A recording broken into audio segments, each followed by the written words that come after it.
Nothing can stop me, 'cause I'm addicted to what you and I realize. Lead the way, I follow. No need to say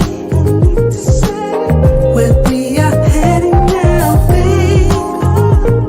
I follow to the edge of it all. So tell your good night, 'cause I'll find no matter what. Yeah, susceptible now, before the moment flies, before it flies. So tell your good night, 'cause I'll find no matter what. Susceptible now, before the moment flies.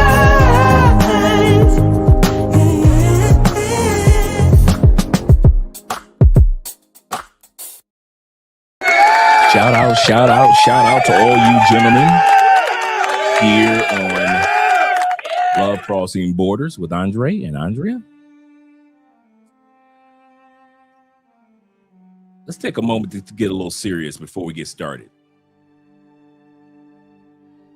Tonight's episode is centered around Dr. Umar and our beloved brother who passed on as well, Kevin Samuels. Now I say as well because Dr. Umar is one of our beloved brothers who we appreciate all that he's done for the Pan-African community and all that Kevin Samuels had done and continues to do for the community in the States. Both of them had tried to bring together and are trying to bring together Black love in their own way. Kevin with the high value man and woman, Dr. Umar with the blue collar man and woman. Either way, both of them are trying their best to bring together Black love. But tonight's episode is not dedicated to what Kevin tried to strive for and what Umar is adamant about. Because each one of them also gave their opinion on interracial relationships and how they stand on this particular topic.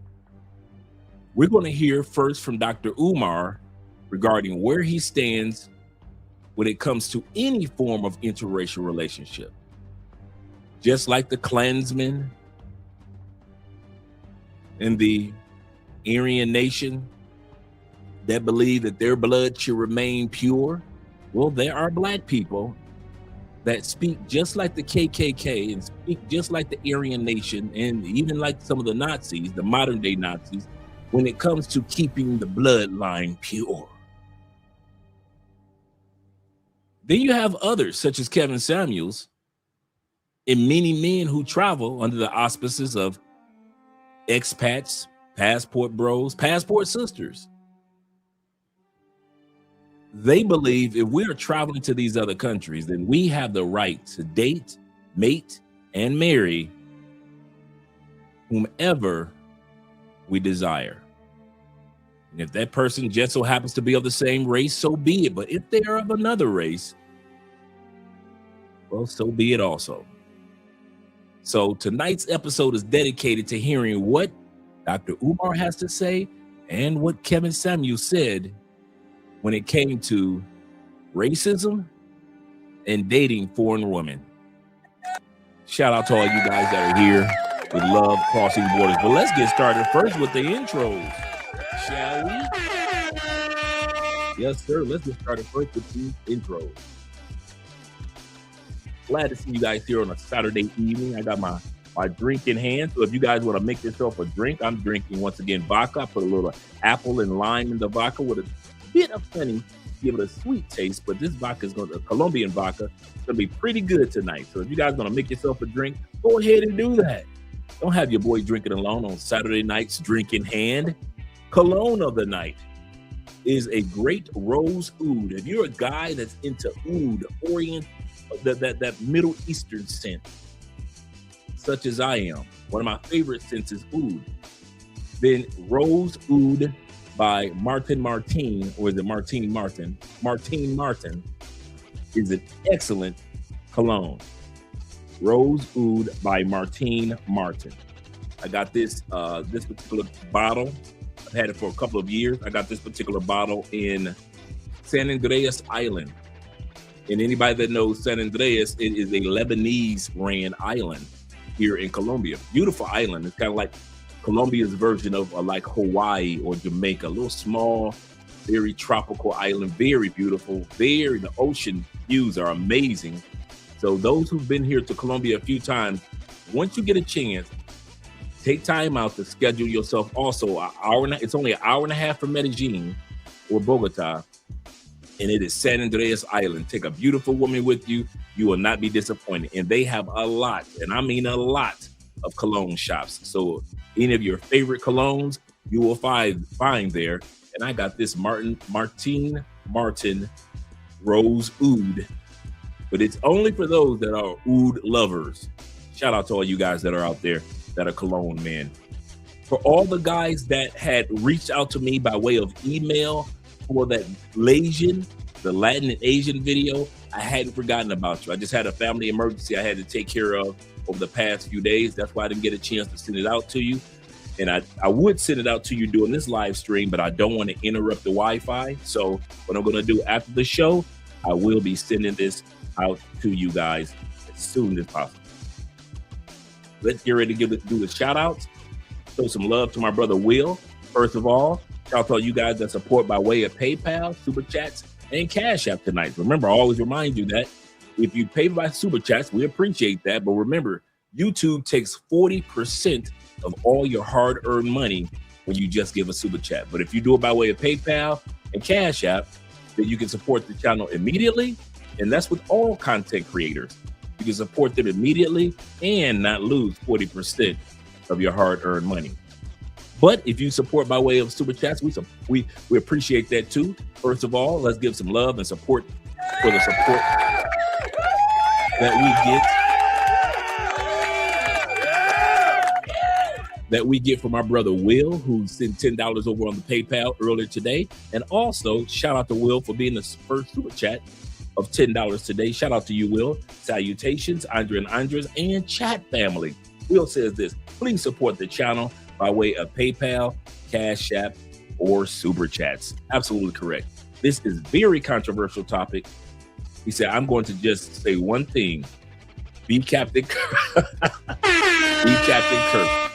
Will always says that just to remind us that, remember, on the television show Star Trek, Captain Kirk would sleep with any woman on any planet. Didn't matter if she was green, purple, had a tail, she had fangs, didn't matter. Captain Kirk did not care about the race or the ethnicity of the women that he wanted. If he wanted her, he got her. So Will is saying, if you got a passport and you're going to all these other countries, if you want her and she wants you, just like Captain Kirk, go ahead and go for it. Shout out to Will.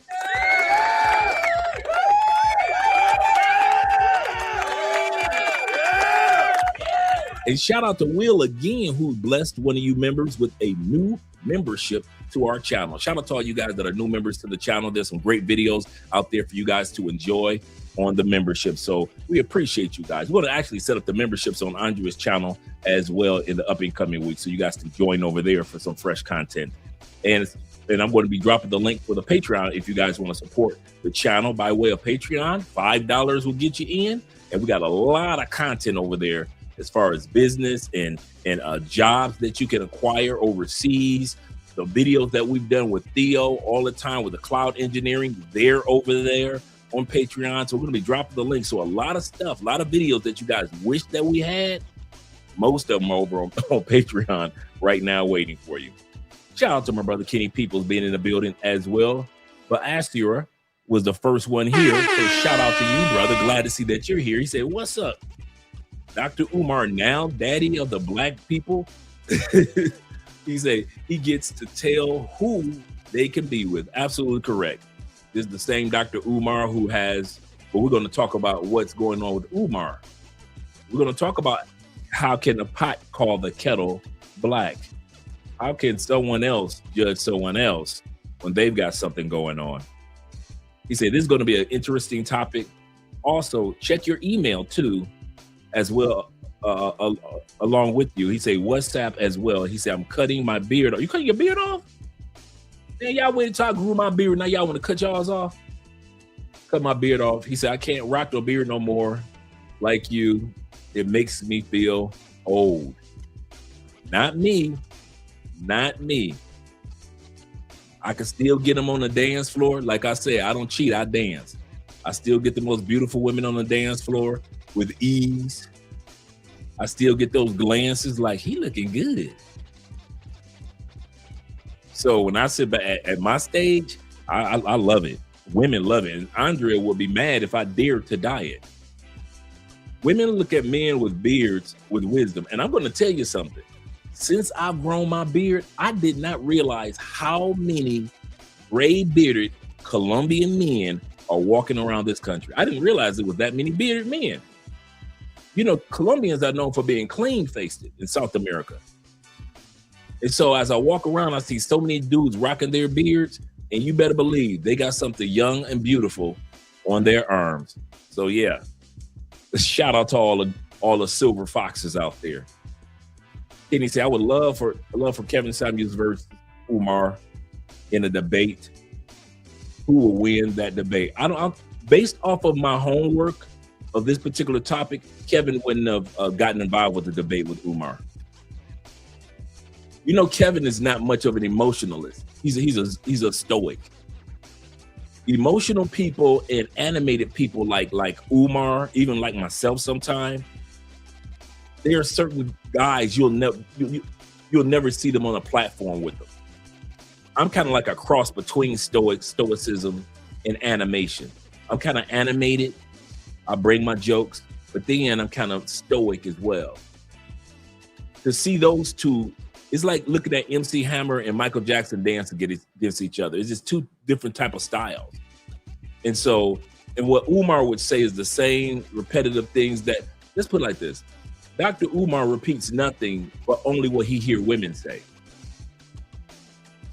So to listen to black women on Kevin Samuels' shows is literally like listening to Dr. Umar debate him every night, because Umar repeats literally the same talking points that women say, nothing different. So we literally were watching Umar in a roundabout way. We were watching Umar and Kevin debate every night by way of some of the ladies that were coming up on the platform. Not all the ladies, but some of the ladies. Shout out to Black Nubian and Canadian brothers are always in the building. Showing some love. Where I was from. He said, "Oh, Canada." Shout out to Canada. Shout out to Canada. Andrea's taking her French lessons right now, and she's got some friends that are her instructor, I believe, is from Quebec. You know, if you're Quebec. And then she lived in, her instructor also was born and raised in France, lived in Quebec, if I'm not mistaken, and now lives in Colombia. And she teaches French here. And so Andrea is taking her French lessons to get her third language up under her belt. Shout out to Miss Polyglot. For all you polyglots out there that know more than one language. Let's scroll down a little further. To my brother Rico in the building. Now we say, see you here, Rico. And under Rico, we have Don, aka Don D. Don JP is in the building. Good evening, Andre and Andre. Good evening, all you guys. And good evening to my brother Nick is in the building as well. We've got 43 people in the building. Make sure you click that like button. And if you can, guys, if you don't mind, put something in the comments. That also helps with the algorithm as well. I don't care if you put one word or one letter. Just put something in the comments. Because a lot of times we do live streams, but we get very little comments. And YouTube watches views and comments. That's all they care about now. Your subscriber count is for your ego. I want to say that again. The era of looking at you by way of your subscriber count is over. Only advertisers, other YouTubers, and you look at your subscriber count. YouTube does not care if you get 100,000 subscribers. And now, if you're going to be working with advertisers, they'll care. Or if you're going to be, if you're going to be on other YouTubers' panel, they'll care if you got a plaque in the back. But YouTube, yeah, they don't care now about it. All they care about is the views. Are you getting the views? And how about engagement by way of comments? Yeah, things have changed. Once again, shout out to David Dice being in the building of the Dice family. MSM in the building. A man supporting men is in the building. Salute to you as well, brother. Salute to you as well. Glad to see that you're here. Let's scroll down a little further. Make sure I show some love to everybody. So I may not. Oh, my man in the building, straight from Ethiopia. My brother Rob. Shout out to Rob. Glad to see that you're here, Mr. No Excuse Entertainment himself. Glad to see that you're here, Rob. Hope everything is going great where you are, by the way.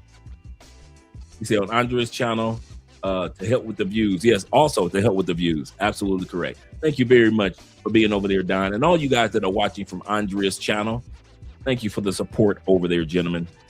Thank you for the support over there. Right here, let's scroll down a little further.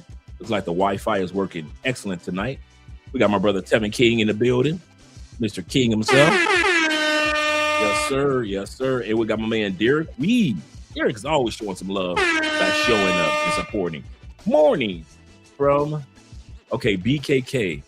I should know that. British Columbia? No, that's not big British Columbia. No, that's not British Columbia. That is Bangkok. Is that Bangkok? Did I get it right? Let me know if I got it right. Bangkok, Thailand. Shout out to you. Let me know if I got the BKK right. I'd be proud of myself if I did. Okay, Zoom too. All right. Okay. Thanks for the hint.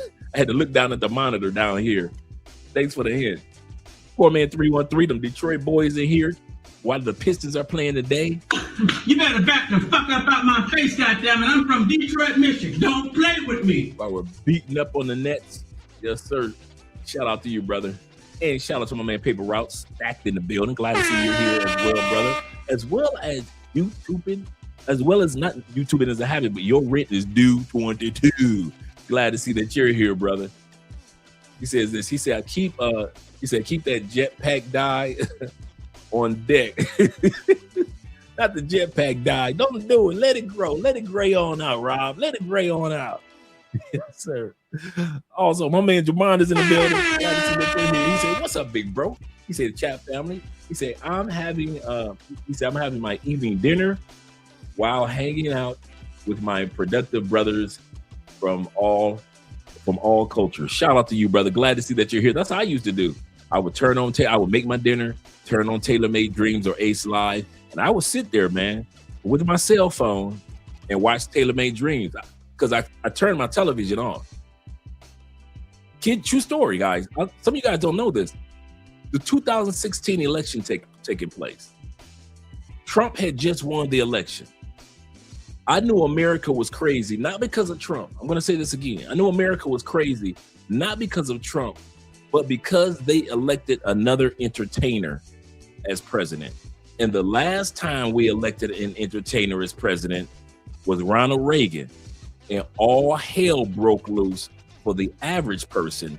But if you were rich or if you had any money during the Reagan administration, this is why we ended up with the mega rich. Not because of Trump. Trump is stabilizing and giving the mega rich more money by way of tax breaks. But the original culprit that created billionaires the way that we have today, what you see today, is President Ronald Reagan. When he took all the rights away, all the workers' rights away, all the unions away. And he and the economists created a trickle-down theory. And they believe in giving breaks to the mega rich and corporations. And they said that money will trickle down eventually to the poor or to the average person. And it never did. And that was the beginning of the demise of the middle class during the Reagan administration. Yep. For all you guys that were around during the Reagan administration, you know exactly what I'm talking about. Shout out to you guys. Shout out to Andrew Craig Jr. in the building. He said, I don't hate Umar for his opinions, but he doesn't get to dictate who I like to be with. Absolutely correct. That part always got me. Absolutely correct. And Jabron says this. He said, Umar is full of shit. He said, a grifter times 10, as well as a poverty pimp. Absolutely correct. As long as we can keep, a lot of guys out there, man, I kid you not, as long as they can keep black people feeling like victims, they're going to make their money. Book sales, conferences, speaking engagements, as long as they can make black people feel like we're the victims, and we, no matter how successful we get, we always steady got to crawl out of the mud. Now, we know that everything's not perfect for us, but it's not as bad as they try to make it out to be. They try to make it seem like Chicken Little, the sky is falling every time you turn around. Shout out to David Dice once again with the $5 love. He say, Dre, what do Umar and Mr. Daniels have in common? They always telling black men who they can date or what they can do. Shaking my head. I couldn't have said it any better. I could not have said that any better. He's absolutely correct. They're either telling us what we can do, who we can be. We always talk about America as the land of the free. How? How is America the land of the free when somebody's always trying to tell you what to do or be? I never understood that one. Somebody's always trying to tell us what to do or what to be in the land of the free. Will says this. He said, yeah, he said Reagan's being the death of the unions. A lot of people don't realize that. That's how the unions died. Absolutely correct. He said when he fired the air traffic controller. I remember that. Absolutely correct. Absolutely correct. He said Reagan was a few decades before my time. Everything that you're seeing now, Poor Man 313, all that happened was the foundation of it was the Reagan administration. Prior to that, you had presidents that allowed the creation of rights for workers. The unions were strong in the 60s, 70s, and 80s. They fought against letting people get too rich. The taxes on the rich, check it out. Taxes of the rich prior to the Reagan administration was over 40%. Now, what is it, 27%? Reagan dropped the tax rights. The average person's right to sue a company for this or sue for that. Reagan administration wiped all that away. The unions, that was the beginning of like he said, the air traffic controller union strike.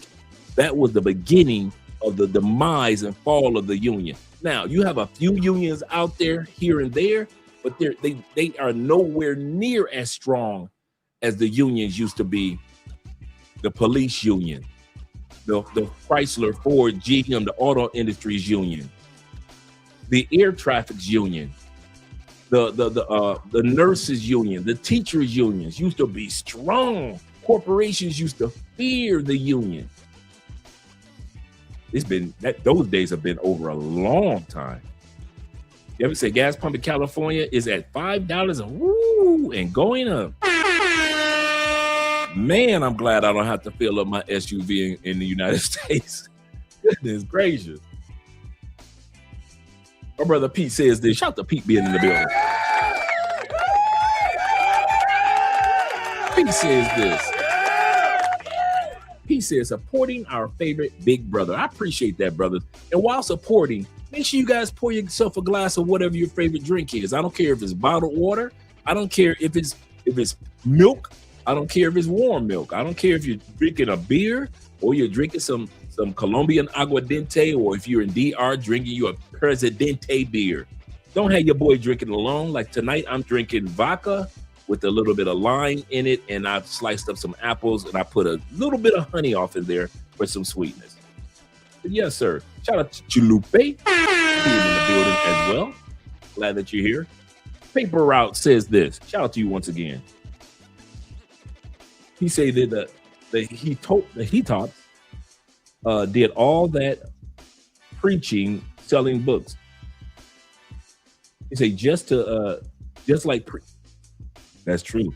Just like preachers, while all the black areas got gentrified. Absolutely. I hope I pronounced that correctly. Absolutely correct. Absolutely correct. Let me write something down. Absolutely correct. Shout out to you. That's a great point. Let me scroll down. We got good morning to another brother over there in the area of Southeast Asia by way of the Philippines. Shout out to our brother Ronan.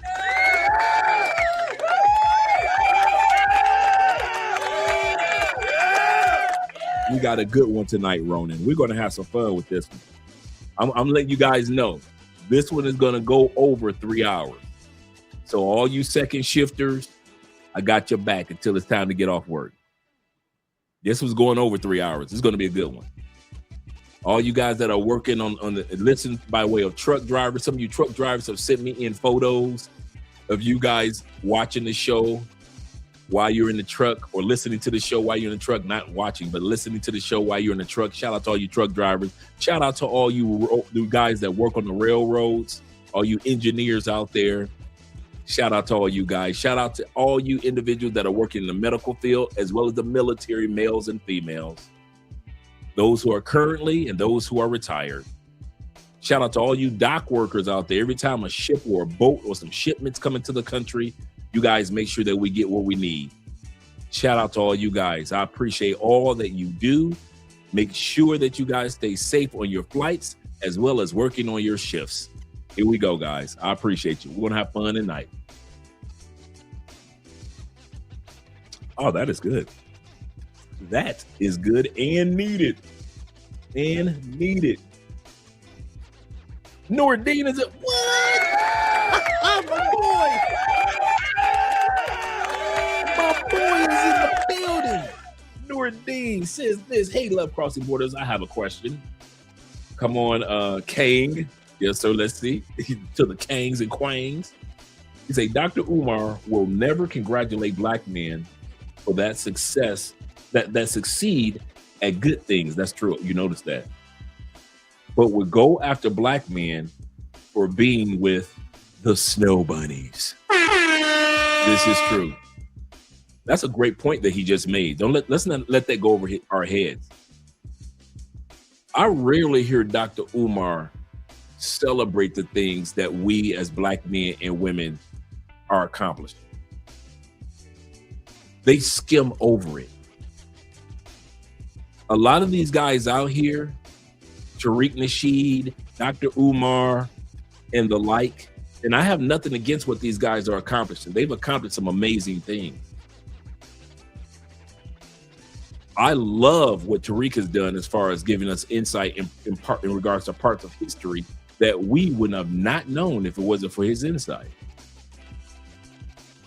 However, I rarely hear these guys give a pat on the back to black men, and in many cases, black women, for what we have accomplished. Sometimes we got to toot our own horns because those who claim to be our leaders, they don't toot them with us or for us. They'll tell us all the bad things that's going on in our communities. They'll tell us where we need to improve. But can we get our flowers before we pass on as a community? They'll talk to us about the War of the Roses and how black men and black women aren't getting along anymore.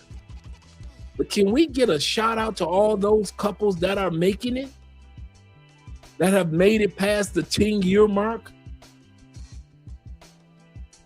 No love. He's absolutely correct. But we'll always have something to say about the snow bunnies. But he's the first one to say that when he was in college, the person that took care of him the most, Dr. Umar, was a snow bunny. I've heard him tell that testimony a few times. Anything that he needed, that snow bunny was right there. He did not say it was a sister in college that watched his back and looked out for him, even though he was talking about and doing research on the advancement of the black community. That snow bunny that he talked about, and some of us think he was even smashing, because he was so adamant to talk about all the amazing things that she did for him. He never talked about like that when it came to a sister in college looking out for him. And maybe he went to a predominantly white school. I'm not sure. But I do know this. I did hear from his mouth a full-scale testimony on that, based on his words, attractive white girl that had his back when he was in school. So to sit back and criticize, talk about that they can't do nothing for you, they can't understand you. I don't know, Dr. Umar. I don't know. I'll hit the super chats in a second, guys. I mean the Cash Apps and the PayPal in a second. Shout out to you guys. Let me make sure I got everybody. We're about to get started. Not Will, not Pullman 313. He said anyone that believes Umar isn't smashing snow bunnies is a fool. That's true. That's true. Whether he's done it in the States or out of the States, Umar gonna quit acting like he might be one of them dudes that's mad at himself for smashing snow bunnies. You know, some dudes try so hard to showcase that they're not smashing snow bunnies. This, I'm gonna tell you something. This channel is dedicated to men that smash all bunnies. I'm gonna tell you that now. So for all you pro-black only date black women, this is not the channel for you. Even though we love our sisters, even though many people think that we can't love our sisters at the same time making love to others, we're here to tell you. We're here to tell you. We don't just support the smashing of and even have a relationship with snow bunnies. This channel is dedicated to all bunnies. Just like bunnies come in all different colors, brown, black, spotted, white, pink.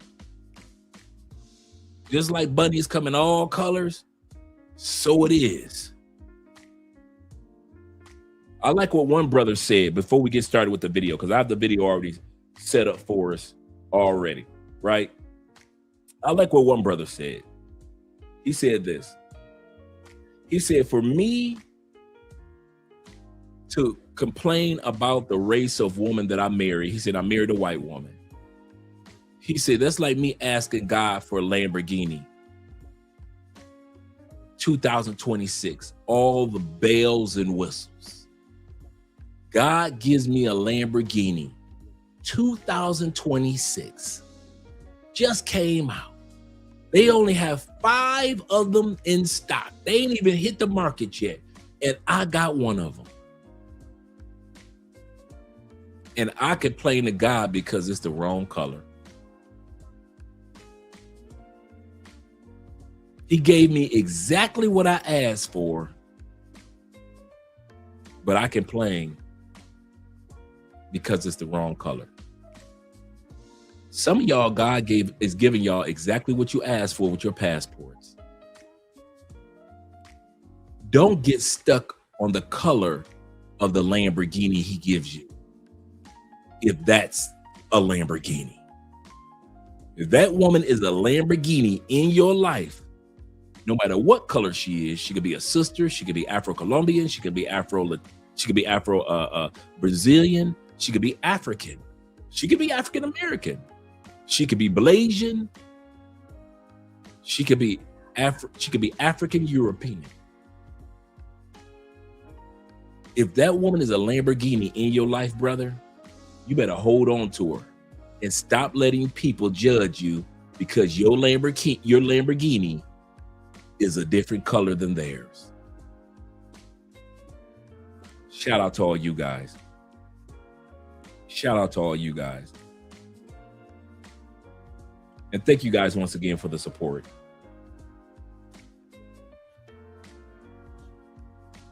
Will says, apparently you can only smash non-black women to be a Hotep hustler or Hotep hustler, but you can't do both, according to Umar.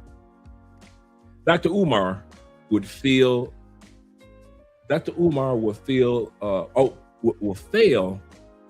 in the panhandle, especially on the beach. Yeah, in Florida, Umar is not made for Florida.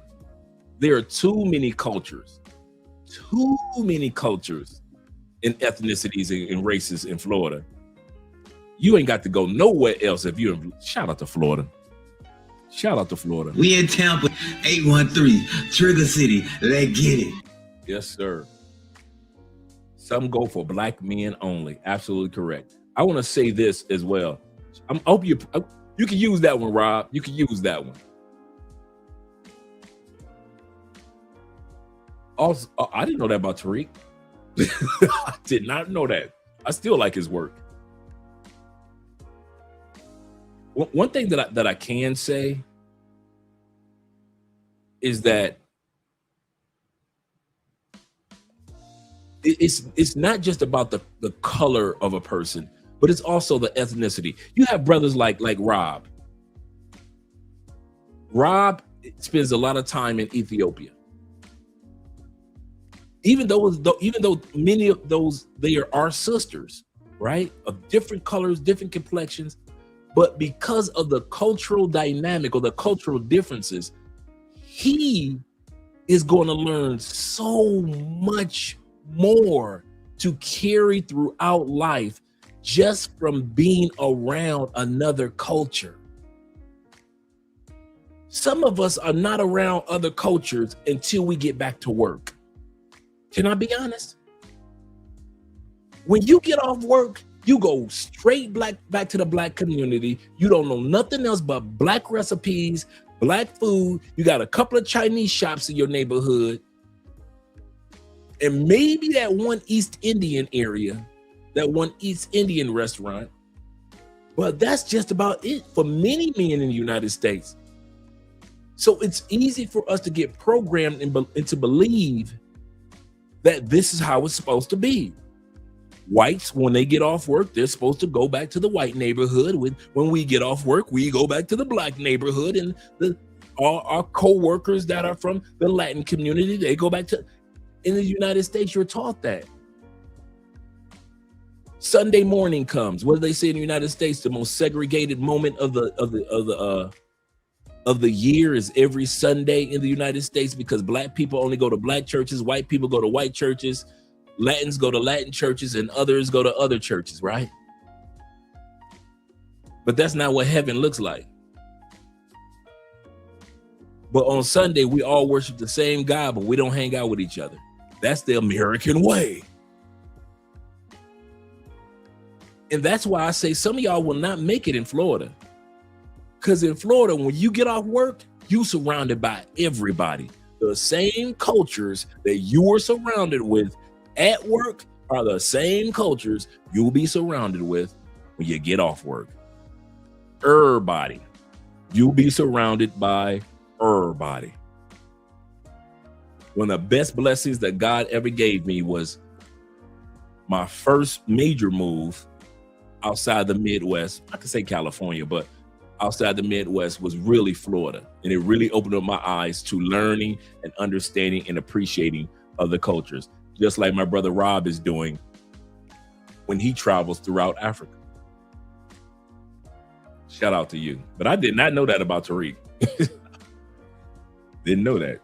Shout out to his wife. He said, honestly, I didn't know the Hotep hustlers like Umar can't split the baby down the middle. Just get African women like the beautiful Ethiopian women, absolutely gorgeous. But hey, whatever. Noradine says this. He say, well, I have to say, if it wasn't for those snow bunnies and Latinas, my niece and nephew would not be here. So I must say that. That's another thing.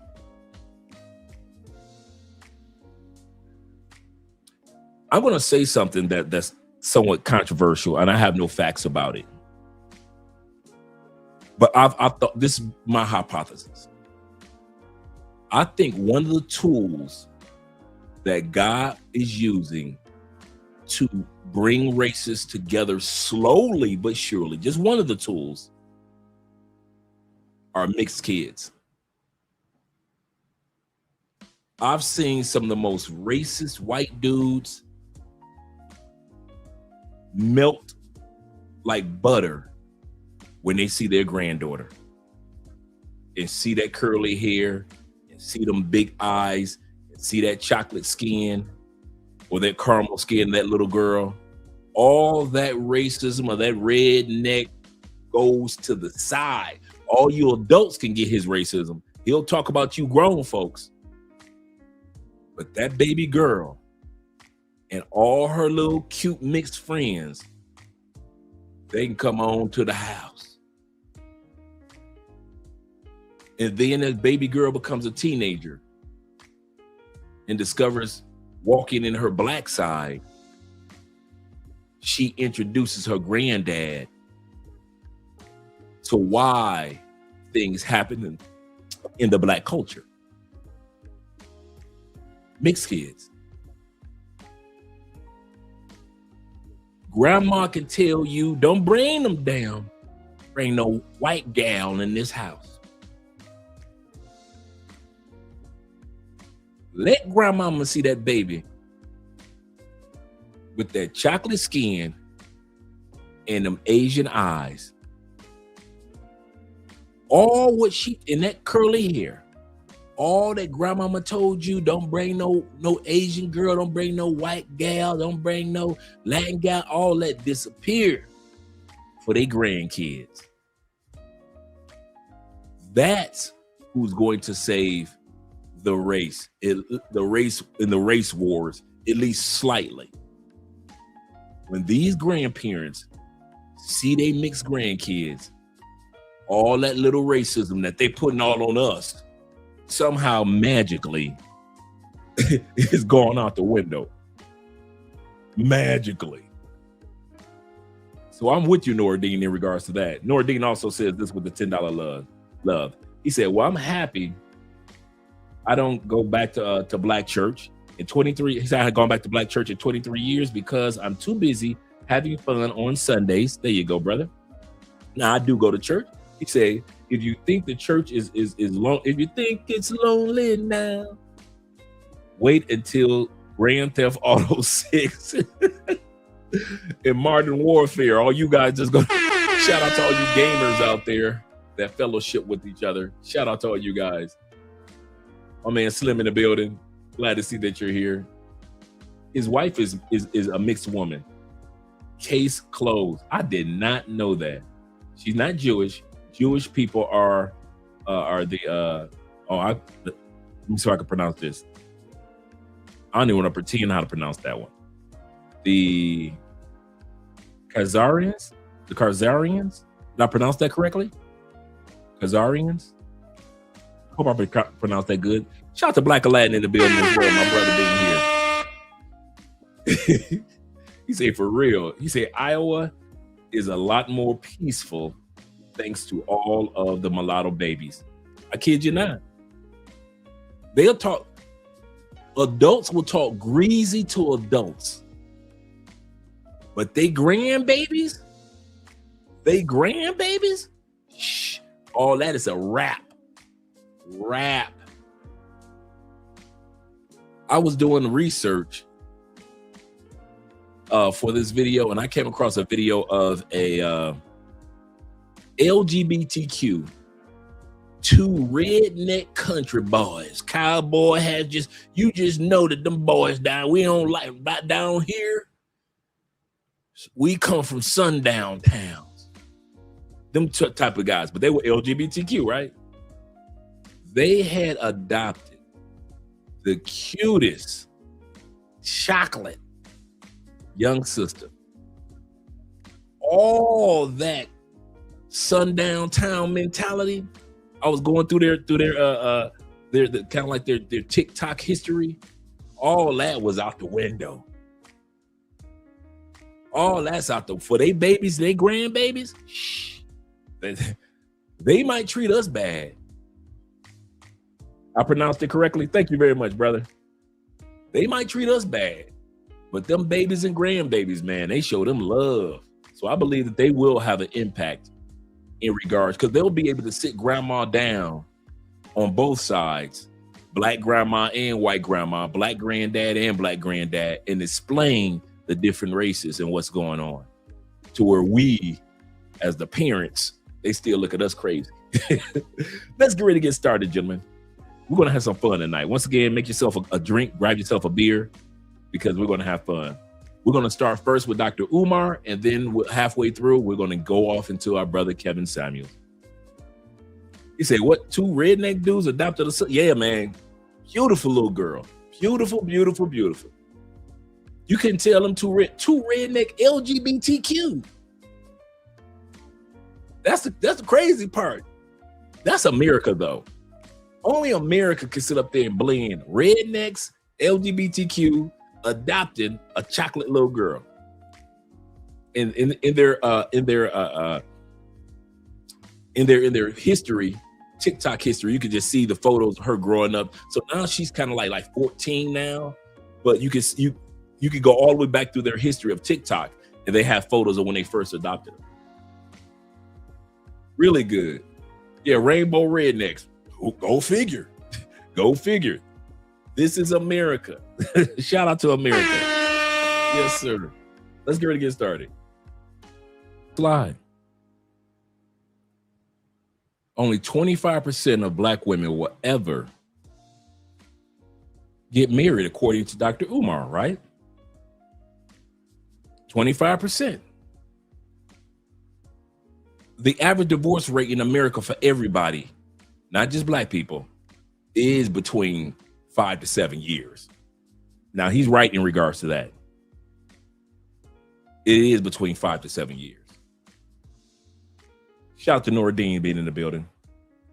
He said, you think the passport bros put a dent in the quangs and kangs when it comes to in the money that they're losing? Absolutely correct. Wait until Grand Theft Auto via online. This is true. And the Modern Warfare Quadro 4 comes out. They're gonna crash out, because men are just going to be focused on just fellowshipping online. You're absolutely correct. You're absolutely correct. Okay, let's get ready to go further. But there's a reason. We're going to look at that tonight. Why is it that only 25% of women getting married? You would think because guys aren't asking. You would think because the opportunity isn't there. You would think nobody wants them. You're going to hear the truth or see the truth in a few moments why that statistic is so low. We can't walk and chew bubblegum at the same time, gentlemen. He's saying that you can't love your fellow Americans back home and yet love your life in another country. He's saying Black men can, white men can walk and chew bubblegum. That's what he's saying. Asian men can walk and chew bubblegum. They can do more than one thing at the same time. But Black men, no, you don't know how to walk and chew bubblegum. You don't know how to love the Black community, love sisters as sisters, because that's where I am. I love Black women as my sisters, as my fellow human beings, as people that are part of the community in which I grew up in, as people that are part of my bloodline. I love my sisters as my sisters.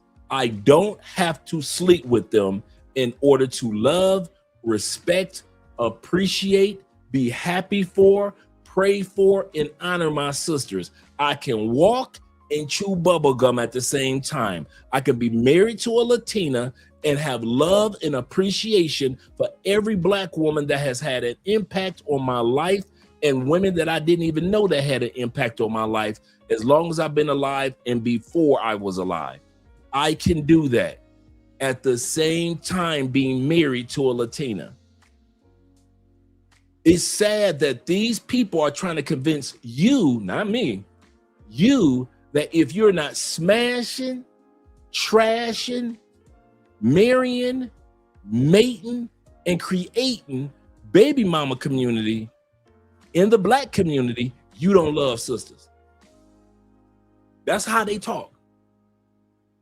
You can't love sisters as sisters. Well, wait a minute. When I'm in church, I can love them as sisters. Yeah, that's in church. Wait a minute. So when I walk out of church, I can't love them as sisters. No. Why? Because you married a Latina. Wait a minute. Hold up. How does this work? So you saying as long as I was running through, this is the funny part. For most of us, let's be honest.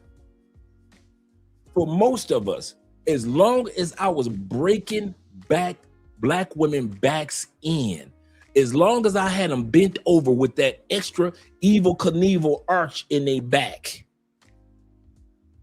as long as I had them, as long as I was busting on their face, as long as I had them handcuffed to the bed and the doorknob, as long as I was in their anus, I support the sisters. I love the sisters. But the moment I stopped being sexual with black women and appreciating them for who they are as human beings, I don't love them.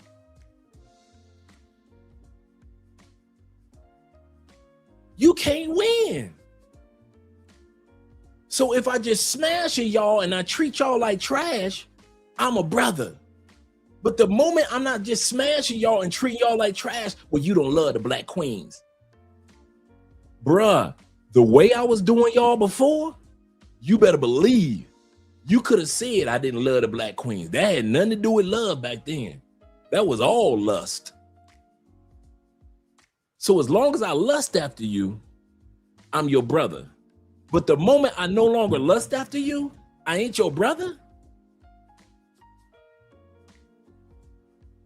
It doesn't make sense.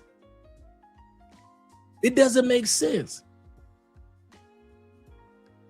So if I let my wife go and I become single again and I run rampant through you sisters, because I'm not going to marry the first woman that I meet. And if I'm only going to sleep with sisters, let's be honest. If we're only going to sleep with sisters and I'm not going to marry the first person that I meet that's black, or the next person that I meet after that that's black. So it's going to be a few sisters that's going to get ran through, okay? Let's be honest. They going to get ran through. So as long as I run through them first few and I find my black queen, that's cool. So forget about the other 50, 60 that I ran through because I left Andrea. In the first 50, 60, I know me, they ain't going to get, I ain't marrying none of them. First 50, 60 got to get ran through. That's a given. Work with me, Lord. So the first 50, 60, they don't count. But when I marry 61, now black love, togetherness. You see how asinine it sounds? But if a white dude do it, he can walk and chew bubble gum. He can run through all the white girls. And if he married a sister, sister's like, oh, she got him one. She got her white knight in shining armor. She got her a white king. But nobody criticizes him for all the white girls that he ran through. Nobody says he don't love the white community no more because he with a sister. When the last time you saw the TikTok video on that? That white boy must not love himself. He hate white women. He must be gay. Really, he only mess with black women to hide that he's gay. Yeah, when I was doing research for this video, I came across so many videos that said, if you date outside of the black race, you're hiding that you're gay. Didn't come across one, and I mean this, I didn't come across one when it came to our white brothers. When it came to our white brothers, they can run through hundreds of white women. Ain't no woman, black woman or white woman, gonna call him gay, call him a sellout, call him lame, call him sassy, zesty, none of that. But let your black tail marry somebody of another culture. You don't love your women no more. You might as well stop going to the black church because you don't love black women. What you bringing that white girl up in this black church for? She don't belong in the barbecue.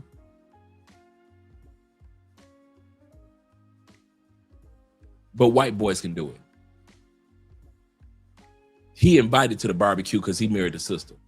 He's not zesty because he married a sister. He ain't gay. He ain't sassy. None of that because he married a sister. But you brothers can't do that. And I came across plenty of videos that said, because you date, it didn't matter what race it was. If you dare date outside of African American, see, some of you dudes say, well, I got an African queen. These sisters and brothers.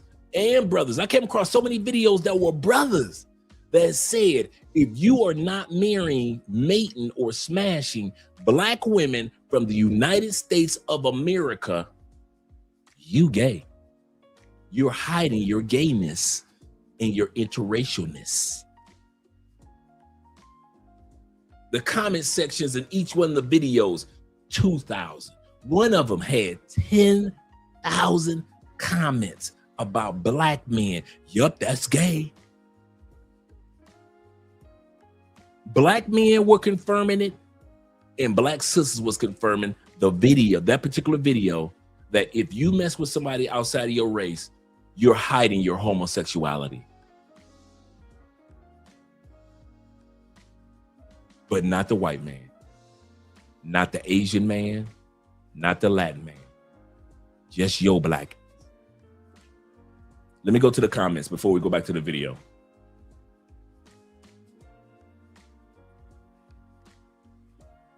Nordine says, he said, whoop, I'm happy I don't have to go back to, we looked at that one, Nordine. Shout out to you. Nordine also says right here, shout out to support tonight, Nordine.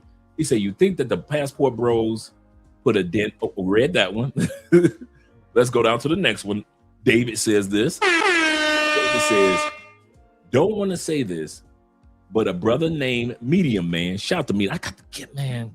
I've been meaning to get Medium Man and El Guapo. I want to get Medium Man and El Guapo on for the next Cologne episode. I forgot to reach out to Medium Man. I could get El Guapo anytime.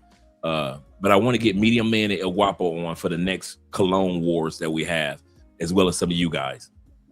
Medium Man, who discussed statistics that are taken, and the most recent is that the young black boys raised by black women have higher wow. I did not, I'm a stat type of guy.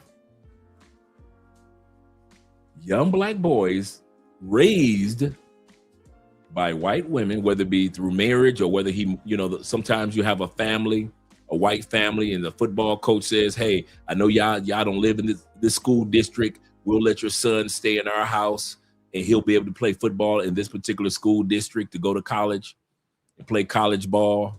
And he'll move in with the coach and the coach's wife. And it says that young black boys raised by white women, Medium Man always come with the receipts, have higher reading averages in 2025 and so far in 2026. Shout out to Medium Man.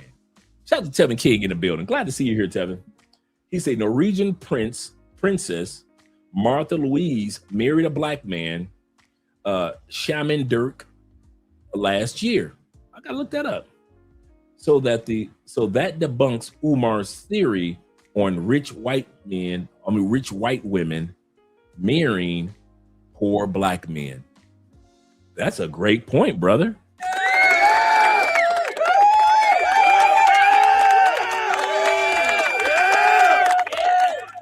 A rich man married rich woman married an average man. That is a great point. Let me scroll down to Nordine once again. He said, or you be like me, who was called a race traitor by black women. Welcome to my world.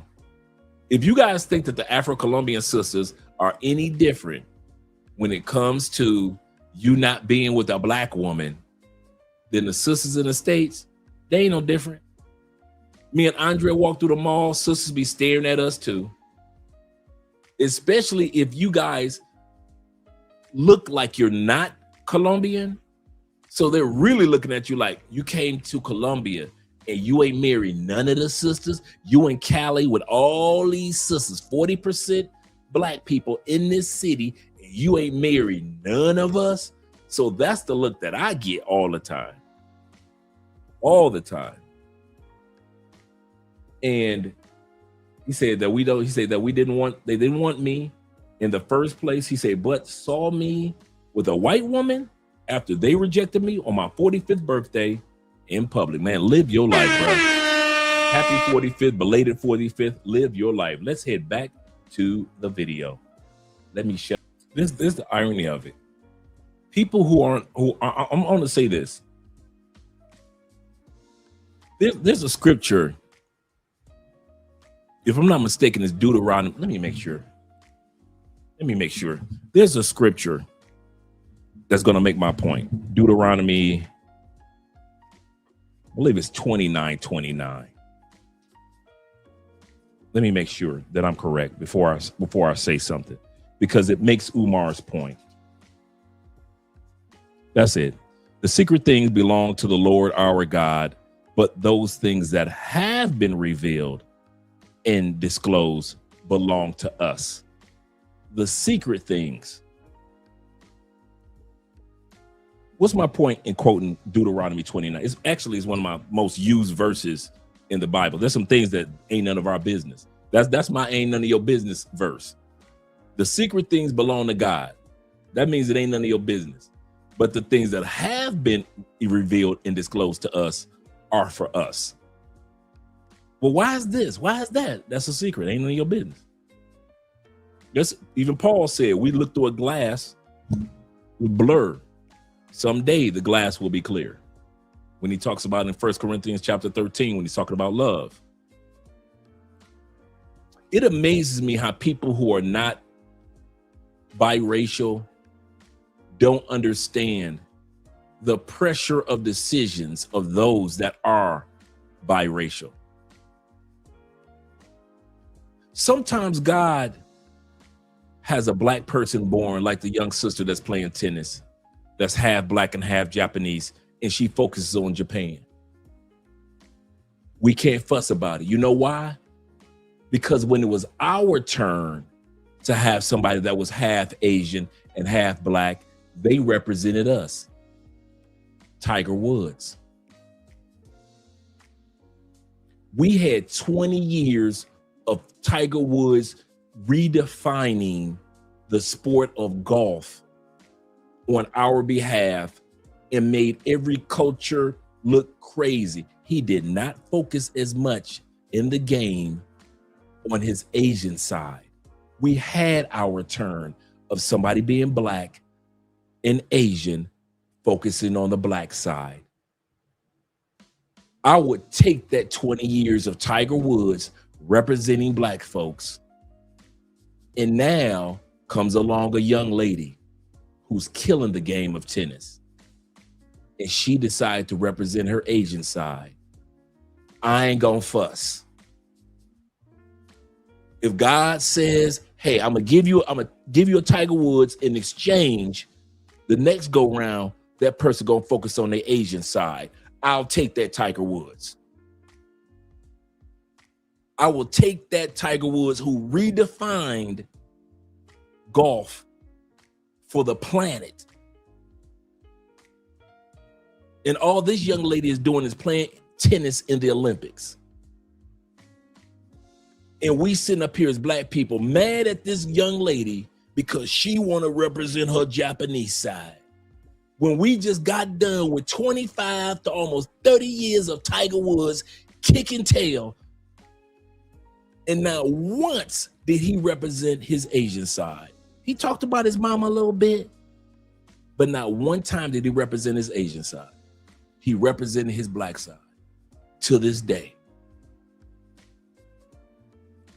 Sometimes there's some secret things that ain't none of our business. And if you're not a mixed person and you don't know what it's like to have to make that decision, sometimes we need to keep our mouth shut, Umar. Umar, if you ain't mixed, and you don't know what it's like to have to deal with, want to be there for your mom or be there for your dad. Those of us who can't understand or relate it, sometimes we need to shut the hell up.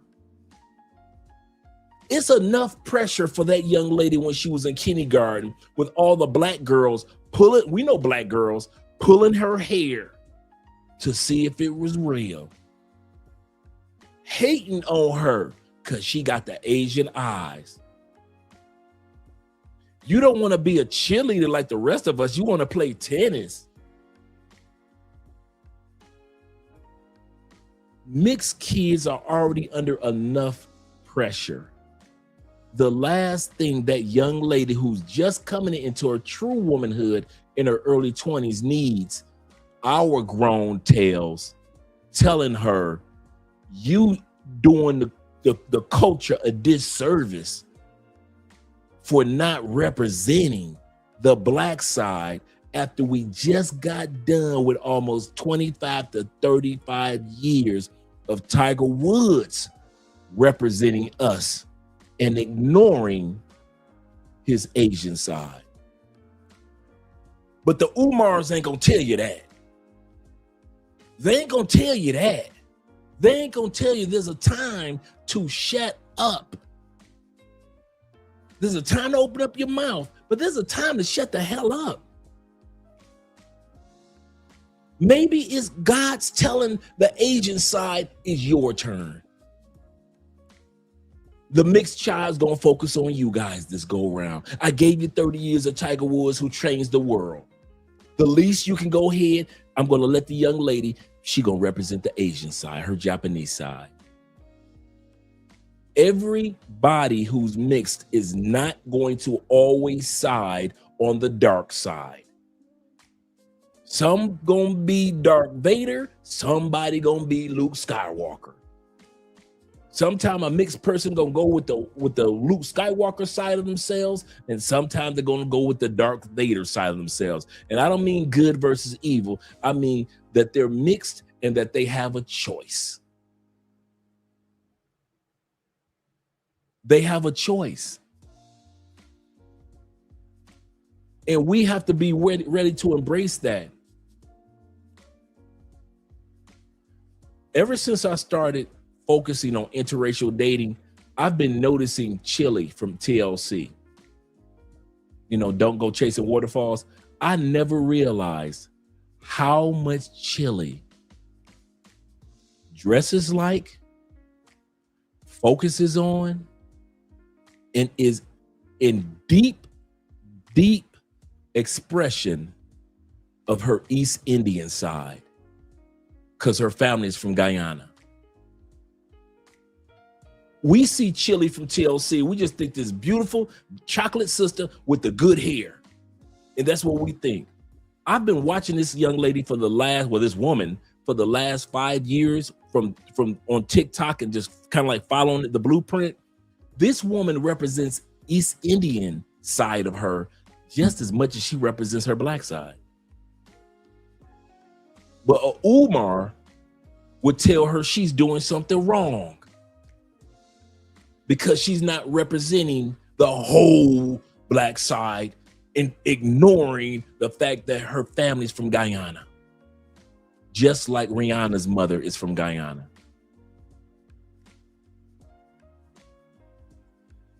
We got to stop this. Every black person that comes along is not going, if they're mixed, they're not going to always represent the black side 1000%. Like Tiger Woods did. There going to be some people that says, you know what? Y'all had Tiger Woods. This go around, I'm going to represent the Asians. And we just got to sit back and say, you know what? You know, we had a good run with Tiger Woods. We had a hell of a run.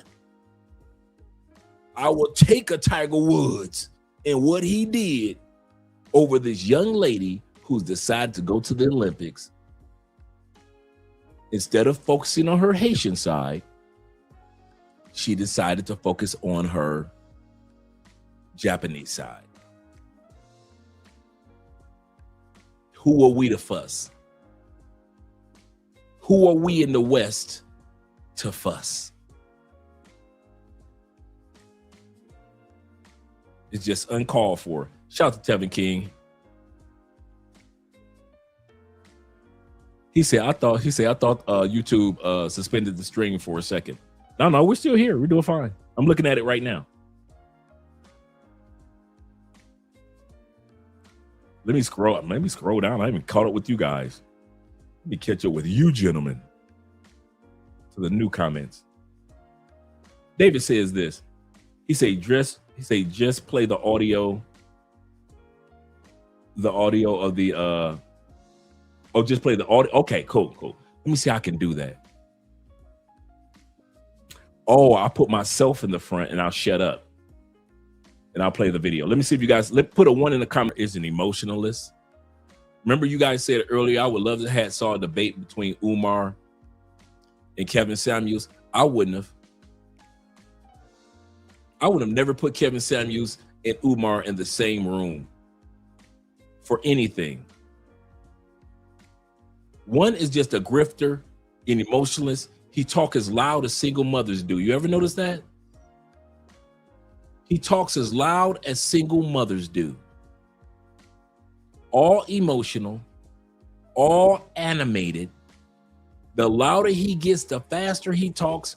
He believes that he's right. Charlemagne was saying, this young lady stands up for Black rights in every area that she can. Well, what she needs to, instead of him saying, you know what? Let me research that. I don't know. Sometimes these grifters have a problem with saying, I don't know. I'm gonna tell you something.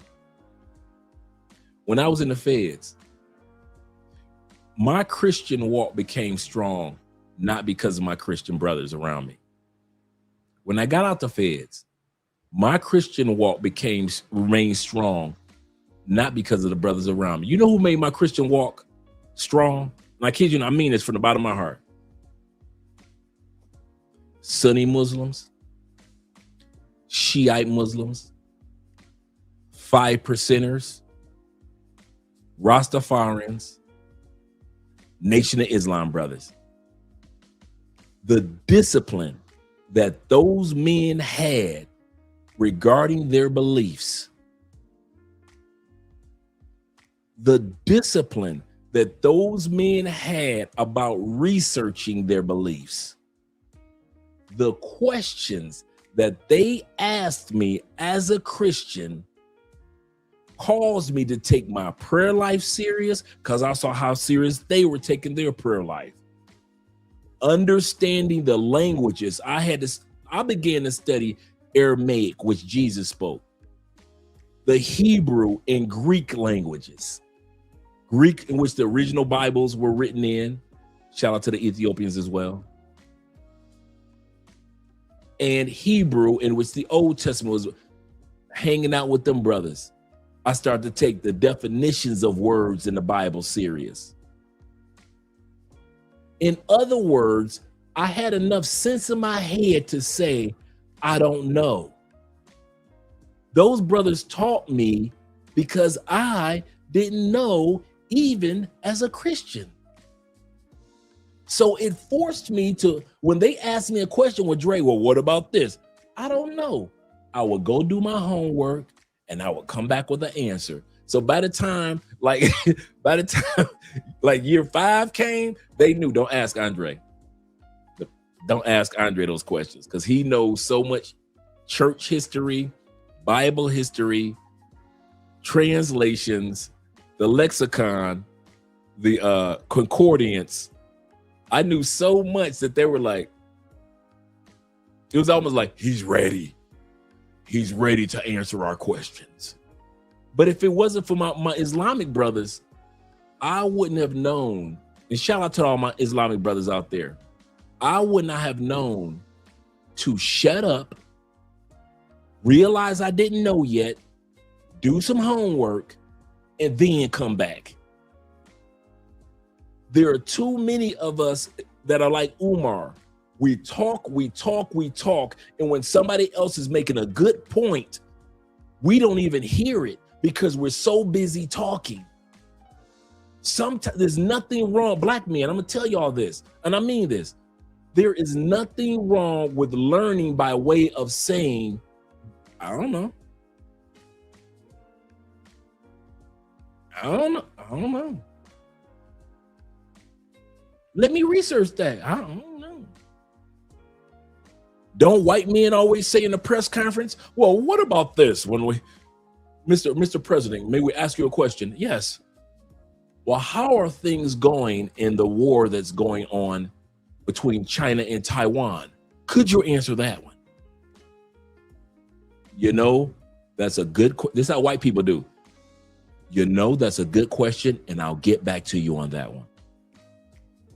They rarely do, but they don't answer as if they know everything, don't they? They will sit up there, you know, that's a good question, and I'll get back with you on that one.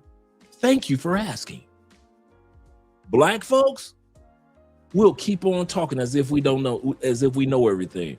I'm so glad that those Islamic brothers taught me, Andre, there's nothing wrong with saying, I don't know. If I ask you a question about the Bible and you don't know the answer, there's nothing wrong. Don't be like the rest of them Christians that's like, well, the answer is this, that. Don't be like them, Andre.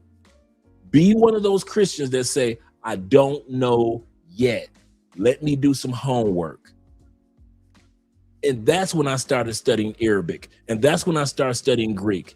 And that's when I started studying Hebrew. That just hit me. I was studying languages long, but I need to get my Spanish on track. I've been studying them other languages for the longest too. That's when I started putting on my concordance and my lexicon and the pseudepigraphers, all these other books that's out there. And that's what made my Christian walk stronger. Not because of other Christians, but because of discipline. Not because of the discipline of my other Christian brothers, but because the Islamic brothers, like I say, Shiite, Sunni Muslim, 5%ers, shout out to the Rastafarian brothers, shout out to all the brothers that follow Noble Jew Ali, those brothers. Can't forget my Moor brothers, can't forget the Moors, as well as the Nation of Islam brothers. Now you got the brothers that's coming out, that's out there, the brothers with the purple on that's out there preaching in the States now out there. I forget the brother's name, but shout out to them brothers, man. Because they cause you to say, I don't know. Let me do some homework before I just run off at the mouth like guys like Umar. I thank God I wasn't like Umar, just saying stuff to say it.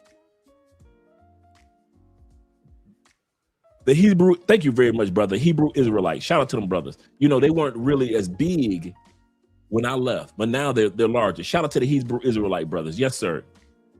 Shout out to them, because if I was out there, if they asked a question, I would be like, you know what? I don't know. But being a researcher by nature, homework, I'm the type of dude to write it down and go do my homework. So the next time I come across one of those brothers and they ask me, hey, Dre, did you know about this or did you know about that?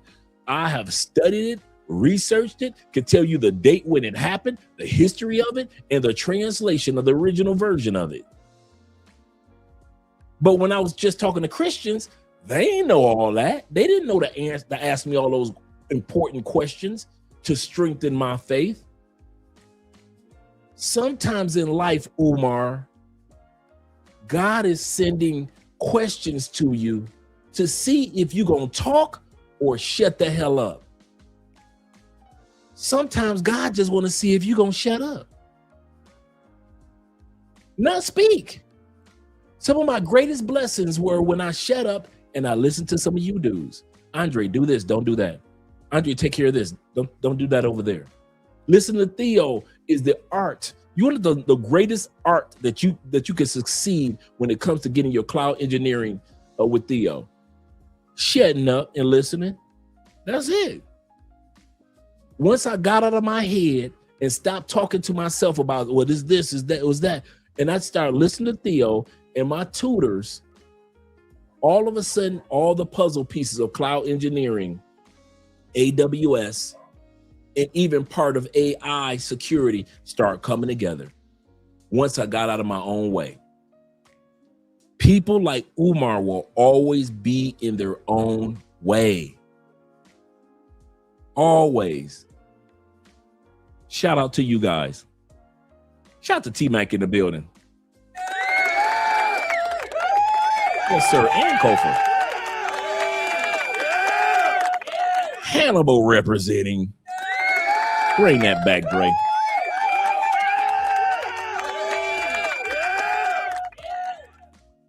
He say, where in the Bible does God forbid interracial marriage?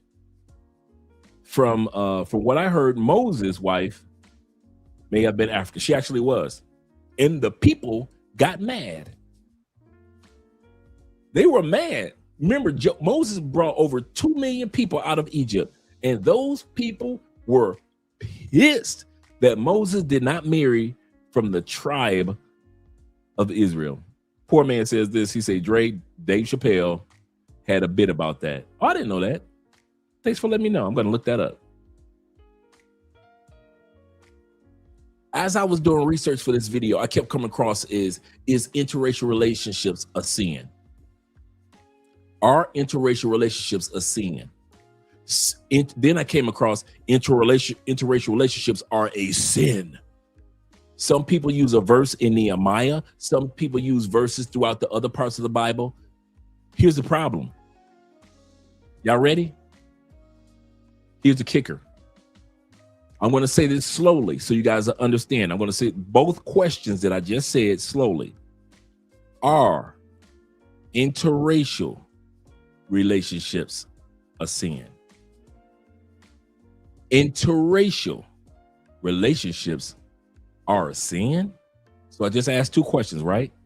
And I underline interracial both times. Y'all ready? When did race become a construct? Anybody know? Just give me the era. 1700s, 1500s, 1600s. Just give me when did race become a construct where skin mattered? When did race become a construct? Could you guys tell me that? Just give me the era, 1500s, 1400s. Correct, T-Max, 1600s. So that means that anything that has to do with the Bible had nothing to do with skin complexion, did it? Even though the Bible tells about a person being from Ethiopia, like with Paul baptized it wasn't Paul, but one of the disciples in the book of Acts. I don't think it was, no, Paul wasn't at that part of Acts yet. In the book of Acts, one of the disciples baptized the Ethiopian, right? Doesn't tell his color. But when you do your homework of Ethiopia, 9 times out of 10, it was black. What was that? It was telling about what culture he came from.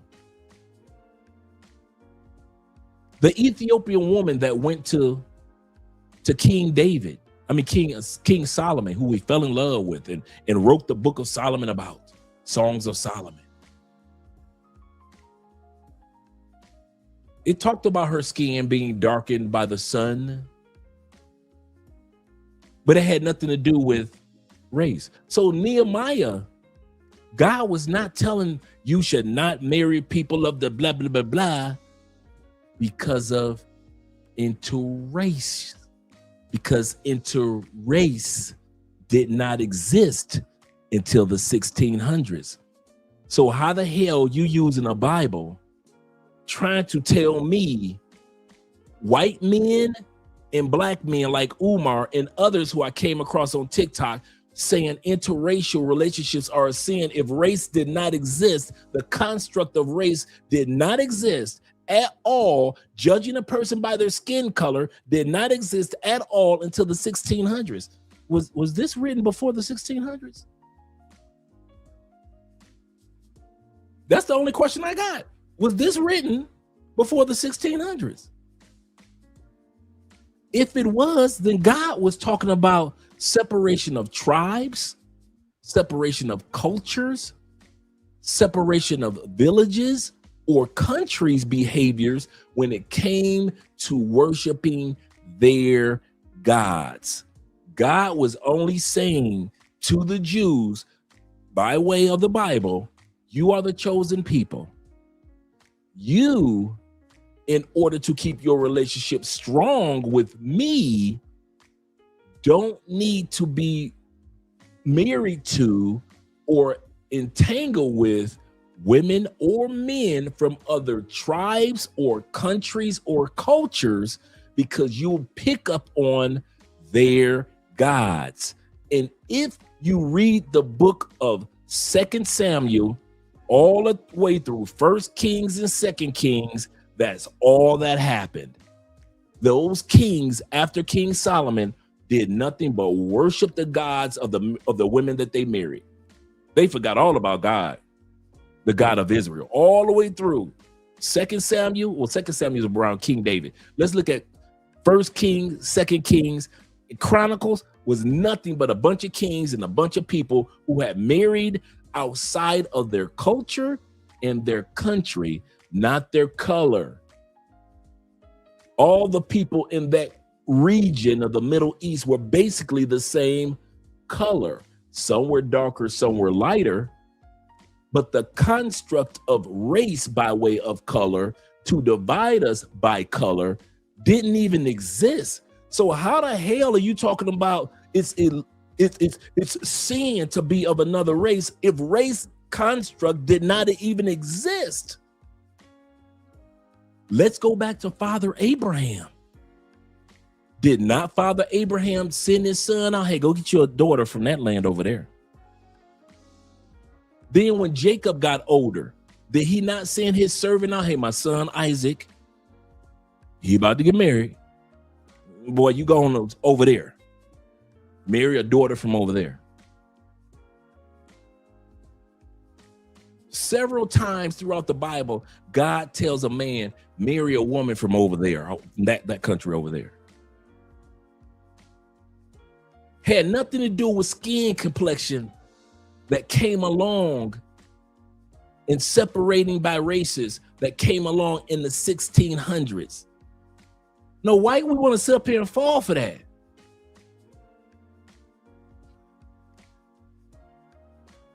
Yep. He said the Greeks and the Romans took Egyptian gods. Absolutely true, because the Romans ruled Egypt at that time period. From African, and the oracle was located there. Absolutely correct. 1000% correct. And you can do some homework on that one. Abraham was before Jacob. Yeah, that's what I meant. Yeah. Jacob was Abraham's son, if I'm not mistaken.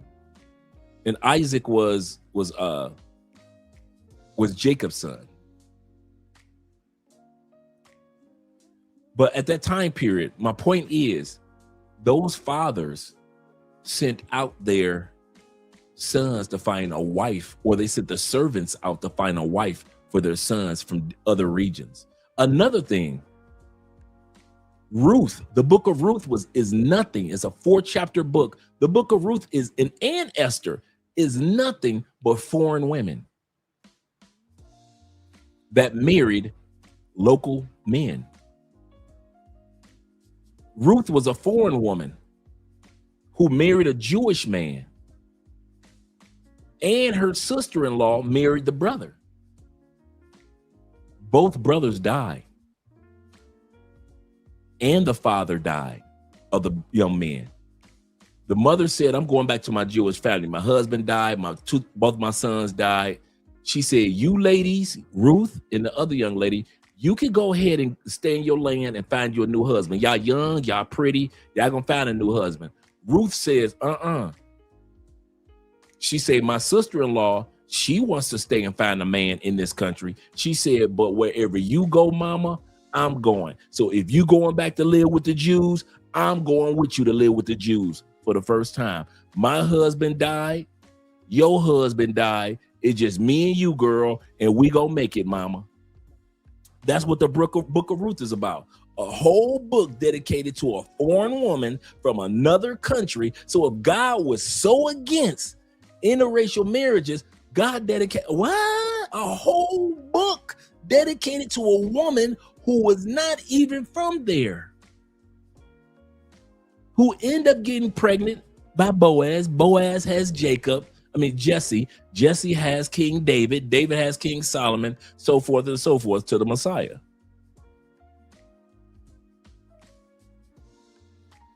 What's my point? People are trying to sell us on a construct that didn't even exist. Realize the construct, the true construct of race that we do wars and battles over is only 450, 460 years old. Somebody judging you by your skin is only 450, 460 years old. Acknowledging your skin color has always been around. I'll say this again. Acknowledging your skin color has always been around.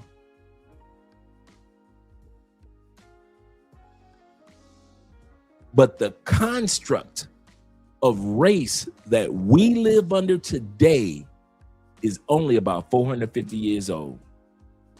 That's the crazy part. Even when Japan had the Japanese come to, the Japanese that we know today, the ones that were originally on that island were as black as the same people on the island, the Aborigines that were on the island of Australia. I'll say this again. Once you do your homework, the original Japanese that were originally on that island were not the white Japanese that we see today. They were just as dark as the Aborigines on the island of Australia, or the country of Australia, if you want to put it that way. After being attacked by certain tribes of China and others that came and blended and have the Japanese that we see today, who fight so much to keep their colors intact or their race intact. The reason why they fight so much to keep it intact, because they know what happened when they attacked those original dark people that were on that island.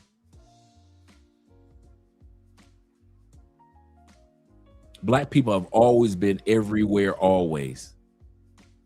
Long before we were called black. Long before we were called black.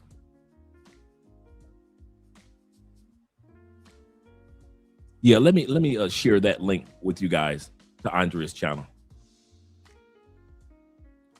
But let's go back and finish off the listening to Umar, and then we're going to get to the video of the others. Shout out to all 72 guys in the building. Appreciate you, gentlemen.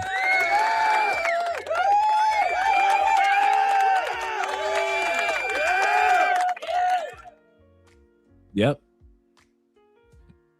Absolutely correct. Absolutely correct. Actually, it was Abraham, then Isaac, then Jacob. Thank you very much, brother. That's why we're a team here, gentlemen.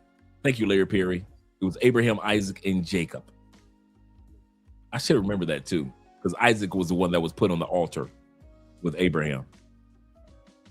He said there's a famous Japanese boxer and he had an afro. Absolutely correct. Also, get the likes up on Andrea's channel. Thank you very much, Larry. For the few guys that are over there, shout out to you guys. Shout out to Colonel in the building. I saw you here earlier. He said the Southern Chinese, absolutely correct. Absolutely correct. I just studied that. The Southern Chinese were black people. When the Chinese did a DNA study to show they were unique, it traced them back to black African ancestry. Absolutely correct. Absolutely correct. I forgot the name of the pronunciation of the two groups, black groups that were in Japan. But I did know that those are the names of the two. For those that don't know, if you want to do your research, these are the names of the two predominantly so-called black people that were the indigenous, the originals on the island of Japan. So if you guys want to do research, these are the two names. He's absolutely correct. Absolutely correct. A lot of people think the Japanese was originally the Japanese that we see now. That's not true. That's not true at all. He say exactly. Scientists have proven Chinese people were black. Absolutely correct. Yep. He said the Japanese towns of Edo are tied to the West African and the tribes of Edo, Yoruba, or Yoruba. I mean, it may be a J too. Let me make sure it's Yoruba and Igno. Shout out to you, brother. Same. If now that I did know. I did know that about the Philippines, and the Philippines were part of the indigenous in South America. A lot of people don't know that. A lot of people think of Philippines, they think about the Philippines only being in Southeast Asia. No, the Philippines were here and very indigenous here in South America as well. That's what I love about traveling and talking with you guys, man, because there is so much you learn about the world that you do not learn from people in the States. We do not talk like this just on a regular basis in the States. It's the craziest thing, man. He said, yeah, I knew that about the Philippines. Yep. Absolutely correct. I was blown away by how many Philippine words are Spanish. That's what blew me away. That when you listen to somebody in the Philippines, you hear so many words that's in Spanish. You're like, wait a minute, I recognize that. Let's continue on listening to the video. Snow bunny memes, because I think that humor that goes all right, this is the one that I created with it helps soften the blow for the brother who's dealing with the snow bunny crisis, but it's still making him think. Like when I'm in the airport, a lot of you not. When I'm in the airport, brothers, you should see the black men with the snow bunnies. When they see me coming,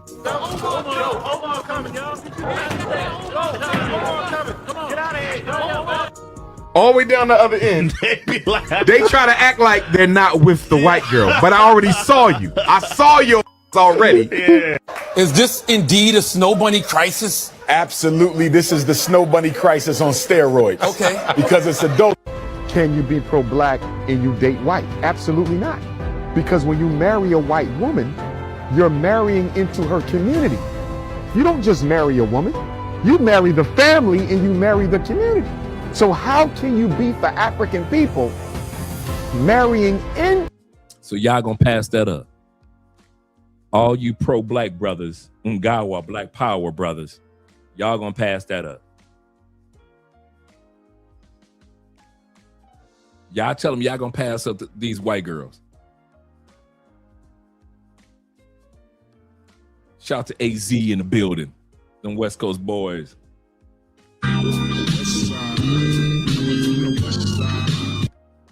Yes, sir. You tell me y'all gonna pass these white girls up. Umar pro-tethered,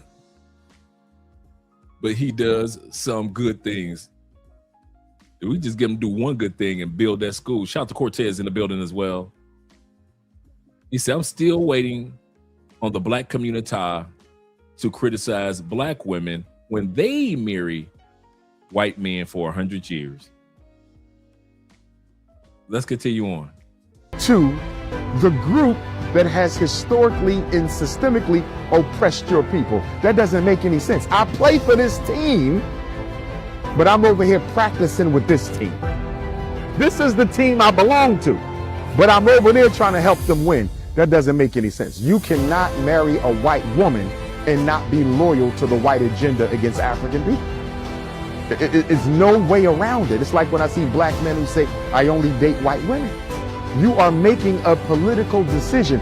Why are so many black men not wanting to commit to a woman? I don't think that's true. Umar said earlier that only 25% or 1 out of 4 black women will ever taste marriage or the opportunity for marriage. I'm about to show you the reason why. Why black women, only 25%, I'm bringing receipts tonight, will ever taste marriage, because Umar is right, but there's a reason for it. They want to fuck around. Why is there so many men who choose to just have so many baby mamas, but not even one of those baby mamas was marriage material?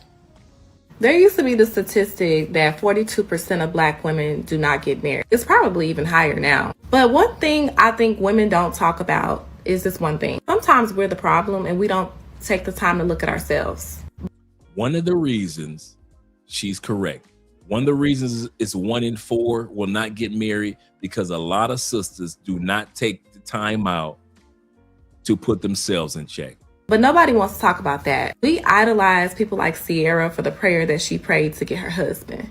But we don't talk about, did Sierra actually put in the work to work on herself first? Do you think that a person like her could attract somebody if she was broken? I think you attract who you are. A lot of us don't want to put in the work to work on ourselves first. We dread the thought of healing because it seems like a task. Instead of like looking at it like, okay, you know what? Let me get to know myself. Let me find out the things that I actually like about me. And I think until we start to actually work on ourselves, that statistic is going to remain. And I'm not saying that it's all because of being unhealed, but I am saying be accountable, because everything ain't these men. Some of it is us. And we need to say that. Of a group of white girls who are sitting at their graduation engaged. And the question came up, well, why is there not the reality for black women? I know y'all not gonna like what I gotta say, but you know me, I'm gonna say it anyways. First and foremost, black women are above reproach. If it don't validate us or excuse our bad behavior, we don't want to hear it. Instead, we'll say, well, men do it too. Secondly, we'll find every excuse in the world to validate why we don't want to be married or why we don't want to be in a relationship. Well, they get cheated on. Well, they do this. Well, they do that. But then we have all these standards for men, and we're still actively seeking for men in the midst of our hurt while inadvertently telling them to go to therapy. We do not practice what we preach. Thirdly, the independent woman is a myth. Actually cared about being independent and it was something that made you happy, you would not have all these standards to negate your independence. Nobody wants to relinquish power. Find every excuse in the world to not be submissive and wonder why white women can get away with their bad behavior. We take everything bad from white women except for the fact using marriage to our own benefit. But you'll run to the child support office though. Dr. Umar also creates broken homes. I was just gonna say that. This is gonna sound radical. He ain't married none of the women he got pregnant. But look, that's true. Dr. Umar has not married a single woman he's gotten pregnant. He's a baby mama creator. He's got 2. I'm just saying, Dr. Umar creates broken homes. That nigga's personal life to know that. Like, that's crazy. You didn't know that? He had 2 baby mamas? 2? He still ain't built that tool. 2 black baby mamas. He still ain't built that tool. Oh, what wasn't FDMG? Yeah. Frederick Douglass. Nah. And they don't even claim him. FD, look, man. That shit stands for folks, the money's gone. Like that shit, you ain't get that back. You ain't touching that shit. The money's gone, FDMG, folks. That money is gone. See, the only issue I have is when we get a lot of the black intellectuals like Dr. Umar who say a lot of shit that sound good, but they don't do or live by what they preach. Right. He real quick to tell you how to live your life, but he doing the opposite. Right. He telling you to get that black woman, hold her down, be the root for your family, but he can't even do that. Oh, his newest thing is talking about he wants 2 wives. Now the nigga want 2 wives. Mind you, he can't even have 1 wife, but now he want 2 wives. He has 2 baby mamas, but Let's bring that. To be honest, back. Dr. Umar should have raised red flags when he was defending Nick. Back.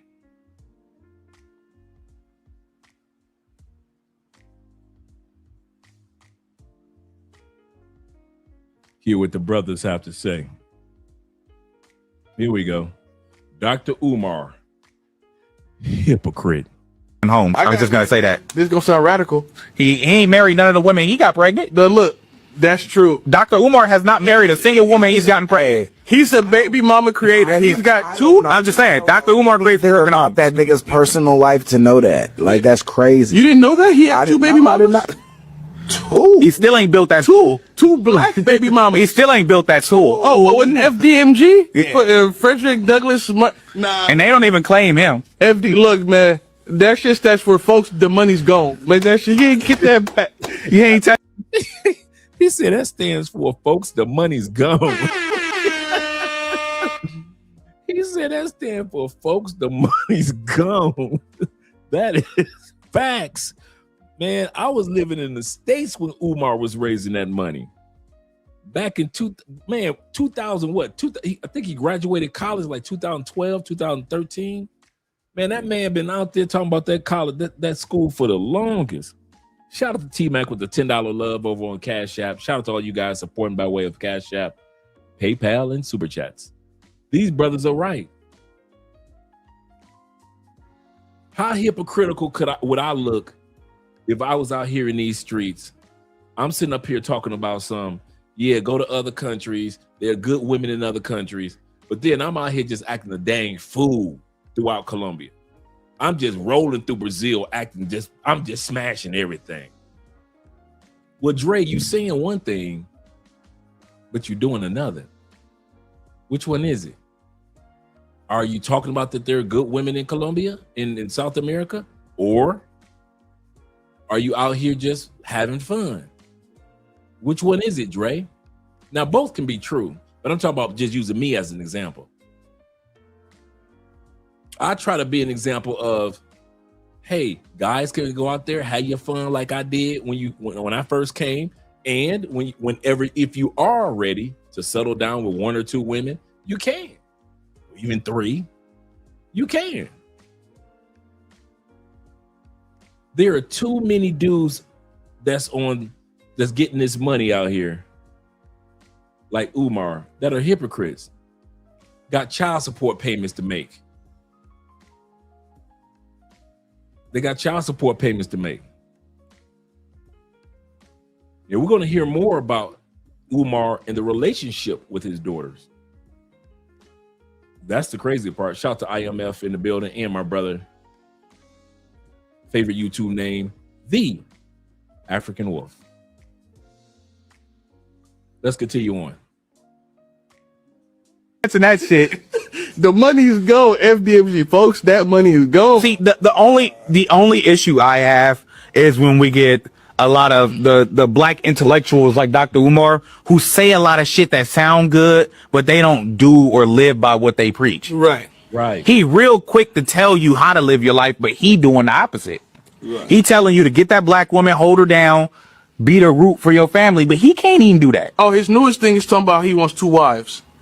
Now the nigga want 2 wives. Mind you, he can't even have 1 wife, but now he want 2 wives. He has 2 baby mamas, but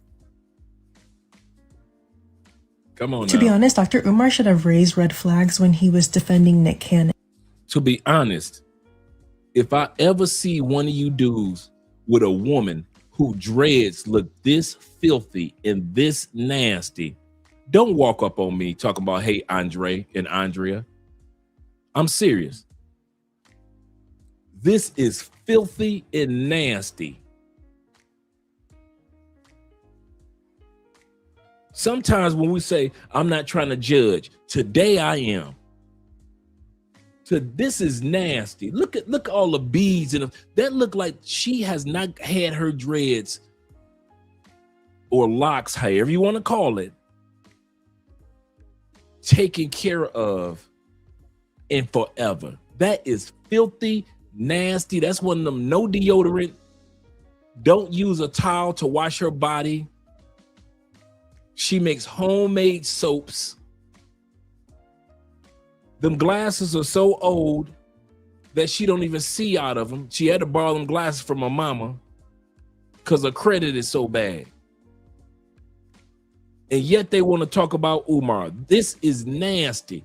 And do not walk up on me with a female, her hair looking this atrocious. This is uncalled for. I can agree with what she's saying.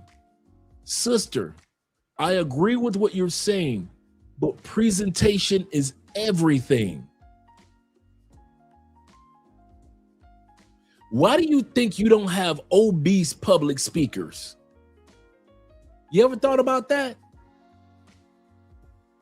Only speakers that you see that get away with it are speakers that can be filthy online. But if you put a microphone on them and put them in front of a stage, nobody's listening, because presentation is everything. You cannot be nasty looking, sister. That is nasty. That's just straight. Look at that. Come on, brothers. Let's look at that. Don't look at me like, Dre, you tripping. You tripping if you ain't tripping. You are tripping, brothers, if you ain't tripping on that filthiness. Hey, this the sad part. This is your American woman. This is your queen to be. This is the sisters that Umar be talking about, my black queens. This woman does not spell queen with a Q. She spelled queen with a KW. This is your black queen? This is queenly. You telling me that this right here looks regal and royal? You know what? Here we go. One of the things that we appreciate about women in South America, to be honest, the grooming.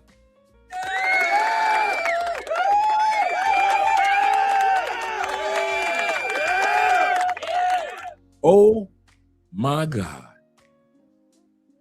We appreciate the fact that most of the Brazilian women, for example, Brazil is the #1 country in the world for bathing in showers. They shower 4 to 5 times, or bathe 4 to 5 times a day, the average Brazilian. Colombians keep it clean. Iron clothes. They dress like they're going out to the club and they going to the grocery store. Teeth in Colombia. Most of these women, immaculate. They can be 60 and they will wear braces in Colombia. You will see a 60-year-old woman walking down the street with her braces, proud as a 15-year-old. Why? Because they're going to take care of their teeth in Colombia. This looking filthy in the head is uncalled for, is disrespectful. And then they wonder why only 1 in 4 women are married, because the United States, grooming is not the #1 thing. They think if I got a big butt and big breasts, I can make my own soaps and he gonna marry me. I can make homemade deodorants, put them on every 3 days, and he gonna marry me. I can light candles and do voodoo, and he gonna marry me. This woman looks like one of the women that says, you know I'm a witch. You know I believe you. This is uncalled for. These are your women. They will go on TikTok with bonnets. They will go on TikTok with hair wraps turned to the side. Your women in the United States will go on TikTok with 1 eyelash, because they know that you American men will sleep with anything. I'll say this again, and I'm gonna bring the camera in. They do this because they know you American men that are still feel like you stuck in the States. They know y'all will sleep with anything.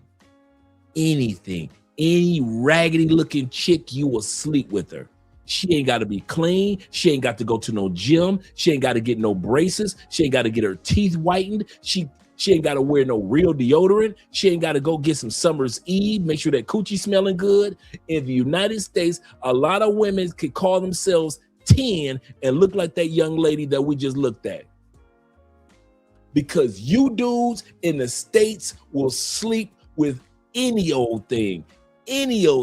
Some of you are amazed when you go to the Philippines, and it's not just because the women are beautiful, but because they smell clean. Some of y'all are flabbergasted because these women smell clean in Thailand. Some of y'all are just blown away at the perfumes and the scents that some of these women in South America wear. You're just blown away, like, oh my God, there are women out here that actually take showers?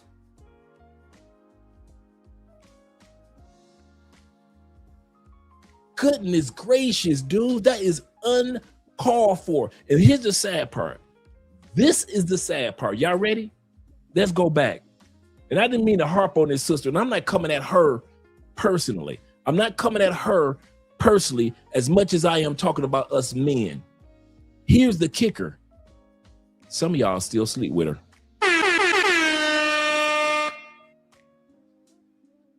Some of y'all, if this live stream was not going on and this nasty looking woman was laying in the bed next to you in her grandmama's gown, you would still pull that gown up and you would hit it.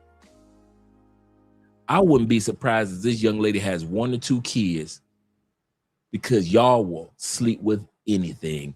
And that's why women in the United States don't have respect for us, because we don't know how to say no to even the filthiest looking woman. This is uncalled for. Uncalled for.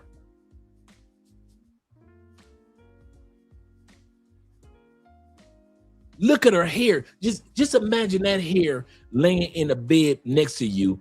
It looks like bed bugs crawl out of her hair and not into her hair. It looks like lice crawls out of her hair and not into her hair. It looks like this woman got ticks as well as leeches in her hair.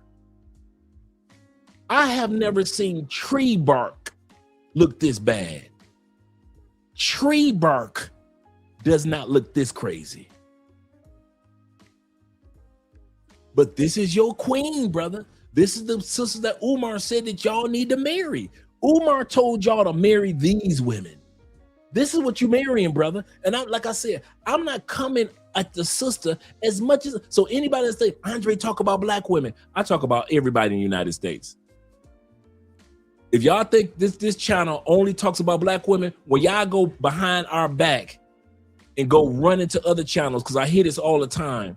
For the last 5 years, dudes will come watch Love Crossing Borders and run back to other channels and say, Andre said this, Andre said that. So for all you dudes, hear me out. I talk about everybody in the United States, because all of us need some improvement. All of us Americans ain't as perfect as we tell other countries we are. We all, me and all y'all, got areas of improvement. So if y'all think I'm just, he talks about black women, I talk about if you American, I talk about your ass, me included. So I'm not just talking about the sister, I'm talking about the fact that y'all would smash, you men would smash that. And this dude's in the comment, I wouldn't do it. Negro, please. I'm your brother. You ain't got to lie to me, Craig. Craig, you ain't got to lie to me. I've been with you for over 50 years before I left. Over 50 years. I've seen what some of y'all sleep with, and it looks just like this. It looks just like this. So don't act like I don't know what I'm talking about. This is she just feel comfortable to give her I didn't even notice all of this when I was editing the video, by the way. I didn't notice all of this. I'm looking at them cuckoo bugs at the top of her, then I'm looking at the whole baby. If you love who you are, shave that head. I have seen women with dreads and locks that look so sexy, so beautiful. Am I lying? There are women that rock their dreads and locks and you be looking like, damn girl, you look good in them dreads and them locks. This ain't it. Your cousin Riri ain't it. I'm gonna say this again, cousin Riri, cut that shit off your head. I promised I wouldn't go cuss tonight. Riri, cut it off. Looking like Methuselah. You looking like, girl, no. Cut it off. Start from scratch. Cause it look like it itches. And for you dudes that lay down next to a woman that looks like this or have her hair like this, a bonnet is not gonna protect you from what's gonna be crawling on you when you fall asleep. I'm gonna say this again. Because she put a bonnet on at night, that is not gonna protect you from what's gonna crawl on you while you sleeping next to her, or women like this. You know that. Tell me I'm lying that her hair don't do it look like it stank. It doesn't stink. It doesn't smell. It stank. It looked like it stank. Her hair looked like it ain't seen water since God invented water. God said, let there be water, and that was the last time her head saw water. No moisturizer, no conditioner. Sister, black men do want your spidey senses tingling and her hair is tingling. Your spidey senses tingling because her hair is tingling with dandruff and soot and mud and piss and filth and trash and dog hair and cat hair and feathers from birds flying by. That woman hair looks like it's got all, if this woman's head was in Noah's Ark, every animal that had hair is in her head right now. Does her hair not look like buffalo hair, buffalo fur? It looks like koala fur.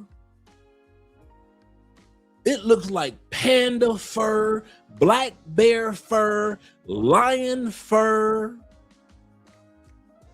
Stop me when I'm lying. Buffalo fur. It looks like sloth fur. Every animal that had fur on the ark, her head looks like it right now. That's a damn shame in America. It's supposed to be, she is living in the most developed country in the world. You say, don't insult the animals. Talking about it's full of fruits and berries, right? Like she didn't come into America. This is nothing but fruits and berries. You mean fear and scary? Full of fear and scary. Goodness gracious.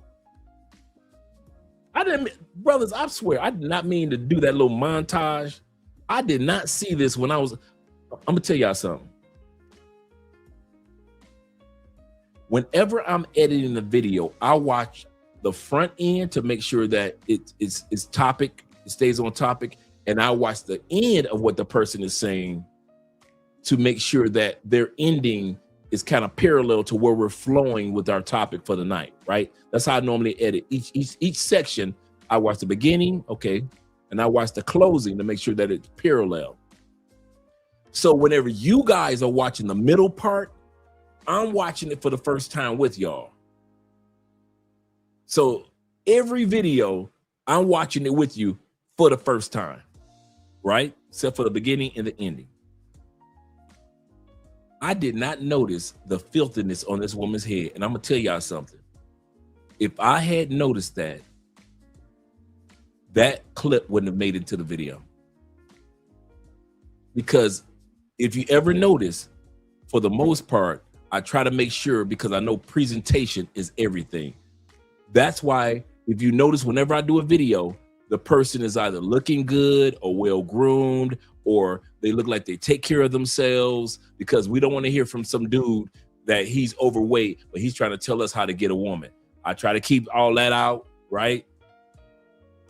Shout out to my overweight brothers. All of us are working on something, right? But I kid you not, man. That's just, shout out to my man F. Channer. He said, Andre, you not lying. He said, comedian Paul, shout out to Paul Moody, RIP, man. Paul Moody said, black people are the American trash man. Wow. We will take anybody else's trash. That's a good way of putting it. Shout out to Paul.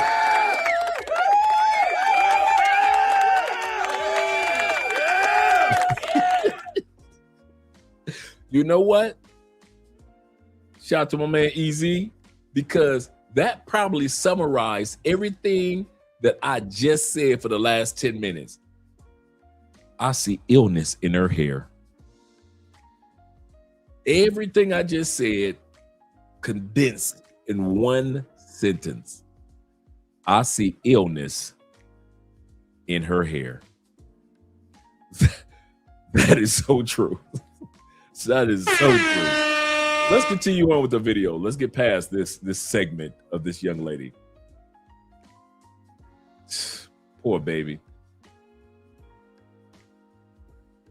And the reason that he was defending Nick Cannon is because he knows he's like Nick Cannon, if not worse than Nick Cannon. Because although Nick Cannon is running a breeding farm, I still think that he claims all of his 18. I don't know how many kids that he has, but he claims his football team, unlike Dr. Umar, who only now is kind of admitting that. Once again,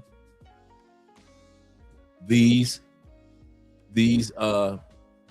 poverty race pushers will always put black people in the victim mentality. You right, Umar. They're taking money from the black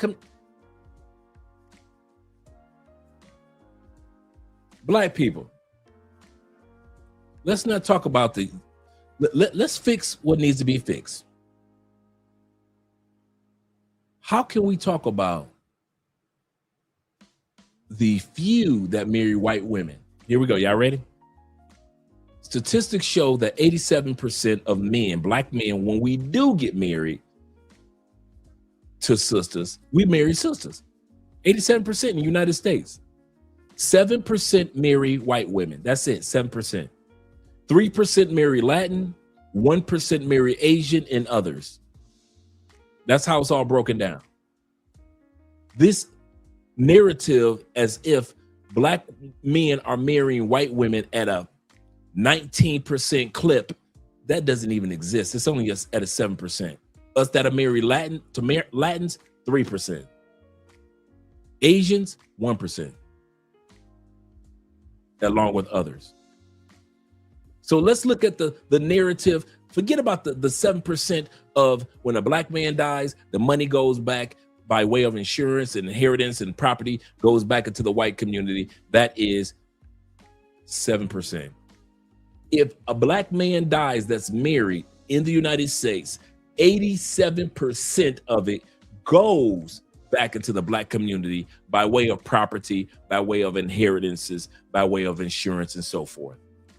Will, so forth. Trusts, so forth. 87% of the time is going back into the black community. But if you let Umar sell it, that we are losing because of 7%. 7%. Kobe Bryant married a Latina. I married a Latina. We're in the 3%. 3% going back is going to go to the Latin community. 3%. That's it. These dudes will sell it as if it's 33%. It's only 3%, gentlemen. For those of us that are married Asian, 1%. You marry an Asian woman, you pass on, you left an insurance policy, you left property, investments, it's going to 1%. 87% is going to the black women if you pass on and they are effing up your money. You ready? They are not starting businesses with that 100,000 or $500,000 that you left in an insurance policy. That house has been paid off before you passed on. That house is worth $200,000 to $500,000. They are effing off your money. Nobody wants to talk about that. Nobody wants to talk about how much of the money, once we die as black men, is being effed off. 1.6 trillion. On average, every year, the black community has in buying power or spending power $1.3 to $1.6 trillion to spend. And we F up and jack off most of it.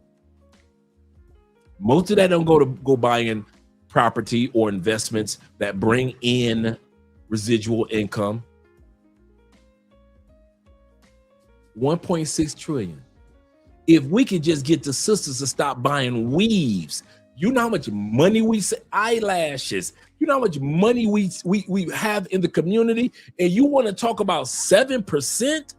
When them sisters spend more than 7% of the 1.6 trillion on hair and weaves. Wigs, weaves, lashes. All of that. There's way more money that gets wasted in the black community because whatever magazine they're reading, Essence magazine, telling them that's not the style, girl. You need to take this Ozempic and lose all your weight and your butt and your hips and your breasts. You're going to lose weight in your lips, girl. Take this Ozempic. This measly 7%. You want to criticize people that marry Latin women, and it's only a measly 3%, and way more black women are wasting money and black men are wasting money in our community of the 1+ trillion that we get every year from working and businesses and everything, and we blow it every year. And you want to blame it on interracial relations? Y'all Negroes funny back in the States. Y'all funny. We want to blame everybody but where the fingers needs to be pointed sometime. I didn't say every time. I said sometime. Because we know that systematic racism still exists in the United States. We know that redlining of communities still exists in the United States. We know that they took away the title of Jim Crow, but we know that there are some neighborhoods you better not get caught in at night in the United States. But we have to admit that there's a small percentage of it, if not a major percentage of it, that has to do with us and our spending habits. Not the fact that Kobe Bryant left money to his wife. Shout out to official Kobe in the building.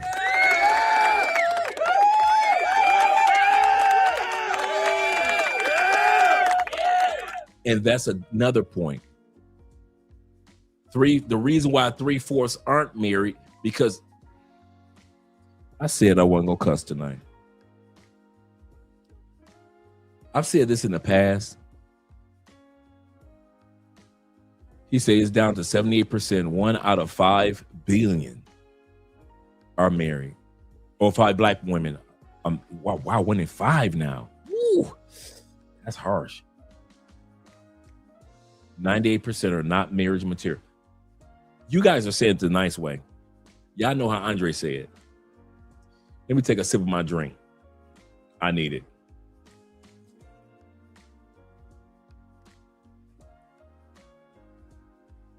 Some of us don't want to admit that most of the women in most communities, Black community, Latin community, Asian community, so forth. Y'all ready? Most women, and I'm going to say that, and you guys can attest to this who are travelers too, because it's a global thing. Most women carry themselves as fuckable only. most women in all, not so anybody's want to say Andre's talking about black women. I'm talking about globally, most communities that most of us have gone to, most of these women are not marriage material. Even in the Bible, it says, bruh, if you find a wife, bruh, you have found a good thing and favor with the Lord. That's how hard it is to find a wife, even when God says it. Remember, God also said through King Solomon, it's better to live on a rooftop eating soup than to live in a mansion with a cantankerous, nagging wife. And it talks about that 3 times in Proverbs. Just in case you didn't get it in that chapter, I'm going to remind you in this chapter. If you didn't remember in the 2nd chapter, I'm going to tell you one more time in the book of Proverbs. It is better to eat soup on the roof of a house in the rain than it is to live in a mansion with a nagging, cantankerous wife. Even God was telling him, bruh, it ain't gonna be easy finding a wife. For some of you guys, wives. Why? Because most of them aren't marriage material. Most of them, if you out here being a man, are just fuckable, bruh. Some of us was in 3-year relationships with females we knew that was just fuckable. That's why you ain't asking to marry you. You ever notice that? Some of y'all was in a relationship for 5 years with females. You never even thought about asking her. Everybody was telling you, ask her. Boy, you need to ask that girl to make her a good woman. You never came close to asking her. You know why? Because she was fuckable. She wasn't marriageable. She was fuckable. I can easily say, and I mean this, and I'm not coming at any woman in any country. Out of the women that I have been with, I can easily, and I mean this, it's not an attack or anything. It depends on the women you was with. Bullshit. 99% of the women that I have slept with were only fuckable. 1% would carry themselves in a way to be girlfriends or potential wives. 1%. And I'm talking about rich chicks, black chicks, white chicks, average money making chicks. I'm talking about from chicks from the age of, I would easily say from the age of 17 all the way until like 57 when I went to, before I went on monk mode and I started traveling around the world. And I discovered even around the world, most of the women in France are fuckable. Most of the women in the Philippines that you guys deal with are only fuckable. Most women in Thailand are fuckable. Most women in South America are not wifey and are not girlfriends. They just fuckable. I can fuck them, but they are not the ones that you want to keep. They might be a keeper to the next man, but for me, they was fuckable. And if you go through the Rolodex of your mind and think about all the women that you've been with, you cannot say she was wifey, she was wifey, she was wifey. You telling me 98% of the women that you've been with were wifey material? Really? No, not for me. And not for most men globally. That's why God said, hey, if you find a, bro, I'm telling you something. He that findeth the wife, bruh, that's a come up. When the Bible says that's a come up, that's a lick, that's a hookup. He that findeth the wife has found a good thing. And I'm going to tell you even more. Bruh, you have found favor with the Lord. If you found you a real wife. Why? Because most women that roam the planet are only fuckable.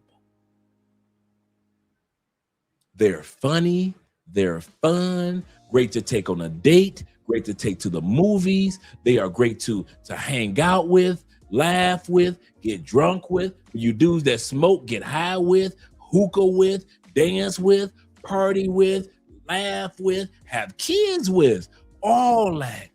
Creep with, all that. They all are under the umbrella of, at the end of the day, they was good to fuck or fuck around with, hang out with. Every woman that wants to be a wife is not wifey material. Women can say the same thing about us. Not all y'all husband material. You are 1000% correct, ladies. We never said that we were. You said that you are. I'll say this again. Men never claim to be 100% or 99% or 85% or 62% husband worthy. We've never bragged on, hey, I'm husband material. We know when we ain't shit. We know when we ain't walking right. We like, hey, I might be the shit next year, but this year I ain't shit when it come to relationships. All y'all getting fucked. Every one of y'all. I'm sorry, ladies. You gonna get your back blew out this year. Now, next year I might grow up. I might mature in my 30s, but I'm 29. You gonna get hurt, ladies. I'm sorry. I'm 39. I might mature at 40, but I'm 39. This year I ain't shit. Men never had a problem with admitting that we still have growth to do. It's you ladies that try to act like at 23, I'm ready for the assignment of marriage and family, sir. Y'all try to act like every single one of y'all, almost all of y'all, are marriage material. And we're here to tell you, most of y'all, even all the way up to the age of 60, are just fuckable. We know we fuck around, we hang out, we have some drinks, we listen to some old school music, we party, we have some fun, we might have a baby or two. I pay child support, but hey, you know, you ain't wifey. No, I don't want to be with you for the rest of my life. But we've been together 10 years. Life is not 10 years. Life is beyond that, girl. It might be 10 years one day. I don't want to be with you on my last day. I might fuck around with you for 10 years, but if I got one day left on this planet, it ain't with you. I'm sorry. But we got 3 kids. Baby, just because you fuckable and I got you pregnant doesn't mean that you stop from being fuckable. Kids don't make you unfuckable. It just validates that you just fuckable. I done gave you 3 kids, girl. Not one ring. These kids validate that you were only fuckable. That's it. And like I said, men, well, you guys are like that too. Yes, we are. We just don't run around bragging as if we aren't. We just don't run around bragging as if I'm ready for marriage. I'm 12 years old and I'm ready for marriage. I was dreaming about being married one day. Men don't do that. Men don't do that. Men have no, ladies, hear me out. Men have no problem with admitting that we still got growth to do. Yes, y'all do. No, you don't hear us. You hear what you want to hear. That's why you think or assume men don't acknowledge that we have growth to do. You have growth to do, and you will still say, I'm a 10. Patting your weave with them long eyelashes, Botox, all up in here, and you still try to say I'm a 10. You are 5'3", 222. How the hell you a 10? Men, we will not say nothing like that. If I'm a man and I'm 390, if I'm 292 at 6'2", which I'm 6'3", I ain't got no problem with saying I'm a big ass dude, girl. You sure you want to fuck around with this?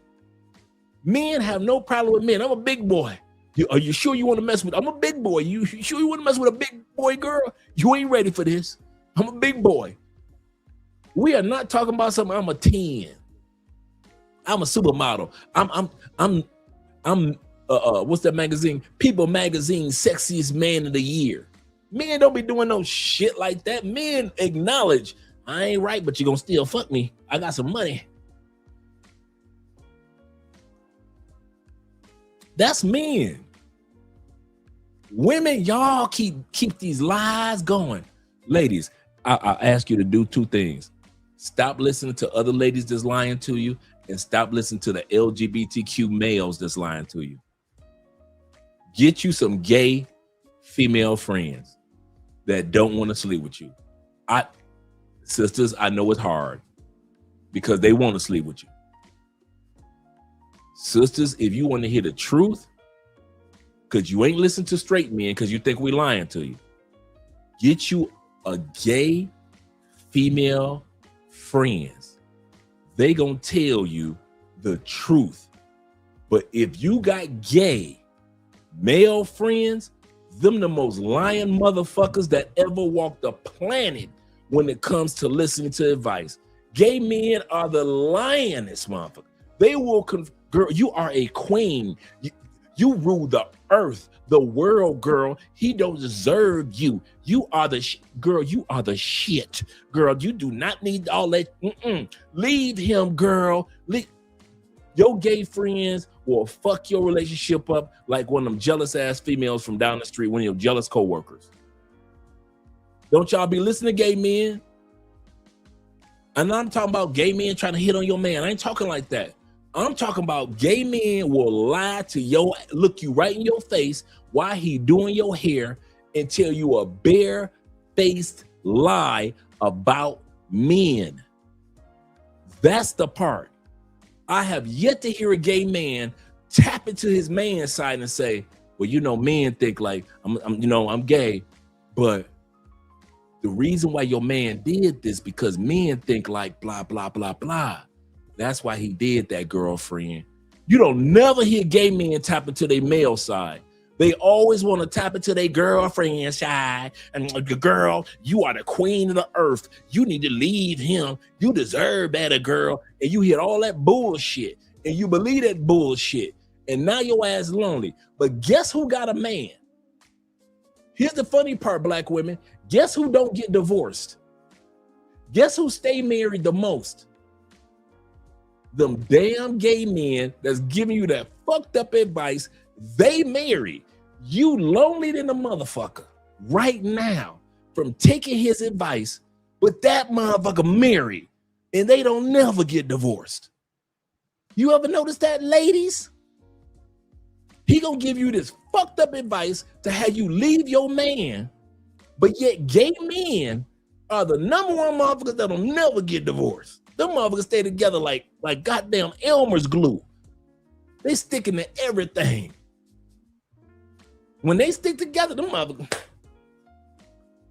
they staying together like they got welded. So ladies, stop listening to gay men. Stop listening to your hater ass, bitter girlfriends. I promise you, if you listen to a gay female give you real advice, your gay females will tell you, girl, if you don't sit your ass down and keep your man and shut the fuck up, that's why he about to leave you. Why? Because gay women hang out with men and they just sit back and listen. They be like, damn, I ain't know that. Damn, I ain't know this either. So by the time they come back to y'all, they be like, hey, men think like this, that, and this. I don't know what the fuck you talking about. Gay women would tell you, girl, sit your ass down somewhere. You lost your damn mind. With a cigar in her hand, you don't sit your ass down. You got you a good man, you fucking it up, girl. That's what your problem is. Gay female will tell your ass the truth. That's why y'all don't hang out with gay females, because she want to fuck me. No, you don't want to hang out with gay females because gay females will tell your black ass, your white ass, and your Latin ass the truth. And you don't want nobody to tell a woman the truth. That's why y'all don't hang out with gay. She trying to fuck me. No, Not every gay woman want to fuck your ugly ass. Some of y'all asses is ugly and don't nobody want to fuck you. Your gay female friends saw that you finally got a man and try to make sure you keep your relationship going with your ugly ass. But since you think every gay female want to fuck you, you don't hang out with them. You hang out with them goddamn gay LGBTQ co-signing ass men that co-sign every motherfucking thing. Everything. You can't do no wrong in the eyes of them gay motherfucking men. I have yet to see gay men check women ever on TikTok, YouTube, Instagram, church, in public. I'll never see at work. I'll never see y'all check them motherfuckers. You know that sister was wrong. And your gay ass will sit up there. You a queen. You a queen. Queen. The fuck is wrong with y'all? And then you wonder why only. Now the brothers will let me know less than 1 in 5 of y'all are even marriage material.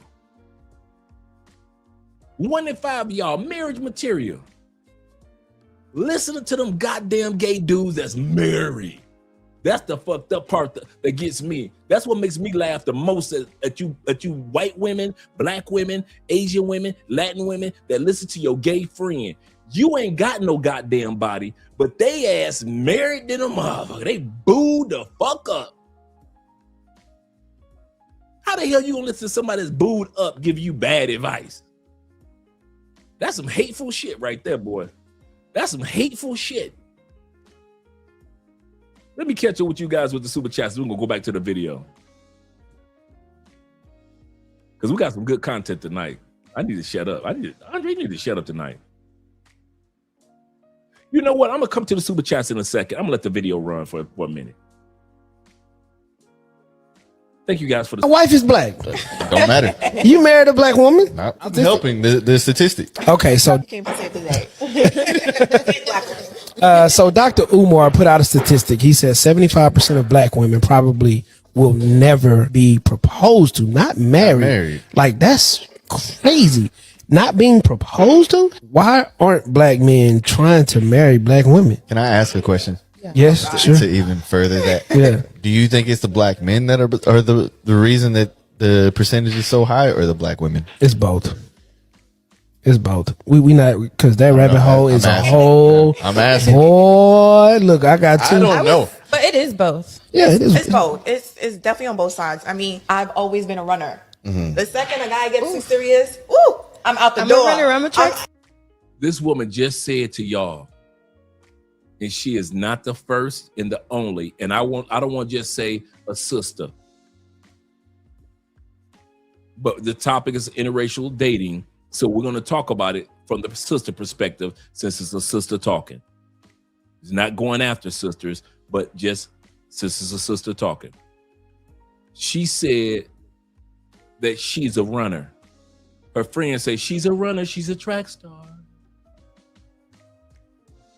She telling y'all, we're talking about now in this segment, we're talking about why is it that there's only 1 in 5 sisters getting married. We're about to watch runners and track stars. Yeah, I'm like, But hold on. Y'all always say it's us though. Look at this. I'm gonna clip this. They're telling us that they are the runners. Every time it gets serious, y'all like, oh no, I'm out of here. This dude getting too serious. for me personally, it's like it has to be like you can't be more aggressive pursuing me because that's gonna make me run. It kind of has to be like mutual. That's like, what we have. Lead. Ain't that what y'all want us to lead? Lead, but not so aggressive. See what I'm saying? See, I don't know. Women don't be knowing what they want, bro. They don't be knowing. They expect us to. They expect us to know what they want. They don't even know what the hell they want. Here's the thing. It's just us. Man gives his girlfriend a car, proposes to the sister, and still gets rejected.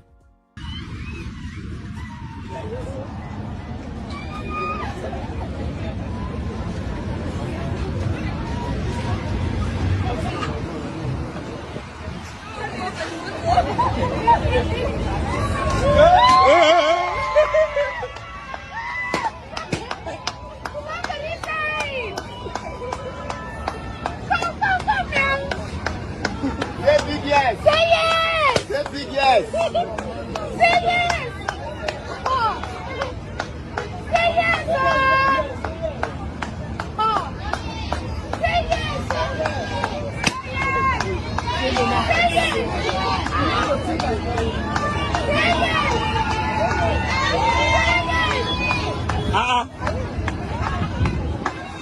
Una de los dos se dan.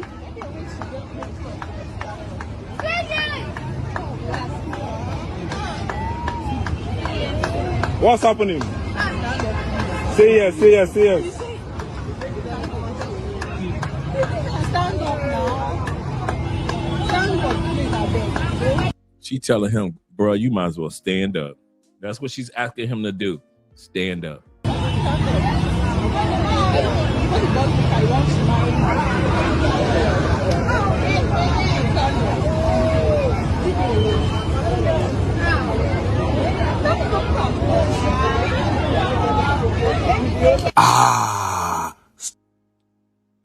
Damn.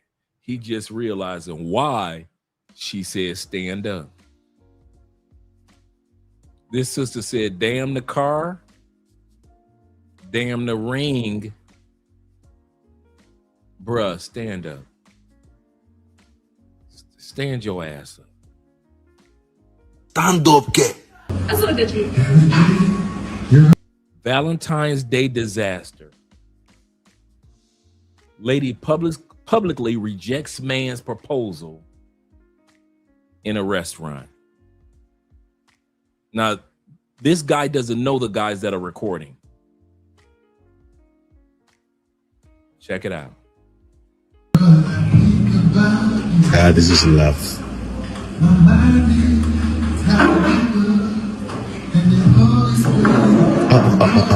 Anyway, bye bye.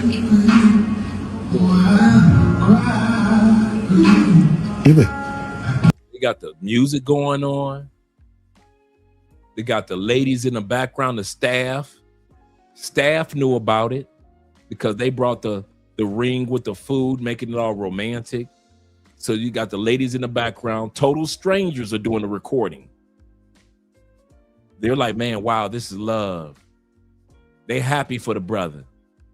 Let's see what happens. udah sih, Ben.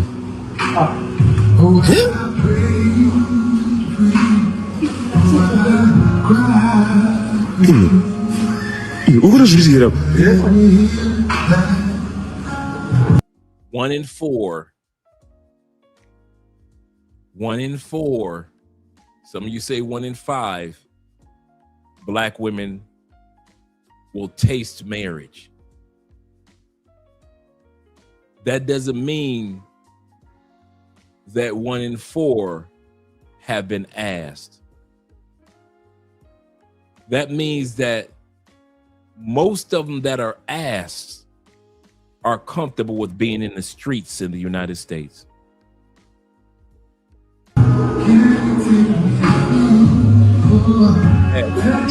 In the background, look at the ladies in the background looking like, oh, damn. Let me bring that one back. Come on, let's bring it back.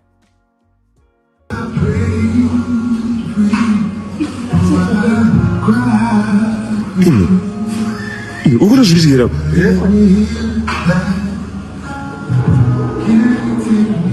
Ladies in the back looking like, oh, that's messed. Oh, look at the brother.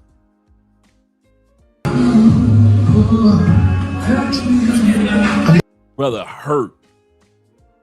Taking a sip of beer to play it off. You got a whole row of sisters, at least 4, standing there watching you do what men should do, what the sisters request for you men to do.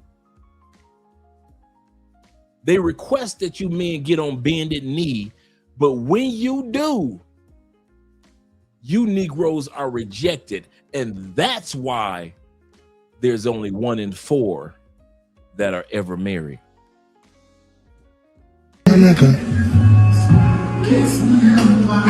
Look at bruh face. Come on, look at our brother face. Broken. He might as well had just ran and slammed his face into the ground. That's how broken his face looks.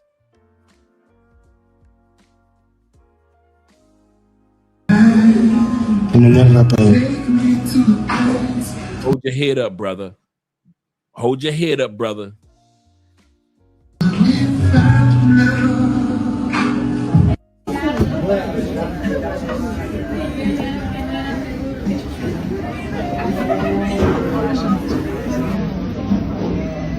I'm gonna let you guys know something. We're gonna come to the super chats after this.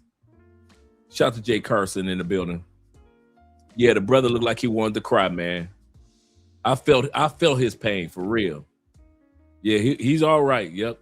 You'll be all right. He tough, right? Yep, absolutely correct. Shout out to Big Brother in life. You know what the sad part was?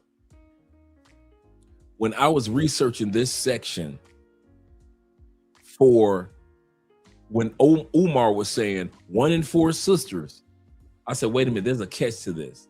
I said, if it's only 1 in, some of you guys said 1 in 5 sisters, whatever taste marriage in life.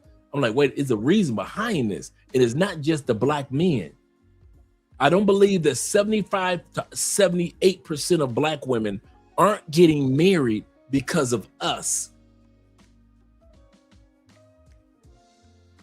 I could have did, and I mean this, a 4-hour montage of these clips just from TikTok alone. There's over 4 hours of footage of black women rejecting the proposals of black men. Okay, we look at it in this moment of proposal. Let's talk about the buildup.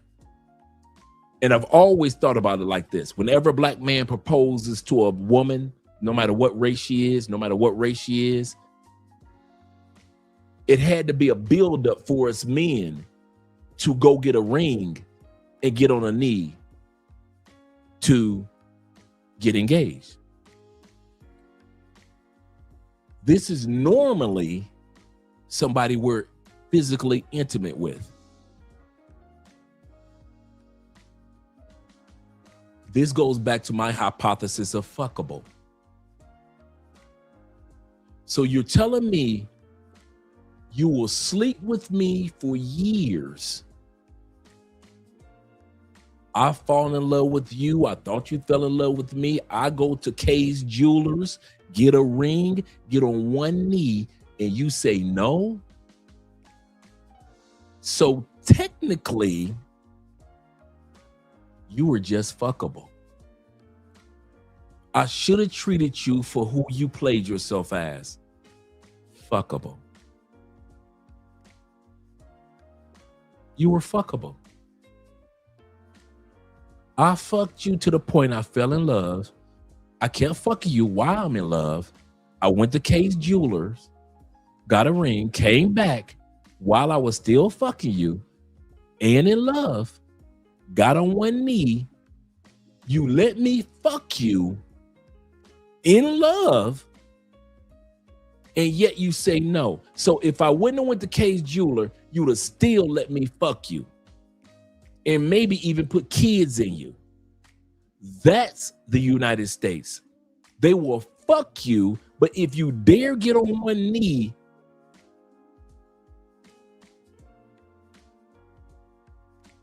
so when they try to put the weight on you, brothers, I can do 4 hours.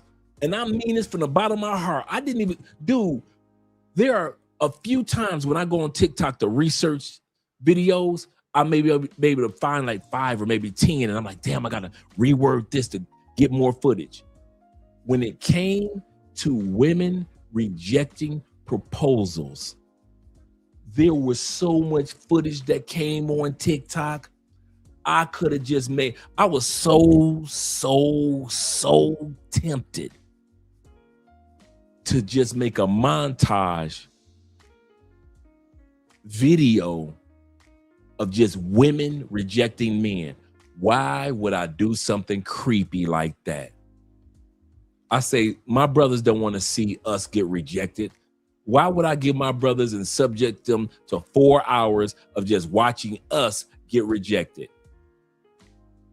I say I'll take my few clips, make my point about what Umar was talking about, and I'll let it go. But I wanted y'all dudes to know, one of the reasons why most of these women are fuckable is not because of you. It's not because of you. It's because many of these women play themselves like they fuckable. That's why you only fuck them for 7 years, 8 years, 9 years, 11 years, 12 years, and you ain't never thought about putting a ring on it. Because the moment that you get on one knee, she gonna tell your ass, bruh, I'm only here for the fucking and for the finances. I'm here for the fucking and the finances. That's what she gonna tell you, that bullshit. You think she here because, okay, the finances, we got a little girl and, you know, we've been having sex. She ain't sleeping around. I ain't sleeping around. We together. So let me go ahead, make her, like they used to say back in the day, an honest woman. Let my child, our daughter, see mom and dad married. And you think you doing the right thing. You done took your ass to Kay's Jewelers, right? You done bought that $3,000 ring, right? $7,000, $10,000 ring. Drop your ass to one knee. And she showed you and told you, Eric, I'm sorry, boo. I'm only fuckable. I'm only fuckable. If you wouldn't have brought the ring, we would have still been fucking. Oh, you gonna love when I show you the next fuckable girl. Y'all think I'm playing? I'm gonna come to the comments. I haven't forgotten. I mean the super chats. I haven't forgotten about you, gentlemen. I just wanted to lay a foundation for this one. We got 2. Once we get done with the fuckables, I'll come to the super chats. But I just want you guys to see this because this is crazy.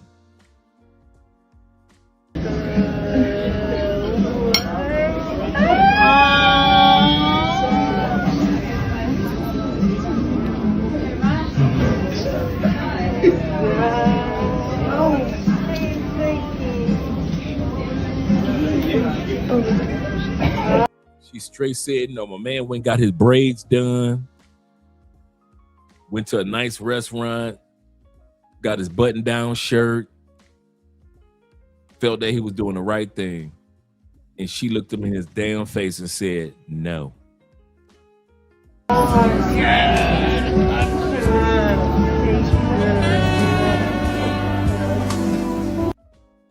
And look how y'all Negroes will get engaged to anything. Look how filthy and nasty and sloppy this fit. She looked like she got on pajamas. Oh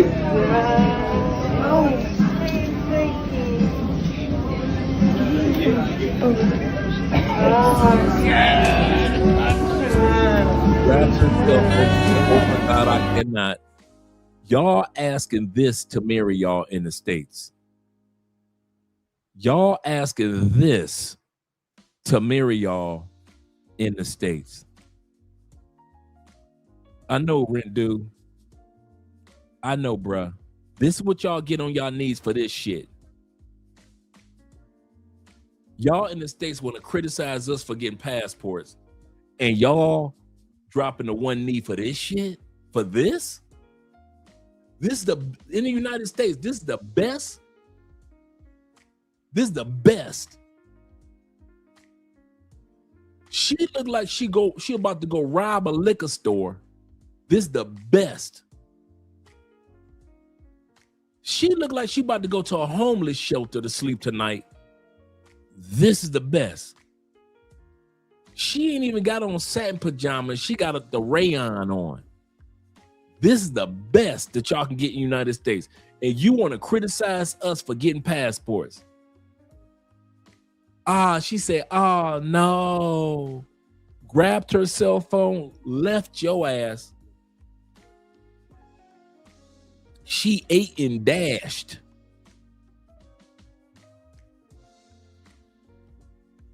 Slim says, Dre, you know in America, black men love them some pre-diabetic. This is true.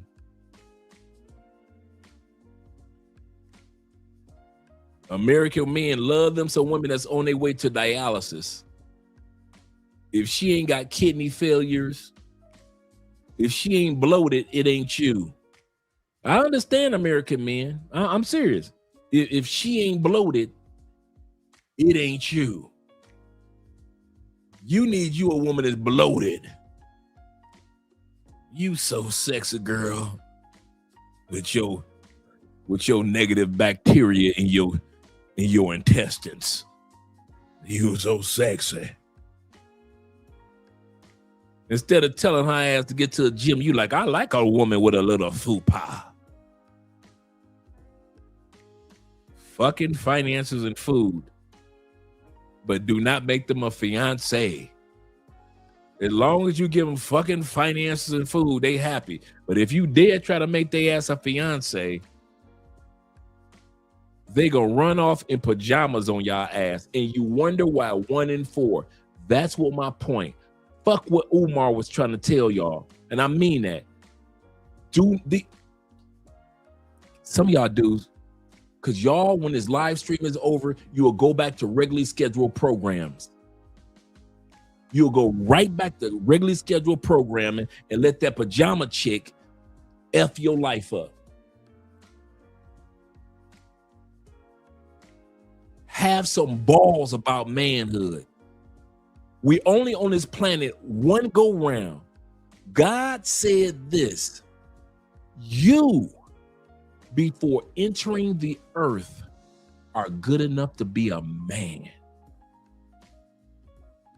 It wasn't just because of mom's DNA or mom XY chromosome, dad's XY chromosomes and mom Y chromosomes.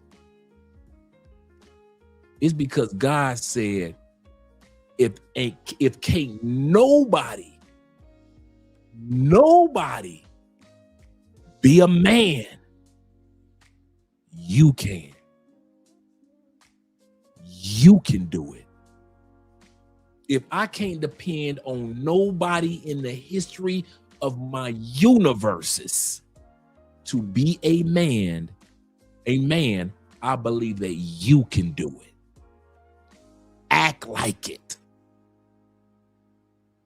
Your good days, your bad days, the days where you got money, the days you won't feel like you got the money. Be a fucking man about yours. If you know that the woman that you're dealing with is only fuckable, why are you taking your ass to Kay's Jewelers? We men know, let's be honest. We men know this if we don't know nothing else. We know who to get on one knee to, even if it only lasts 7 to 10 years. Most of us men know who we supposed to get on our knee to and who is only fuckable. What do I always say? There's only 2 reasons every man is with a woman. I'll say this to my grave. 2 reasons why every man is with every woman in the history of this planet. From the cavemen, white boys up in the caves of Europe, to us brothers that were in the Garden of Eden. Y'all ready? Number 1 reason, because you want her in your life. Whether it be as a friend, whether it be she's your sister, your mom, relative, or whether it's somebody that you're interested in. Whether it be for marriage or girlfriend or jump off or fuckable, you want her in your life for whatever reason. That's the number 1 reason. Here's the number 2 reason that men don't want to admit why you still have women in your life. Men are territorial creatures. All of us. All of us are territorial creatures. Every one of you that want to tell yourself a lie right now, I'm not territorial. Negro, you the main one that's territorial. I will be damned. Number 2, if Keith down the street get this pussy. The number 2 reason why you are still with that woman is no longer because of number 1, you want her in your life. is because of number 2. I am not letting nobody else get this pussy. She is not. I wish she would suck another nigga dick the way she sucked my. I ain't no ain't. I will stay in this relationship forever in a day, ever in a day. Before I let another motherfucker get it. Men are territorial lions, male lions, birds. You see, male birds will beat the ass of another bird twice his size.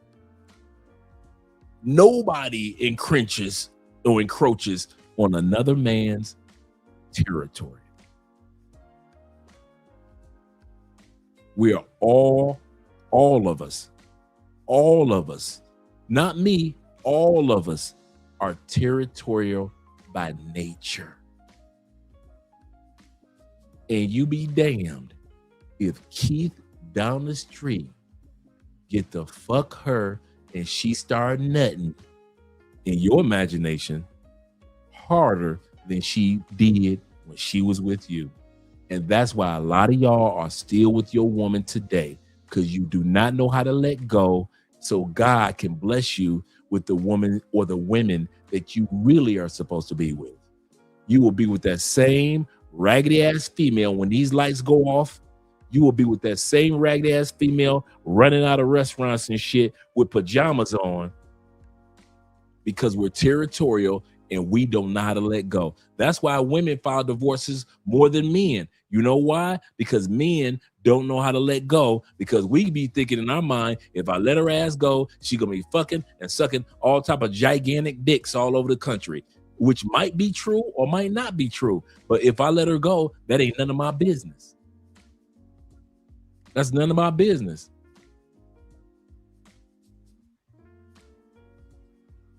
Let her ass go. She thinks she got the matching outfit on. She got her grandmama weave in her hair and her sister's eyelashes that she borrowed. My man got brand new kicks on. I got the brand new kicks. Got my braids done. I got my paycheck tonight. I thought I was taking her to a quiet restaurant at a quiet time. And this heifer looked at me and said no. And you wonder why only 1 in 4 or 5 black women in the United States are married. This is why.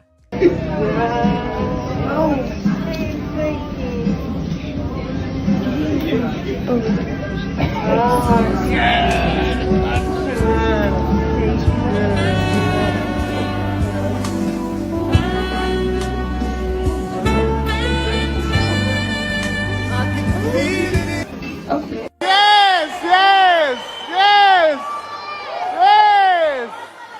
Ah, come on. Nah, come on. Ah, yeah. Ah. The same chick that even in your car that drove to the mall with you told you fuck you. She ain't even got a ride home.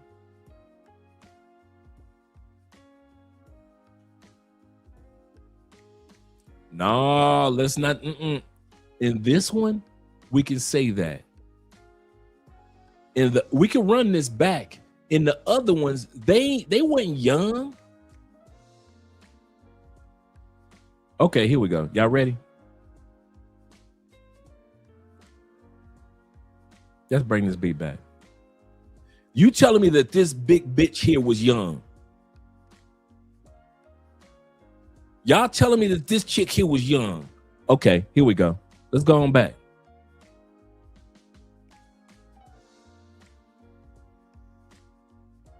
Y'all telling me this chick here was young? Come on. Y'all got excuse for every damn thing. Come on, all you excusers. Come on, let's bring it. You telling me that this chick here was young? If you can't recognize young as a man, you might still be young. If you can't recognize who the fuck is older and who is younger at your old ass age, you might still be young.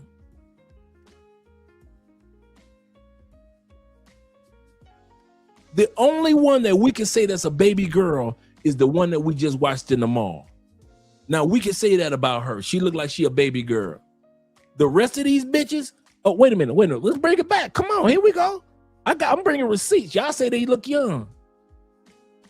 You telling me that this bitch here is young?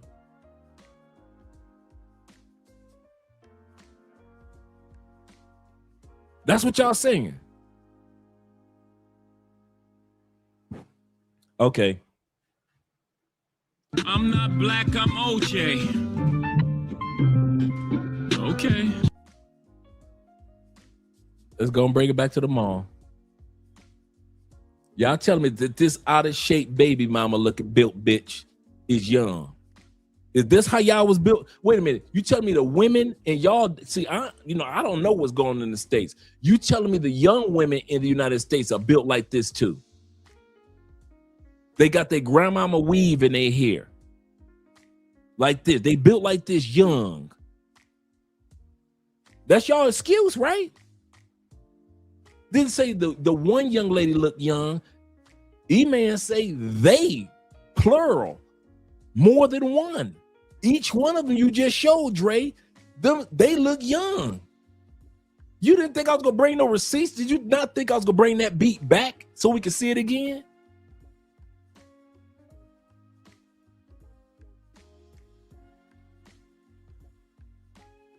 This bitch got an outfit on from motherfucking whatever mall spot.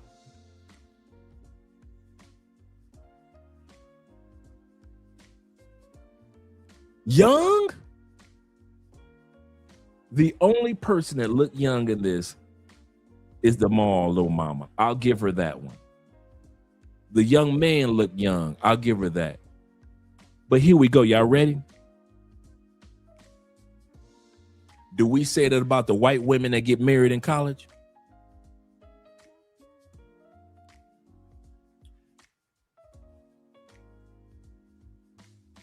I'll wait. See, the little mama that was in the mall, she still looked college age. The young man looked college age. If he had asked a white woman of college age, she probably would have said yes, even though she was of college age. But you ask the sisters that are of college age, they're going to run out that damn mall.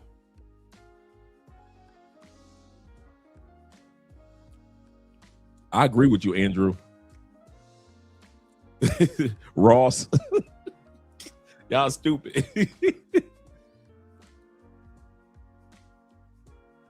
So even though she might have been younger than the other ladies, I agree with you, E-Man. But if that was a white woman that he had built a sexual and an honest relationship with of college age. So yes, but that young lady with the braids wasn't too old, at least for college. I bet your fucking white girl would have said yes. Bet that. Bet your white girl would have said yes at 22, 23. Bet that. Let's bet that one.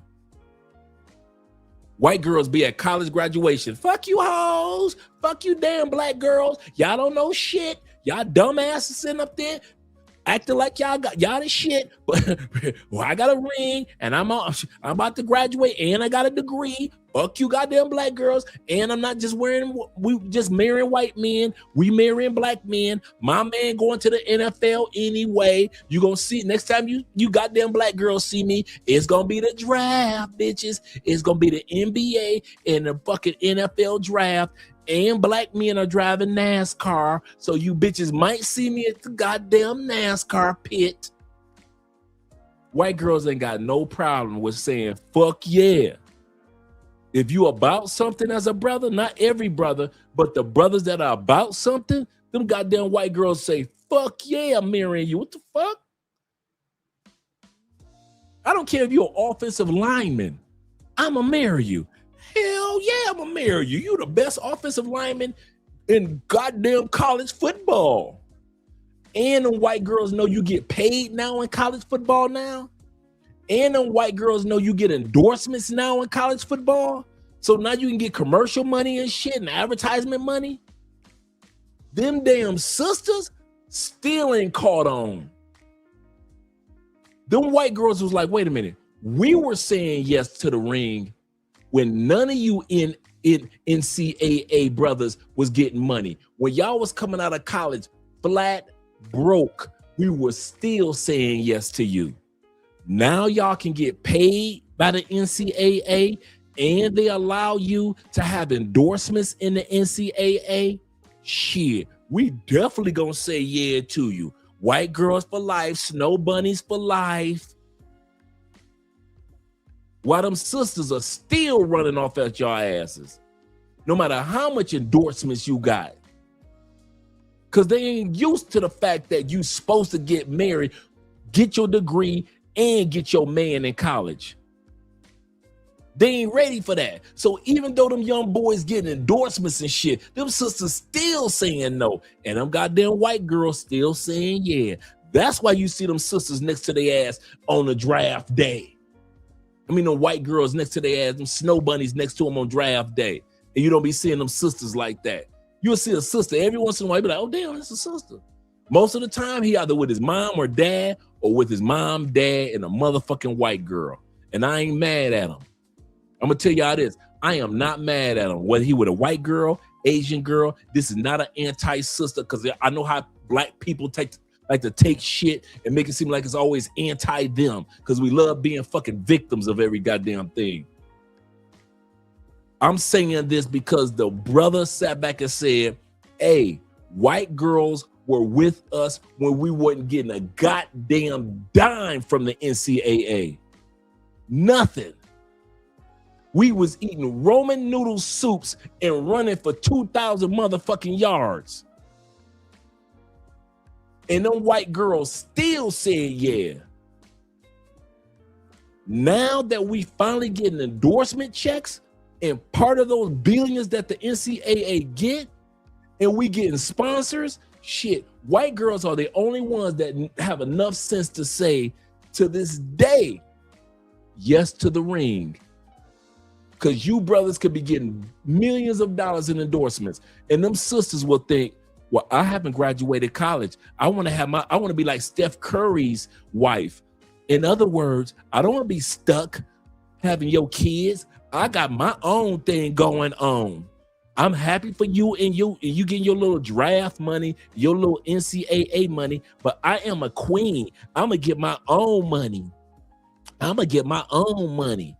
Them bitches still ain't got enough sense to marry you. But them damn white girls and them damn Asian girls and the damn Latin girls who are with your ass when you ain't had a pot to piss in college, they married you then, and they will marry your black ass now. Don't you ever forget who the fuck was saying yes to you when you weren't getting shit in college.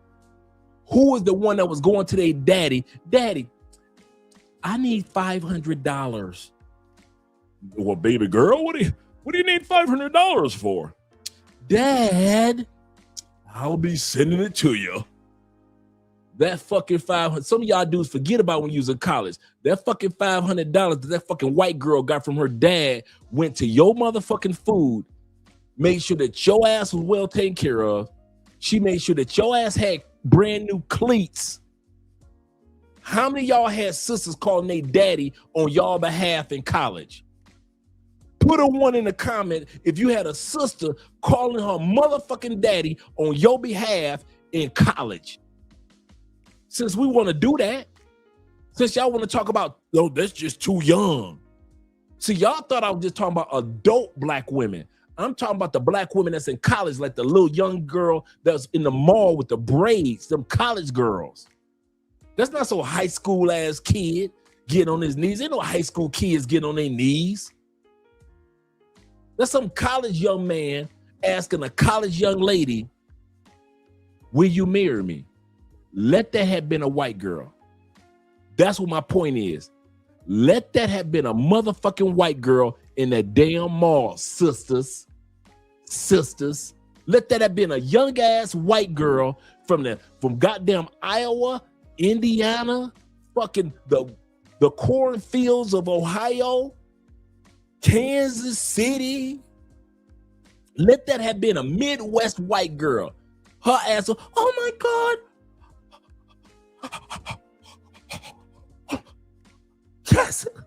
Yes, Anthony, yes. Wouldn't have been no running. Should have ran straight your motherfucking arms.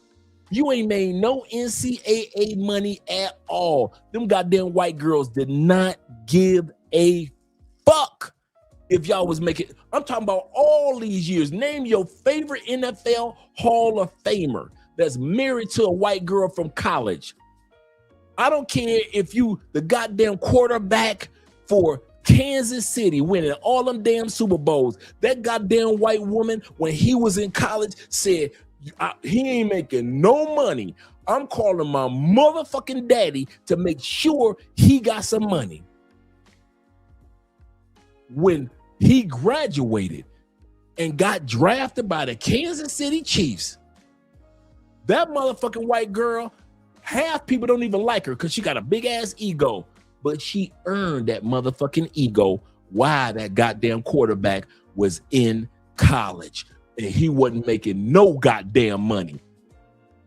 And plenty of sisters could have walked up on his light-skinned ass and they didn't. So while y'all sitting up here talking about some, well, they young.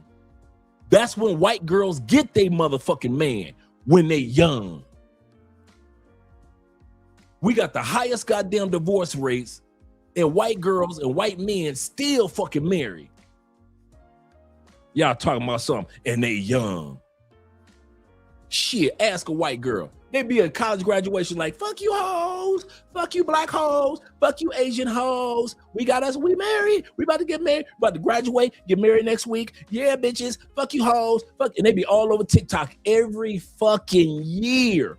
Nothing but goddamn white girls that's young with motherfucking rings on their fingers. And don't be no expensive ass ring. They be like, baby, why buy an expensive ring when you can buy me a $300 to $500 ring right now, and we can take that $12,000 and buy a house? Not sisters. Give me a $12,000 ring in an apartment. They would rather you take $12,000, put it on their finger, and y'all move into an apartment. Move into a rental house. White girl would take a goddamn, you could take her a bread wrapper. Baby, do you love me? A bread wrapper. A goddamn 25 cents ring with a gigantic candy ring on the tip. I love you, baby. And she'll think it's just the cutest thing. 3 years later, your ass, Mr. Corporate Black Man, this corporate black man, that, and you done bought your white girl the biggest goddamn diamond, emerald, white diamond, white gold ass motherfucking ring there is.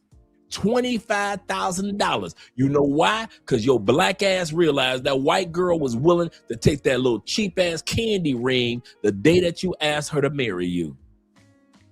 And I'm not co-signing white women, but we have grown up seeing what I just described. So all that bullshit y'all trying to sell, you can sell that to somebody else. And that I'm ready. I'm ready for the sisters and the brothers and all you Umarites and all you goddamn Tariq Nasheedites to come after your boy. I'm ready to hear your bullshit. I'm ready to hear what you got to say when it comes to them goddamn white girls that was with black men when we wouldn't get no motherfucking money from the NCAA. Where the fuck was the sisters? Where the fuck was the sisters when it was time to say yes when brothers got on their knee? Because them goddamn white girls was definitely saying yes. Them white girls was saying yes. They was watching your ass score 40 points a game. God damn, look at it. He can jump, girl. Go, Anthony. Go, Anthony. Anthony, go. Goddamn white girls was cheering your ass on. As soon as you got done, that bitch was in there earning and watching your goddamn uniform. No, coach, you don't need anybody else to watch this uniform. I'll do it. Them bitches at your practice doing homework. She doing your homework and her homework at your motherfucking practice with all the other white girls. When the last time you saw, I did all this homework. If it wasn't for me, he wouldn't have. Them damn white girls are making sure your ass was taken care of long before the NCAA started splitting that money.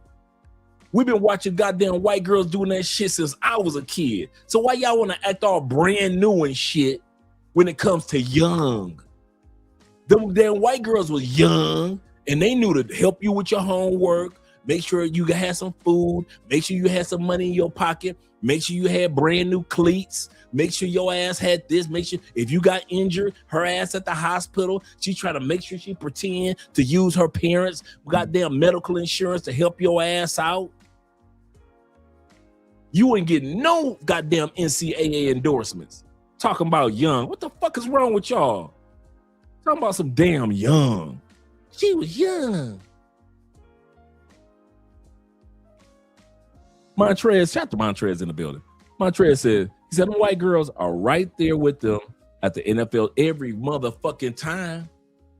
You think them white girls gonna give up their reins? Brothers, I'm serious. Do you think them white girls are about to fade to black because now, over the last few years, the NCAA has allowed you, or your sons, in other words, to get a part of the billions, so you get a percentage of the money, and or you get sponsors and commercials and endorsements? You think them white girls are about to let them sisters encroach on their territory of black, white, and Asian men? Them goddamn white girls in college gonna tell you, where the fuck was you sisters when they wasn't getting no money? That's what the white girls gonna tell them. Where the fuck was you sisters, you so-called sisters, when them brothers wasn't getting a goddamn dime from the NCAA? Where the fuck was you? Where was your ring on graduation day? We just looked at brothers asking sisters to men. We just looked at that shit. So don't act like, I told you I could have did 4 hours without me even talking. And I mean without me saying one word except for the intros and the shout outs.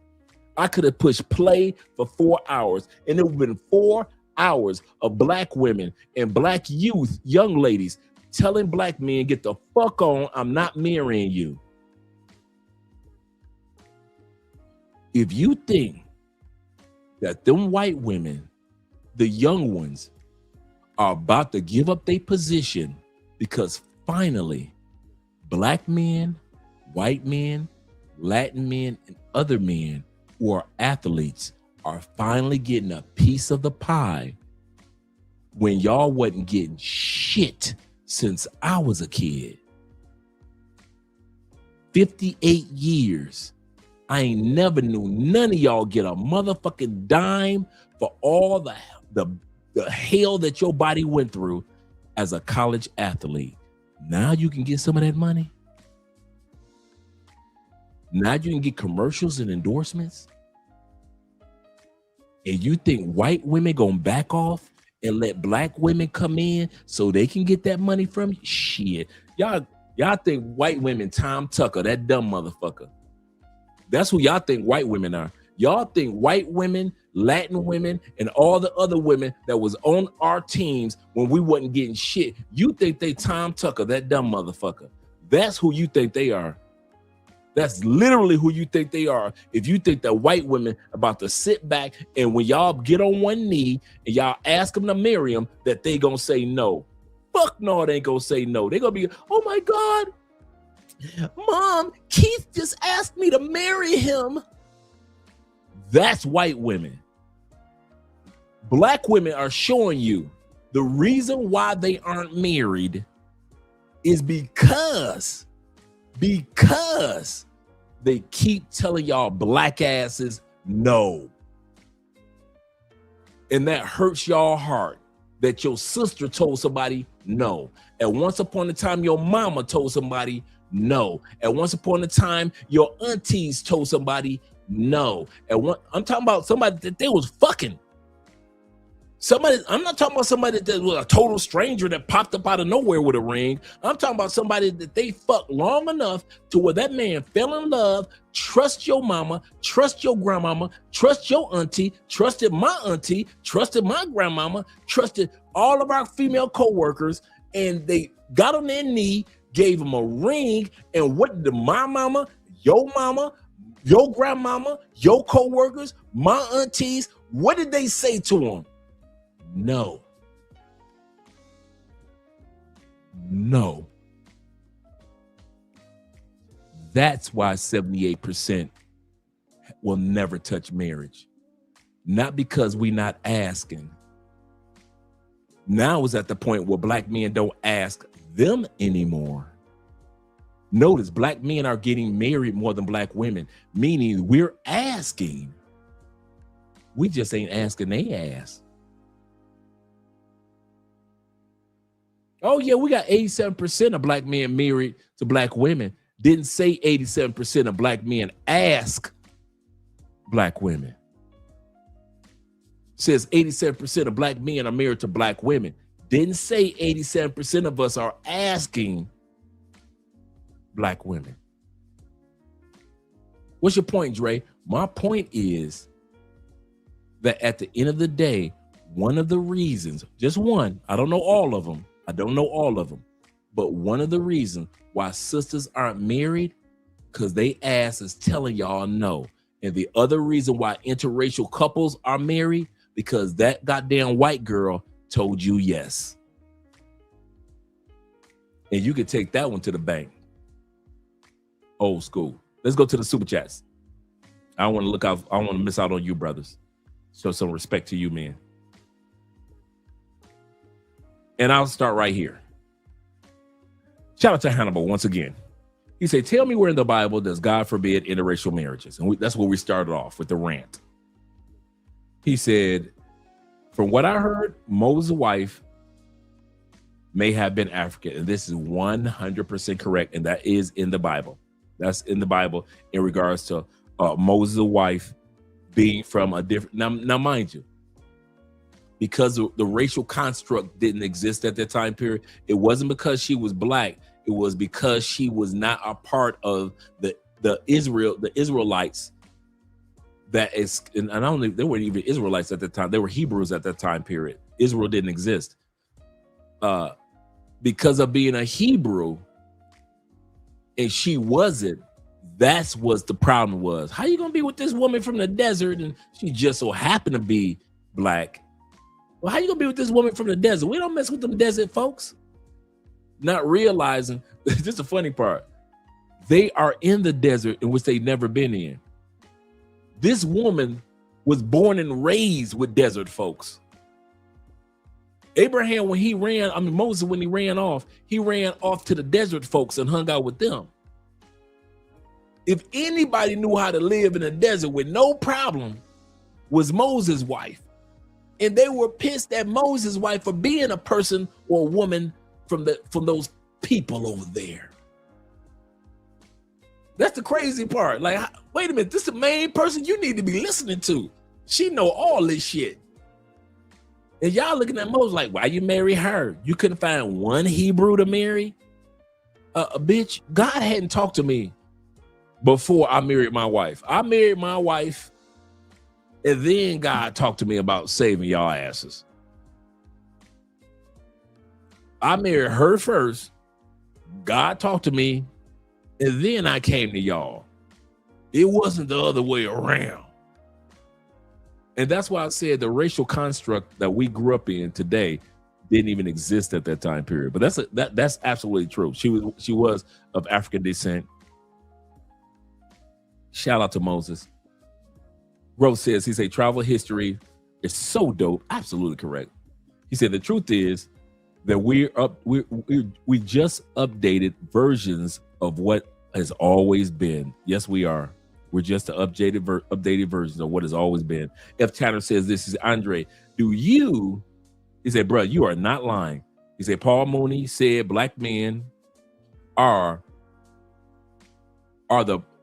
black men are the American trash man. Ooh.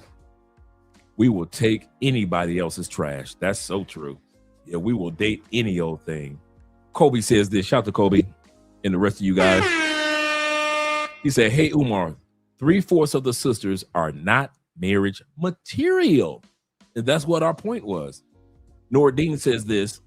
Nordine says, well, these kangs and quangs are upset with the passport bros because they are losing a lot of money. Now wait until Grand Theft Auto 6 comes out this year. They will lose their minds. Absolutely correct. And Nordine says this. He said the church, kangs and queens, will flip out because Modern Warfare 4 and Grand Theft Auto 6 is winning the men and losing a lot of money. This is true. And they are going to crash out hard. Be prepared for it, gentlemen. Be prepared. Nordine also says this. He said, watch out, fellas, for your kings. Dr. Omar, for your king, Dr. Omar will start coming after Modern Warfare and Grand Theft Auto 6. Advertisement, that is. He says, because we're going to lose a lot of, because he's going to lose a lot of money, Umar, and he's going to crash out even harder. You will see. You will see. And Nordine, shout out to Nordine once again with a $10 love. He said, golf course in Borders. He said, I can attest to that because I tried to get married to one of my long-term girlfriends who was a sister, and she left me at the altar on Christmas. Damn, no, I did not know about that, Nordine. Left me at the altar on Christmas Day. Dirty. That dirty. That dirty.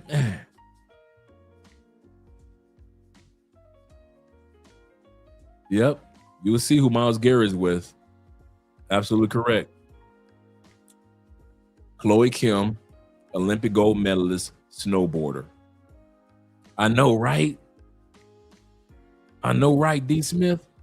Man, I ain't got nothing but love for you, Nordine. Corporal says this. He said, yes, sir. He said Moses fled Egypt to the land of Midian. Thank you. The land of Midian. He said an area located in the desert east of the Gulf of Aqaba and to the north of the Arabian Peninsula, which is modern day Saudi Arabia. Thank you very much, brother. Yeah, I know, right? Christmas, that dirty. Oh, I got another one for y'all. Let's go. If y'all think that one was dirty, I got one for y'all where a dude asked a female to marry him that y'all never saw this coming.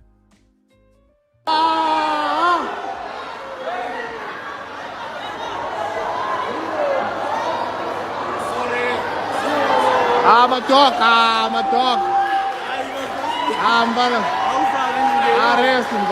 He proposed to you while he was in jail. When he asked me to get married, he was at Rikers. And I told y'all.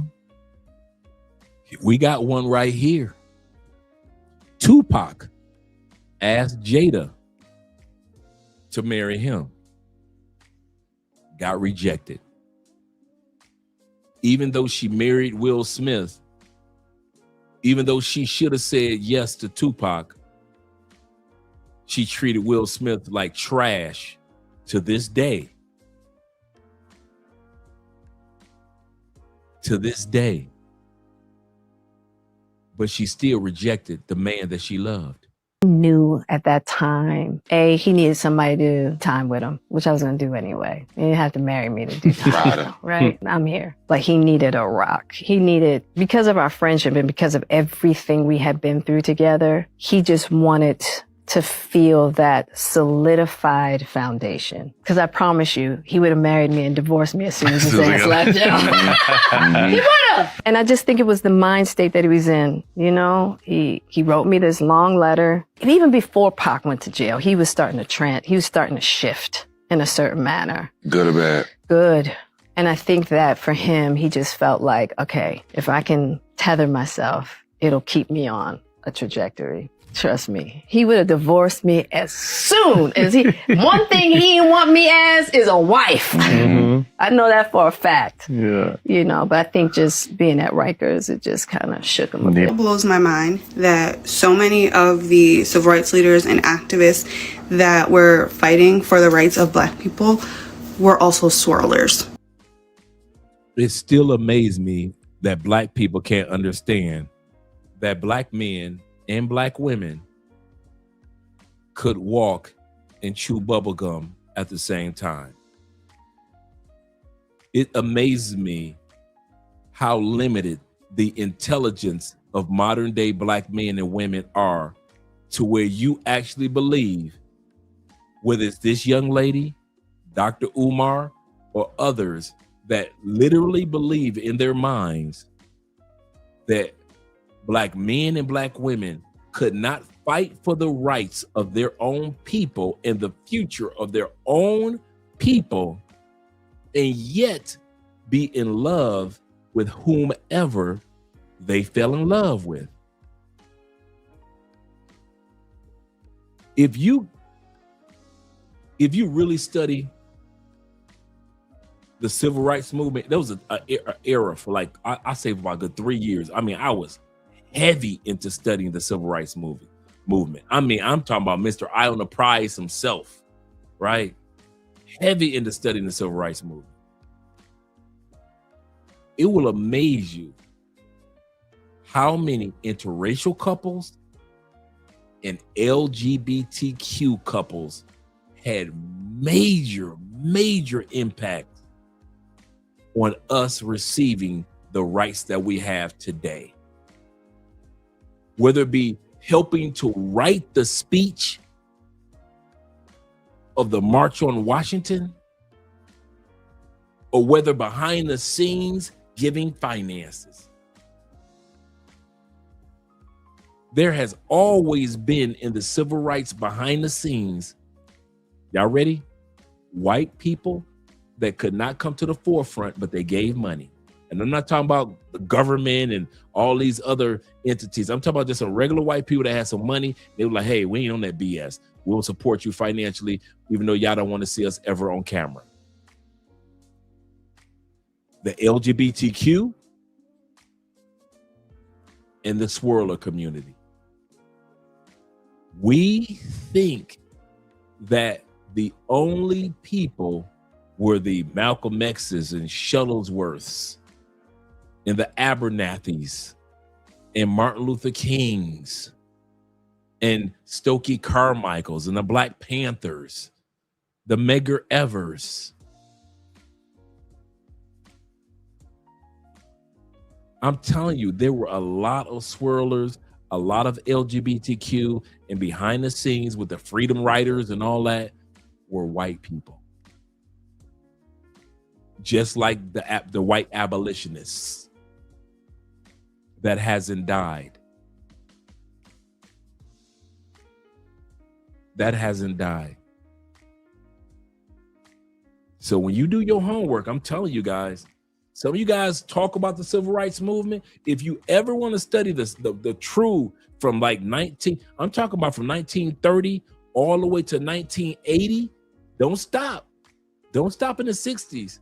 Between 1930 and 1980, man, it will amaze you how much those three groups helped us accomplish a lot of the goals. I give you a perfect example of white people. Y'all ready? A lot of you guys didn't know this. Remember the bus boycotts in Alabama? You know, Rosa Parks, and then the Montgomery bus boycotts with the Montgomery church groups and civil rights leaders and all that. with Abernathy and Shuttlesworth and Martin Luther King. A lot of people don't remember that Martin Luther King mama got assassinated playing the same organ that she played for 40 years in church. So when y'all sit back, y'all don't think about what Martin Luther King, he was a tether, he was a this. Yeah, the man not only sacrificed his life, his mama got killed because of what he was doing. His mama. That's why y'all always hear about Martin Luther King Sr. Well, his mama got killed. Y'all don't want to do that homework.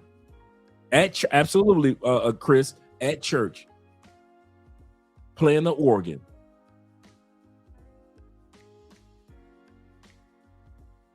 When you do your study on Black history of the Civil Rights Movement, I promise you, there are some things that will come out that you like, I never even knew about that, or I never thought about that. Not conspiracy secrets like they work with the CIA and all that bullshit. Like a lot of people don't know, if you look at the death of Malcolm X, he died in the arms of an Asian civil rights leader. I'll say this again. Malcolm X did not die in the arms of his wife. He died in the arms of an Asian woman who was a civil rights leader among her people. And Malcolm had come back to bring all the civil rights leaders together from different walks of life. He didn't die in the arm of a Black woman. That was an Asian civil rights, not activist, leader. Female. But y'all don't want to do your homework. You want to do your homework. That's why when Umar be talking, I'm like, man, can somebody please shut this dude up?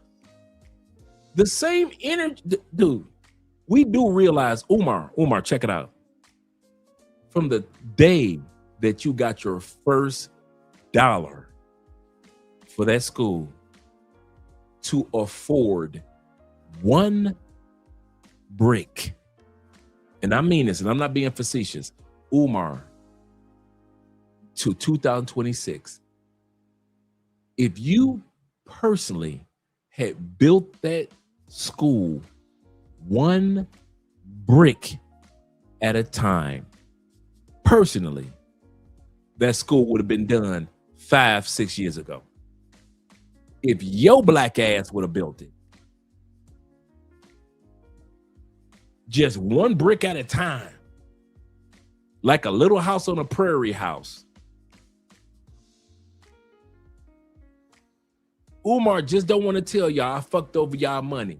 Y'all was sending me thousands upon thousands, millions upon millions, and I fucked over it all. All the grant money, I fucked it all up, Black people. I did just like Black Lives Matter. I came in, I pretended like I was with y'all, and I told y'all fuck y'all when it came to the money. So now Umar is getting paid to do speaking engagements at different colleges and at different events. But at the end of the day, Umar paying child support for 2 kids, and Umar, your pro-Black brother, ain't nothing but another broke-ass brother that's sitting around hustling y'all. That is it. That dude had ample opportunity to buy one brick at a time. Here's the fucked up part. There's a brother that got hurt. I heard about this story a few years ago. There's a brother that got hurt in the NFL. He was an NFL player. He got hurt. Do you know this regular everyday brother, I forget his name, has built 3 schools? I'm talking about a brother that wasn't rich. He wasn't famous. He was like 3rd string, 2nd string player. You'll never heard of him. I forget what position he played. He got hurt in the NFL. This brother has built 3 schools. Literally, what Umar is talking about, 3 schools in the Black community. 3. I heard about this story like 1.5 years, almost 2 years ago. Because somebody was comparing him to Umar, like, how the fuck do a 2nd string injured NFL player build 3 fucking schools And Umar had millions and didn't lay a brick.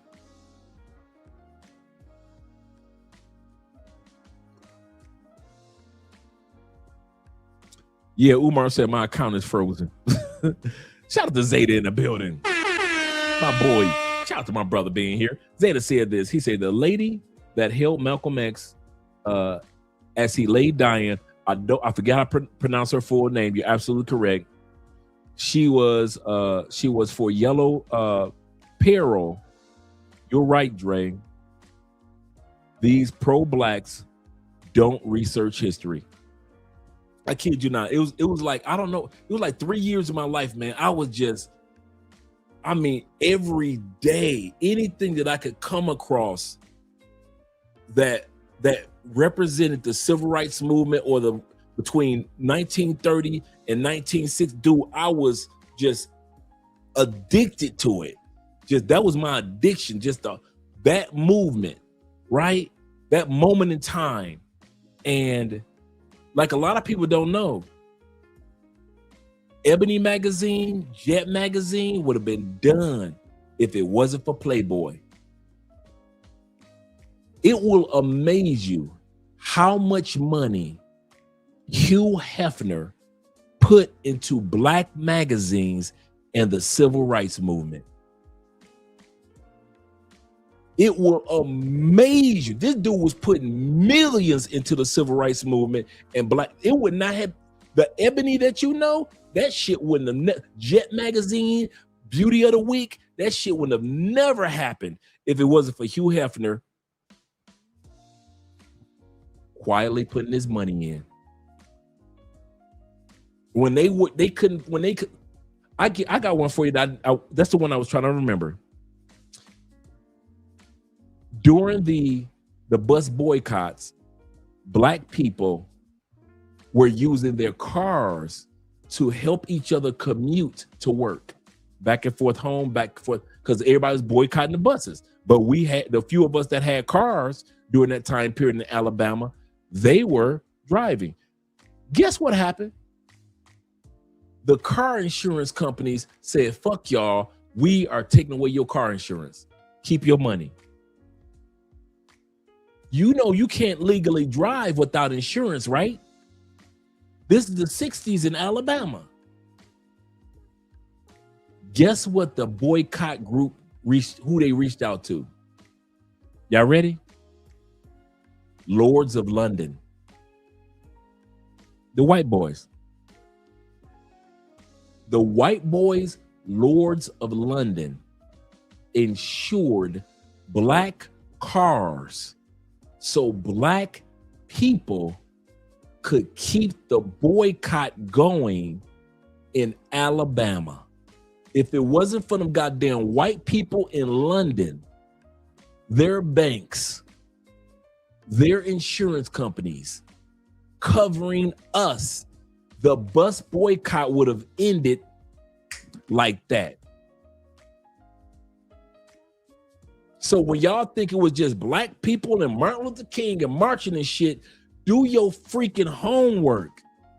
If it wasn't for them goddamn white boys, sometimes, not all the time, but if it wasn't for the white people, if it wasn't for LGBTQ, if it wasn't for the swirlers, the civil rights movement would have died. We needed more than just our black asses. We needed everybody. Yeah, if you think I'm lying, do your homework on that one. If you think I'm lying about that one. When that Montgomery bus boycott took off, and after a couple weeks, them goddamn crackers realized that black people still were helping each other, driving each other like taxis back and forth to work. So they weren't giving the money to the buses. They were giving the money to each other to put gas in each other's black cars.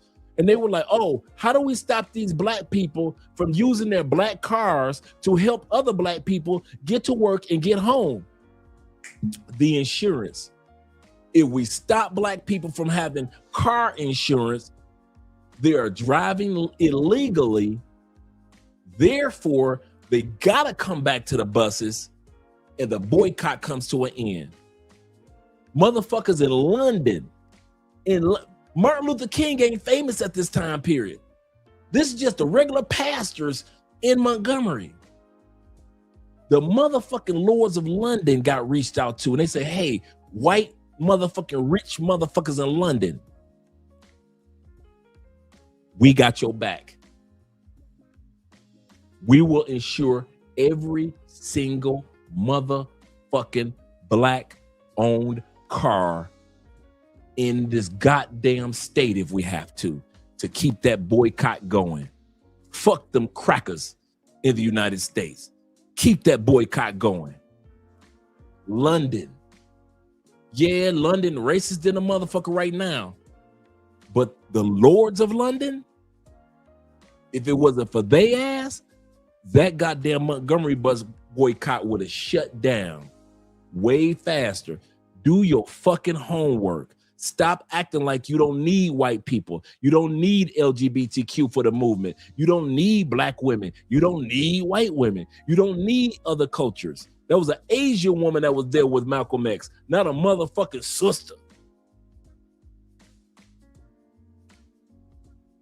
All them lies they tell y'all in the United States, they lie upon lie upon lie upon lie. When are we as men and black women, gonna do our own homework? I just told you some shit. I ain't your history teacher.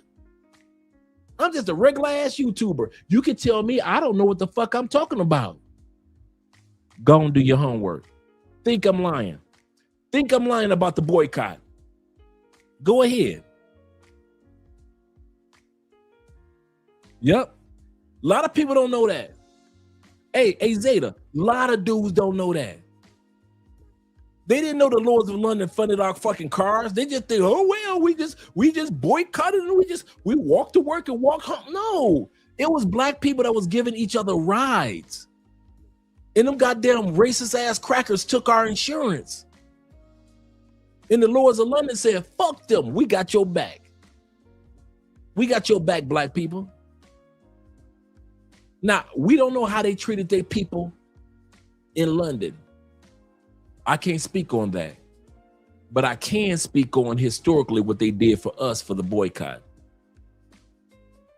Yep, that's when we were carpooling. He said, ironically, yep, Malcolm was deleted by a black man. Let's go back to the video, gentlemen. Shout out to you guys. So when sisters like this sit back and be like, I can't believe our civil rights leaders were swirlers. Sister, please. I can't believe y'all crazy.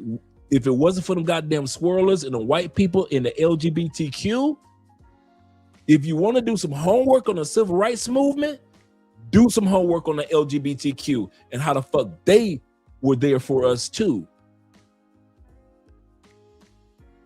Okay. He said, I got to watch the playback. Didn't know. He said, I didn't know. Yes, sir. Shout out to you, AMSM. You can't say, I love the black family, but I don't have a problem with interracial marriage. It still blows my mind that so many of the civil rights leaders and activists that were fighting for the rights of black people were also swirlers. Like, what do you mean in the daytime you are getting beat, you are getting called N-words, you are getting, like, disrespected by the ops, and you turn around at night and go spit on Daisy May? What? What are you doing? It literally does not make sense to me. A lot of people didn't like it when I said, if a black public official has a black spouse, they got my vote. Since a lot of people didn't understand that, let me explain. It's like Coke and Pepsi. You can preach all day long about how much you love Pepsi, but if you go home to a Coke spouse, we don't trust you. Not because of hatred, but because of alignment. Whom you choose to marry, to take on as your partner, is one of the most sacred bonds that we have. It's built on shared morals, principles, purpose, and values. Whom you choose is indicative of whom you value the most, trust the most, and want to build with. So for you to proclaim to be for the people while simultaneously making a lifetime allegiance to a group of people whom have historically subjugated, excluded, and dehumanized your people are going to look at you differently. So that's why I'm more inclined to support and trust a public official of color whom is committed to their community both publicly and privately. You let me know, does a public official of color being married to a white person make you look at them differently? Before this next brother speaks, I want to share something with you guys. Let me do a screen share real quick. I told you guys we're going to be on this live stream for a while tonight. So shout out to the second and third shifters. Let me go right here on the screen share. Y'all know I'm a receipts type of dude. And I'm dropping the link.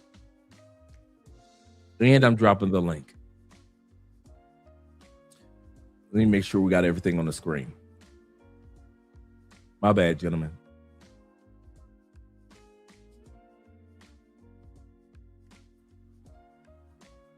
Martin Luther King and the Lords of London rescue the Montgomery bus boycott. I'm dropping the link to this whole article right here, so you guys can actually read that. This is nothing new. This is something I always knew about.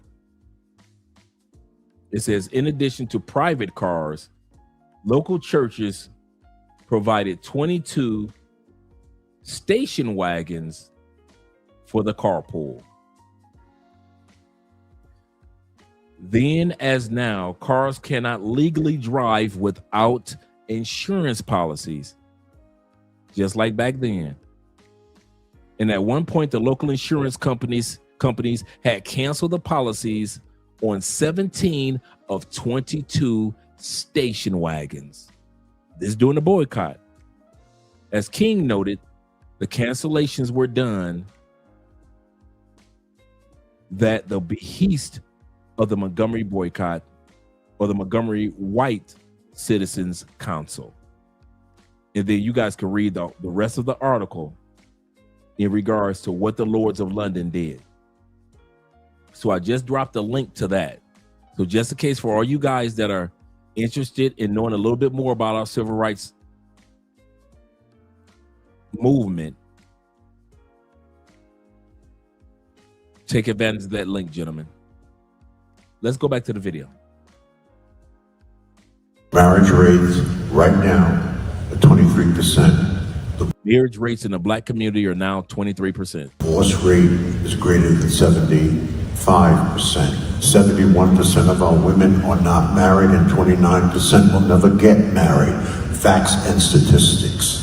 66% of black men are not married and 34% of them decided they will never get married. It is exacerbated by two deaths. In the States, just think about it. In the States, 34% of black men have decided that they will never get married. Yeah, this is a brother. George Frazier. George Frazier. 34% of our brothers surveyed have said, I ain't getting married. Not in the States. Devastating statistics, been around for 25 years. 72% of our children are born out of wedlock, and 80% of our children are raised in a single-parent household.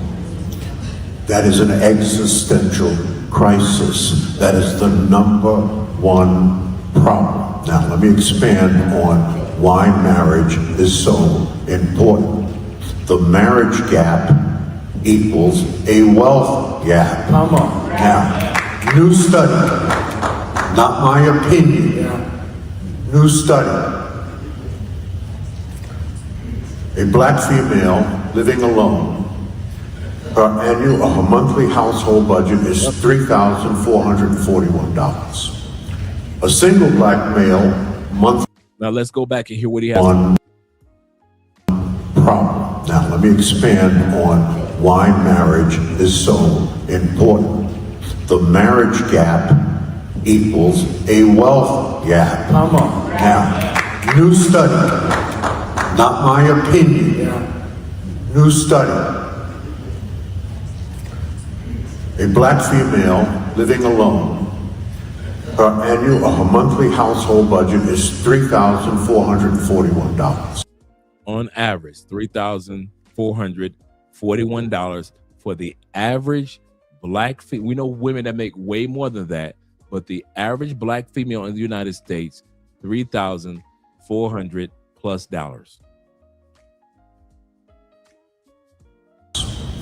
A single black male monthly budget is $2,875.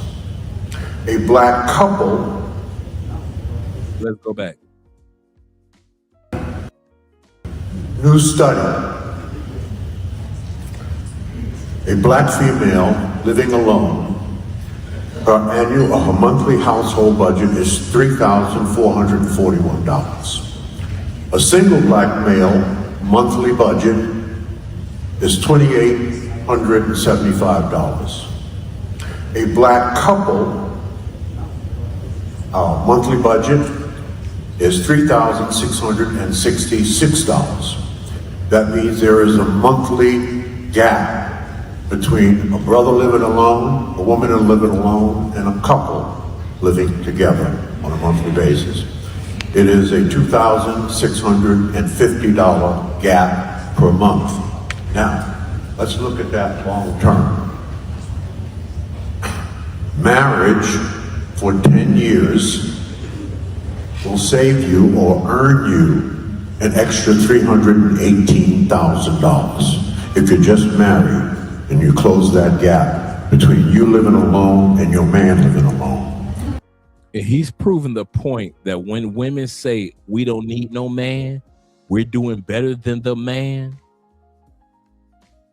He's proven the point that even if you living alone, ladies, you are not doing better. Notice this. Women can say all day long on TikTok, YouTube, Instagram, we're doing better than the man. Have you ever seen a video in which women say they're doing better than couples? When was the last time you saw a video of a woman saying that she's doing better than white couples, Asian couples, Samoan couples, black couples? You will never, ever see women who are bragging all over the social media about how they're doing ever do a video saying they are doing better than couples. For all these women that's talking about, I don't need no man, we're doing better than men, they never say that they're doing better than couples. And that's what his point is. If you look at 20 years. Before I go any further, men don't talk like this. Men don't brag about doing better than. We don't care. We have good days, we have bad days. Men don't care. So that's why I didn't mention men. And I automatically know men don't brag about, I'm doing better than the average couple. We know men aren't like that. Women try to brag. That's $636,000. If you look at 40 years, that's $1.3 million. If you look at 50 years, I'm 50. Facts, Cortez. 52 years in, that's $1,590,000. Now, what do you? Just 10 years in. Just 10 years in. He just said 10 years and he said 20 years. 20 years in, the gap between the average black man living alone for 20 years and the average black woman living alone for 20 years and the average couple, doesn't matter what race, color, or creed, over $1,003,000 gap between single black men, single women, and couples, no matter the race. What do you do with that money? Well, you buy a home, you can invest in a business, you can invest in the market, increase the growth of that money. So marriage is huge because it's the cornerstone of family, which is a must. Without it, we cannot get where we're going. Do you understand that? Before we go any further, if a white boy or if a white man from the Appalachian Mountains of Kentucky said this, and said everything that Umar is saying, would we not say that he's racist? Good point, E-Man. Excellent point. Excellent point.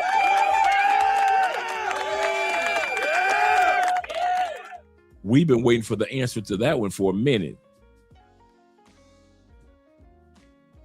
If a white boy said, we need to keep the bloodline clean, Jeb, we're trying to keep the bloodline clean. We aren't trying to lose any money in our economy. If we marry one of them jungle bunnies, one of them African booty scratchers, that's impacting our money. That's coming out of our community.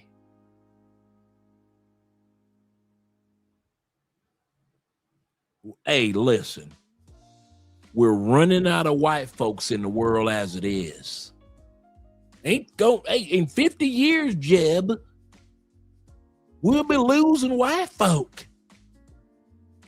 We need to keep our skin and our people and our blood pure.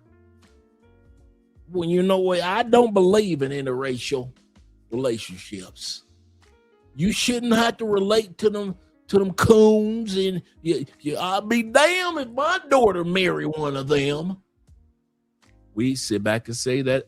Do I not sound like the racist white boy from the Appalachian Mountains? Now, I ain't got nothing against black folk, the coloreds marrying coloreds, and the Jews marrying the Jews, and the Asians marrying. Yeah, I ain't nothing against that. But I'll be damned if I let them come on my land, my property, and marry my kinfolk.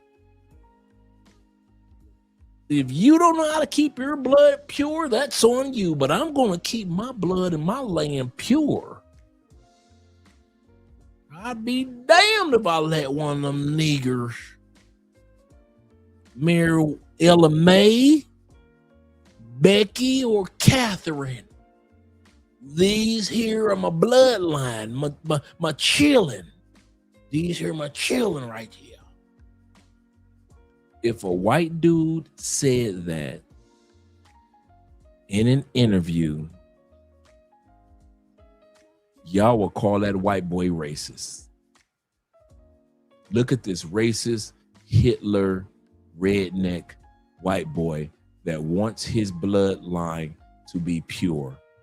All I did was quote what we just listened to over the last few hours of Dr. Umar.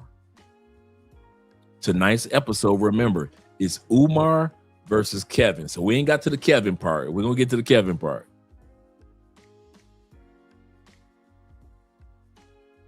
It's Umar versus Kevin. And I told you it's going to be a long live stream tonight. Zeta says this. He says, okay, if so, black men need to marry sisters, then we don't then Umar, he said, then why don't Umar discuss the very first sanctions sanction legal marriage. I was going to put that in here too. I didn't put it in here because I know all you guys kind of like knew about 1967, the first time that marriage was legal, the year I was born. So I figured you guys kind of knew. That's why I put it in here. He said with a black woman and a white man. Shout out to Carolinas. That's where they were from. Zeta says this. He said Umar is so busy on the nuts of black men who marry out. Now, what about the black women? You never hear that. And his excuse is because we as black men, for the most part, hold the economic shield of the black community. In other words, technically, men die before women. Technically, men make more money than women. Technically, men are the providers of the family. When you marry a white, this is Umar talking, when you marry a white woman, you are giving her your insurance policy when you die, because you know your kids and your wife going to get that. She gets the house, she gets the investments, and it's as if it's going back into the white community by way of interracial marriage. That's why he'll say, this is why I don't talk about black women marrying white men, because if she stays with the white man, she'll get his insurance and his investments. That's why I spoke on it earlier. Do realize black men that marry black women, even those that are making money, marry black women at a 87 to 90% clip. My point is not that much money that's leaving the black community. Marry a white woman at a 7% clip. So the bitching that, I need to stop cussing, the fussing that Umar is doing is about 7% white women, 3% of us that are married to Latin women, and the 1% that are married to Asian, and plus, you know, you married to a Samoan or you married to an East Indian woman. That falls in the 1% category, 1% plus category. So think about it. 87% goes back into the black community. Our life insurance policies, our investments, if we're married, all these married men, it goes back into the black community. He is fussing about and crying and whining about and trying to make you feel some type of way about 13%. I want you to think about that one for a second before we go back to the video. 13%. That's it. Dude, all this fussing about interracial couples and you marrying white women, you do realize this, they only fussing about 13%. You do realize that. You dating a white woman, all the looks that you get in a grocery store from sisters, you would think it was 51% of black men with white women or Latin women, whatever, right? You would think, right? 13% of all the races that we date outside of black women. 13%. That's it. It's got to be more. The way that we bitching Dre the way that we're fussing in the community, Dre, it's gotta be more. No. 13%.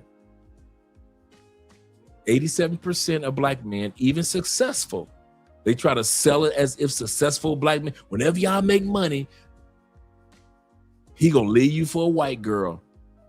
Not true. Black men only married to white women 7% in the United States. 3% Latin, 1% Asian, and the rest of it is everybody else. You know, I know. You could check me on it, but like, Dre, you just because you see it, that don't mean nothing. Go do your homework. I'm serious. Do your homework. Fuck right. Thank you, Iman. Iman said, he said, most successful black men are married and to black women. That's absolutely correct.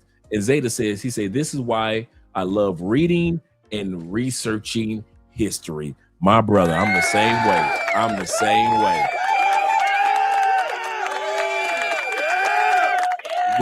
Remember when I mentioned to you guys earlier, when I was in federal prison, Shiite Muslims, Sunni Muslims, 5% sinners, more science brothers, shout out to my Mo's, and the Nation of Islam brothers taught me, if nothing else, and I mean this, the reason why I have such love for all the Islamic brothers out there is because they taught me two things. Y'all ready?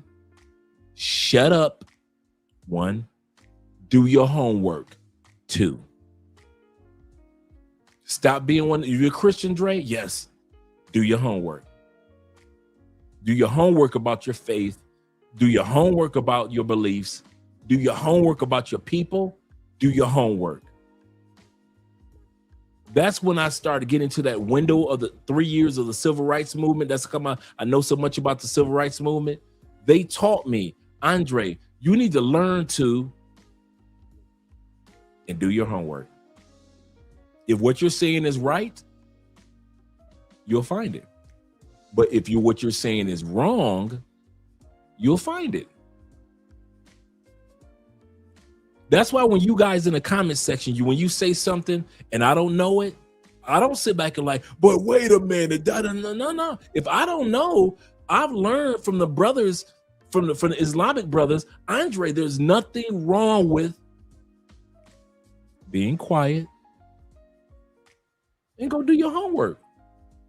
If what the brother in the comment is saying is wrong, okay, prove it. Don't just shout the brother down. Shut up, Andre. If you don't know, if you can't prove it right now, shut up. Don't try to convince, don't try to argue somebody down. Andre, shut up. I learned that the Islamic brothers taught me that, not my Christian brothers, not my Christian sisters. I kid you not. That's the number one reason why I have respect for the Islamic movement and the Islamic brothers in the belief, the Islamic sisters, because they taught me to shut up and do your homework. Stop acting like you know everything as a Christian and do your homework first. If you notice, to this day, what they taught me, I still use. I even use it in Theo's classes. I don't pretend like I got everything down packed. I shut up and do my homework. When my tutor says, do this, I do it. But I already did that in Theo's class. No, Andre, shut up. If you had it down packed, you wouldn't need a tutor, Andre. I shut up and I listen. And I'm getting better and better and better in Theo's class from shutting up and researching. Kid y'all know, if y'all wonder if I'm sitting around acting like I know everything, no, do not expect me to act like I know everything. Hell no. You guys all you military guys that have been traveling before I have, who the hell am I to act like I know everything about Colombia, every South America and travel? When you military dudes, or some of you dudes that have been traveling and working in other countries since 2011, 2007, who the hell am I to act like I know everything? No, I don't. I'll let y'all have Umar and all the rest of them dudes that act like they know everything. Naomi. Oh, did y'all not think I was going to come with the mixed girls montage? This sister right here is black, Romanian. Let me get it right. She said she was black, Romanian. In other words, I can't remember everything. This is just gorgeous. I swear. That is, bruh, back in the day, this sister is Dre all day. Dre, I forget. But her background is like 4 continents. She's African American, Romanian. Man, I forget the rest of her because she's got a part of man, I forgot what her rest of her culture is. But she's from 4 continents. So let's do that montage. We've been through the fire, but still did shine. Rain couldn't drown me, dry design. Every sky proof for the constant climb. Oh, and them can't still what they know it's truly mine. Oh, see glory run from pain divine. My spirit so clean, my soul aligned. But my premise it is mine. My life a movie, victory style. Let me see the dark days, still me never fade. When life tests me never trade. Turn setback to a sweet serenade. Now the world sing, Lord crusade. Mama say pray, I gon' pay your lane. Now me walk through the storm and feel no strain. Mother was snow to the island flame. Mother was snow to the island flame. We've been through the fire, but still did shine. Rain couldn't drown me, dry design. Every sky proof for the constant climb. Oh, and them can't still what they know is truly mine. Oh, we've been through the fire, but still did shine. Rain couldn't drown me, dry design. Every sky proof for the constant climb. Oh, and them can't still what they know is truly mine. My spirit so clean, my soul aligned. A bad man premise it is mine. My life a movie, victory style.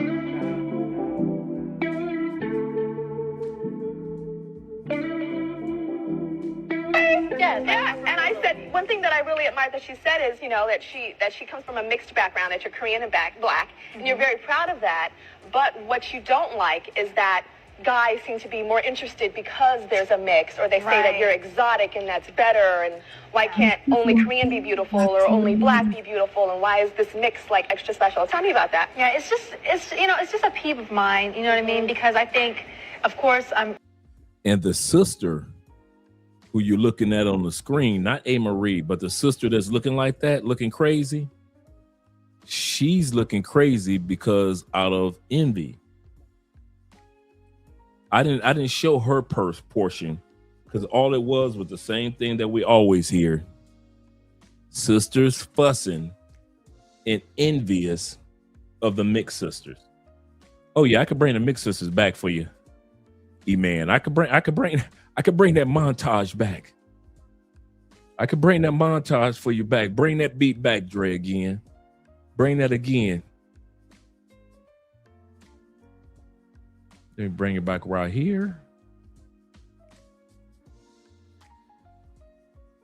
I got you, E-Man. Bring that beat back, Dre. Instead of representing us, she gonna go represent the Japanese. Well, this is what you got to deal with when you make mixed race African children.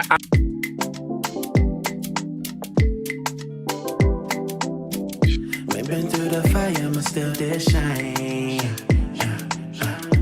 Rain couldn't drown me, dry design. Every sky proof for the constant climb.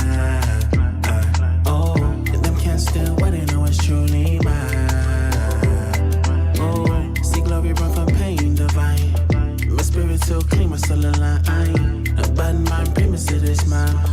My life a movie, victory style. Let me see the dark days, still me never fade. When life Before we go any further, guys, all you guys that emailed me in regards to sending you that Lasian video, I haven't forgotten about you. The only reason I hadn't sent it out to my man Dave and all the rest of you guys is because I've been dealing with some family issues over the past couple of days. And so while dealing with the family issues, I hadn't had a chance to send it to you. But because I'm not dealing with it after the show, and I'll still be up, I'll be sending it to you guys after the show. So I haven't forgotten about you. I got your emails, but it's like the next day, the family issue just kicked in. I'm like, okay, let me take care of this. Let me focus on this. In other words, Andre had some physical issues that was going on, and I had to take her to like the emergency room. And so for all you guys that, I'll be honest with you guys. For all you guys that are traveling to other countries and you get into relationships in other countries, life gonna keep lifing. Bills gonna keep coming. Opportunities will be there. But do realize life gonna keep lifing. So when I sit back and I say I got family emergencies, and y'all know Andre is my family, here, and then somebody stole, bruh. How come somebody, my Colombian credit card, somebody, I get a email from my bank here in Colombia. How come somebody, I've never let anybody use this credit card. Nobody knows the passcode or anything. How come yesterday I get an email from the bank? You have allowed almost $1,200. You have allowed $1,200 to be released to Airbnb at 6 p.m. 2 hours before customer service closes in Colombia. My Spanish is good enough for business. I can't talk politics, but it's great enough for business. I had to call the bank, schedule a call for an English speaker. Fortunately, the English speaker calls me. It's 8 o'clock at night. Last night, I get a call. They validate, bruh. Andrea reaches out to me. She's at her mom's house. Babe, I just got a buzz on my phone that says that you $1,200 to Airbnb. She's spending the weekend with her parents. What the hell? Now she's thinking like, okay, I am dealing with physical ailments. My husband, Airbnb, $1,200. Now Andrea's not jealous, but she's like, hey, $1,200? I gotta call the bank with my raggedy Spanish, but it worked. English speaker. We're working with the Spanish speaker, the English speaker, and he says, well, you're gonna have to get a new credit card because everything is under investigation, and we'll be sending you the new credit card in a few days. My point is, life will keep, the reason why I was transparent in this moment, now I know some of you bitch motherfuckers will take it and be like, well, Andre was going through this, and you'll run to another YouTube channel. I'm gonna tell y'all something. Y'all ready? Y'all ready? When these lights go off, I still live in Colombia, and your dumb ass still live in the States. I don't give a fuck if y'all sit back and judge us. When these lights and these cameras go off, real life happens. Real life happens in the Philippines to Ronin travelers. Real life happens in Medellin to T-Mac. Whether it's a cold, whether you're just having a bad day when you wake up.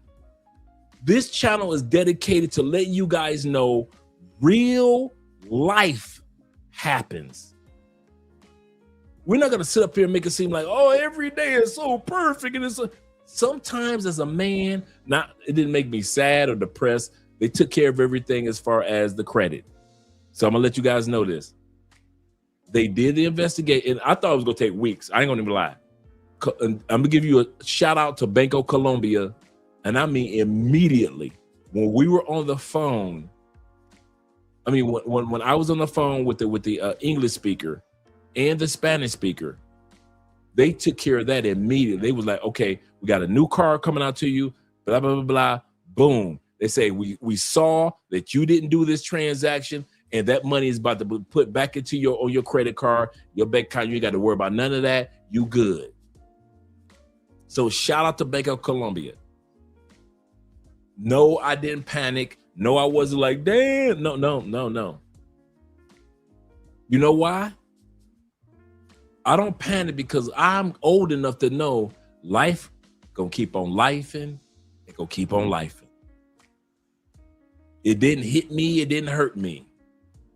I thought, I say usually in the States, it takes about 30 days of investigation. Then they're gonna do this and that. Then you can get your money back in your account. Cool. I didn't know the money was gonna be back on my card, on my credit card, because I got a business credit card, and I have, this is the cool part, I got an agricultural card. I've got a credit card that if I want to be a farmer in Colombia and I just want to buy land to farm, I got a credit card for that. And I just keep that to the side, blah, blah, blah. And I got a payment limit on that one too, blah, blah, blah. But the reason why I hadn't reached out to you guys in regards to the Lasian videos was because life gonna keep lifing. My health, I'm fit as a bull. Some of you guys gonna be in relationships with women in other countries. I'm serious. And that's why I'm saying this, and I'm sharing this with you guys. Now, once again, for all you bitch motherfuckers that run the other YouTube channels, I don't care. But all you real dudes, you might be built like a fucking bull, like I am. You might be just everything about you, cornbread fed, you built like a bull. That doesn't mean your woman is. You might have a woman in Thailand that you love so much. You might have a woman in Philippines you love so much. And you know, I don't know why it is, the more attractive a woman is, the more shit she got going on in her body. I don't know why. Thank you for keeping Andre in prayer, Brother David, because I keep you guys in prayer. I don't know what it is about beautiful women, but if you guys, see all you guys that brag about, I got me a dime, I got me a, one of the number one reasons why I don't give a damn about you having an attractive woman is because of this. Every single attractive, beautiful, over a 8, over a 7 woman that I have ever been with, every single one of them has something going on. I don't care if they got cysts in their ovaries, cysts here, cysts there. Oh, yeah, I didn't think I would know about the cysts. Cysts here, cysts there. I don't care if she's got thyroid issues in her throat. Dude, I'm telling you, sexy women, for all you dudes that be dreaming about bad, I want her to be Japanese, Colombian, with a splish splash, a motherfucking Irish. She gonna look fine on the outside. And I mean, she gonna look like the finest woman on the outside. You gonna deal with some shit that every sexy, am I lying?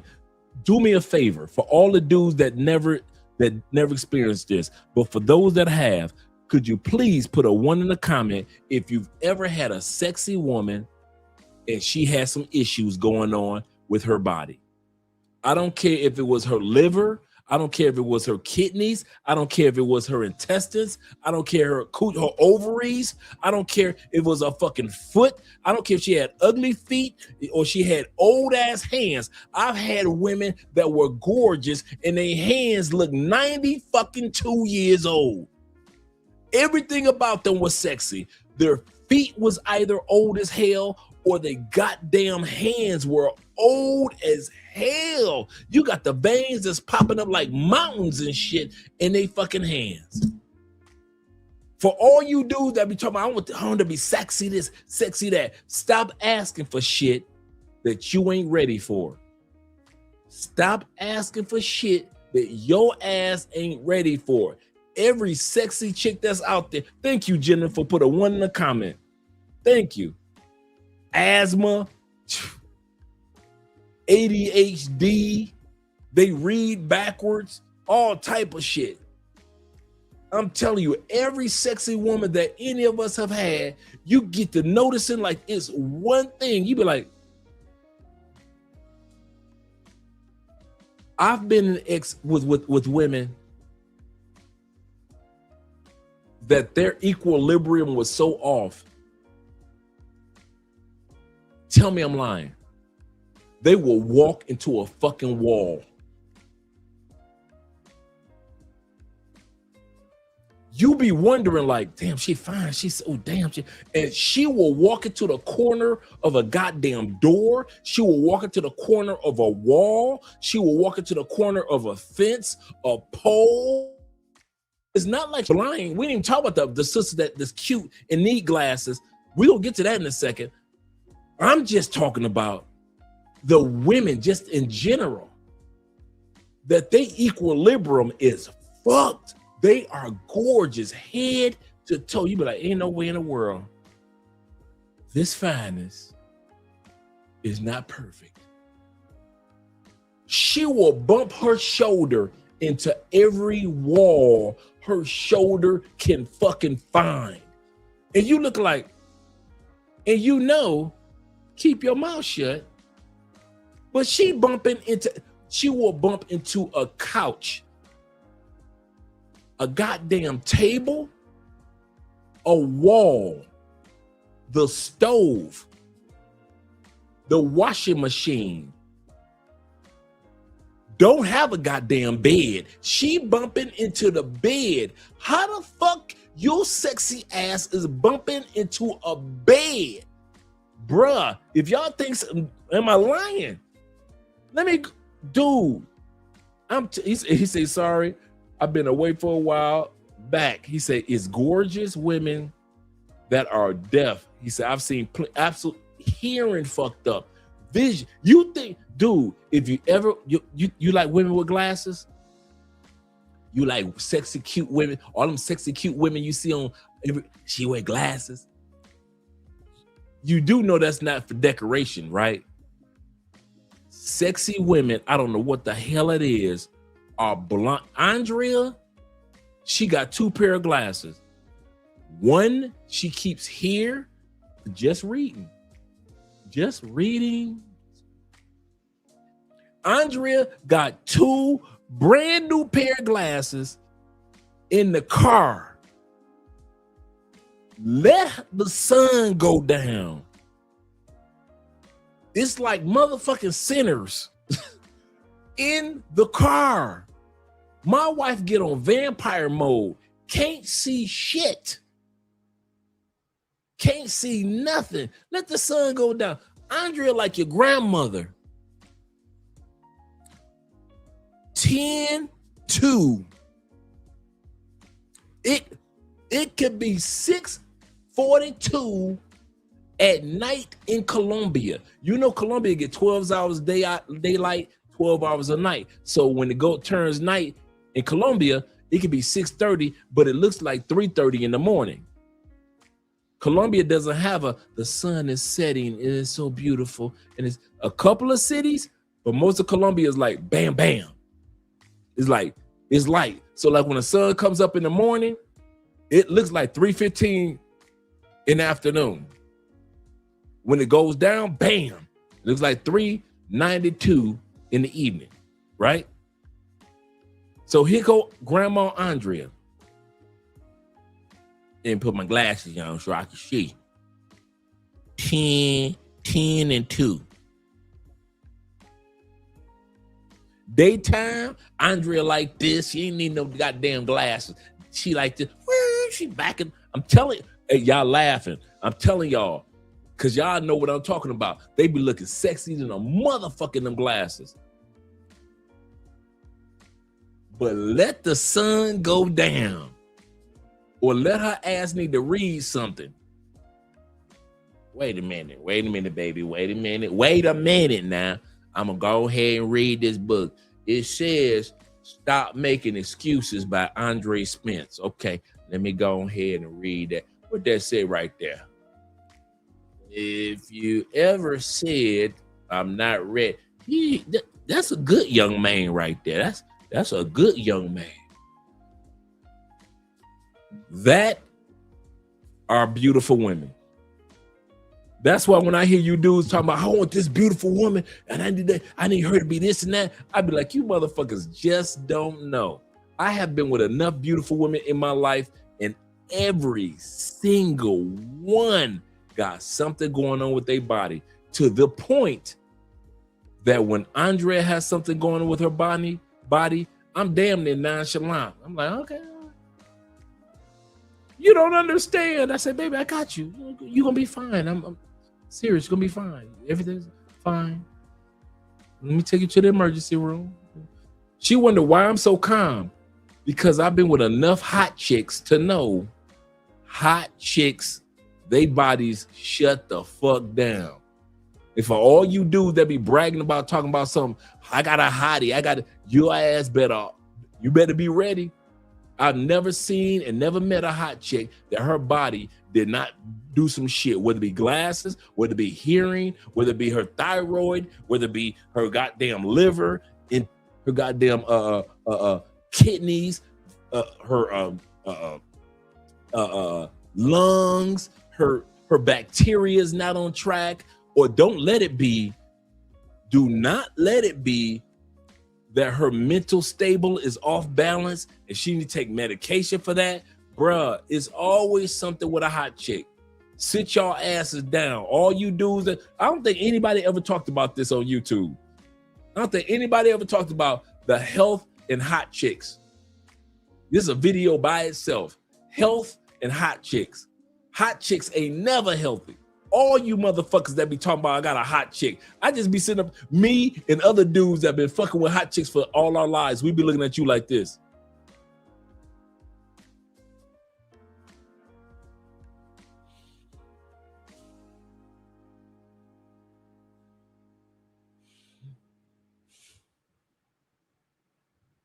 Are you done bragging about your woman?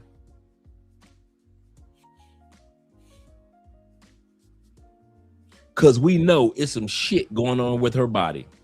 Always. I've never met, I don't care if she stay in the gym 9,000 motherfucking hours a year. I'm telling you now. Hot chicks always got, it's almost like God be like, I'm gonna give you beauty, boom. I'm gonna give you booty, boom. I'm gonna give you breasts, boom. I'm gonna give you a collarbone, boom. I'm gonna give you this as a secret. Huh? What? Humming you can hear. I'm gonna give you this as a secret. And God gives them some secret shit. And only you can see it. That's the funny part. You be like, baby, why you walking into walls? Huh? What? You can't hear me? What you mean you can't hear me? Yeah. He said the way that these dudes overly brag about hot chicks, you would have thought that they were created from sand.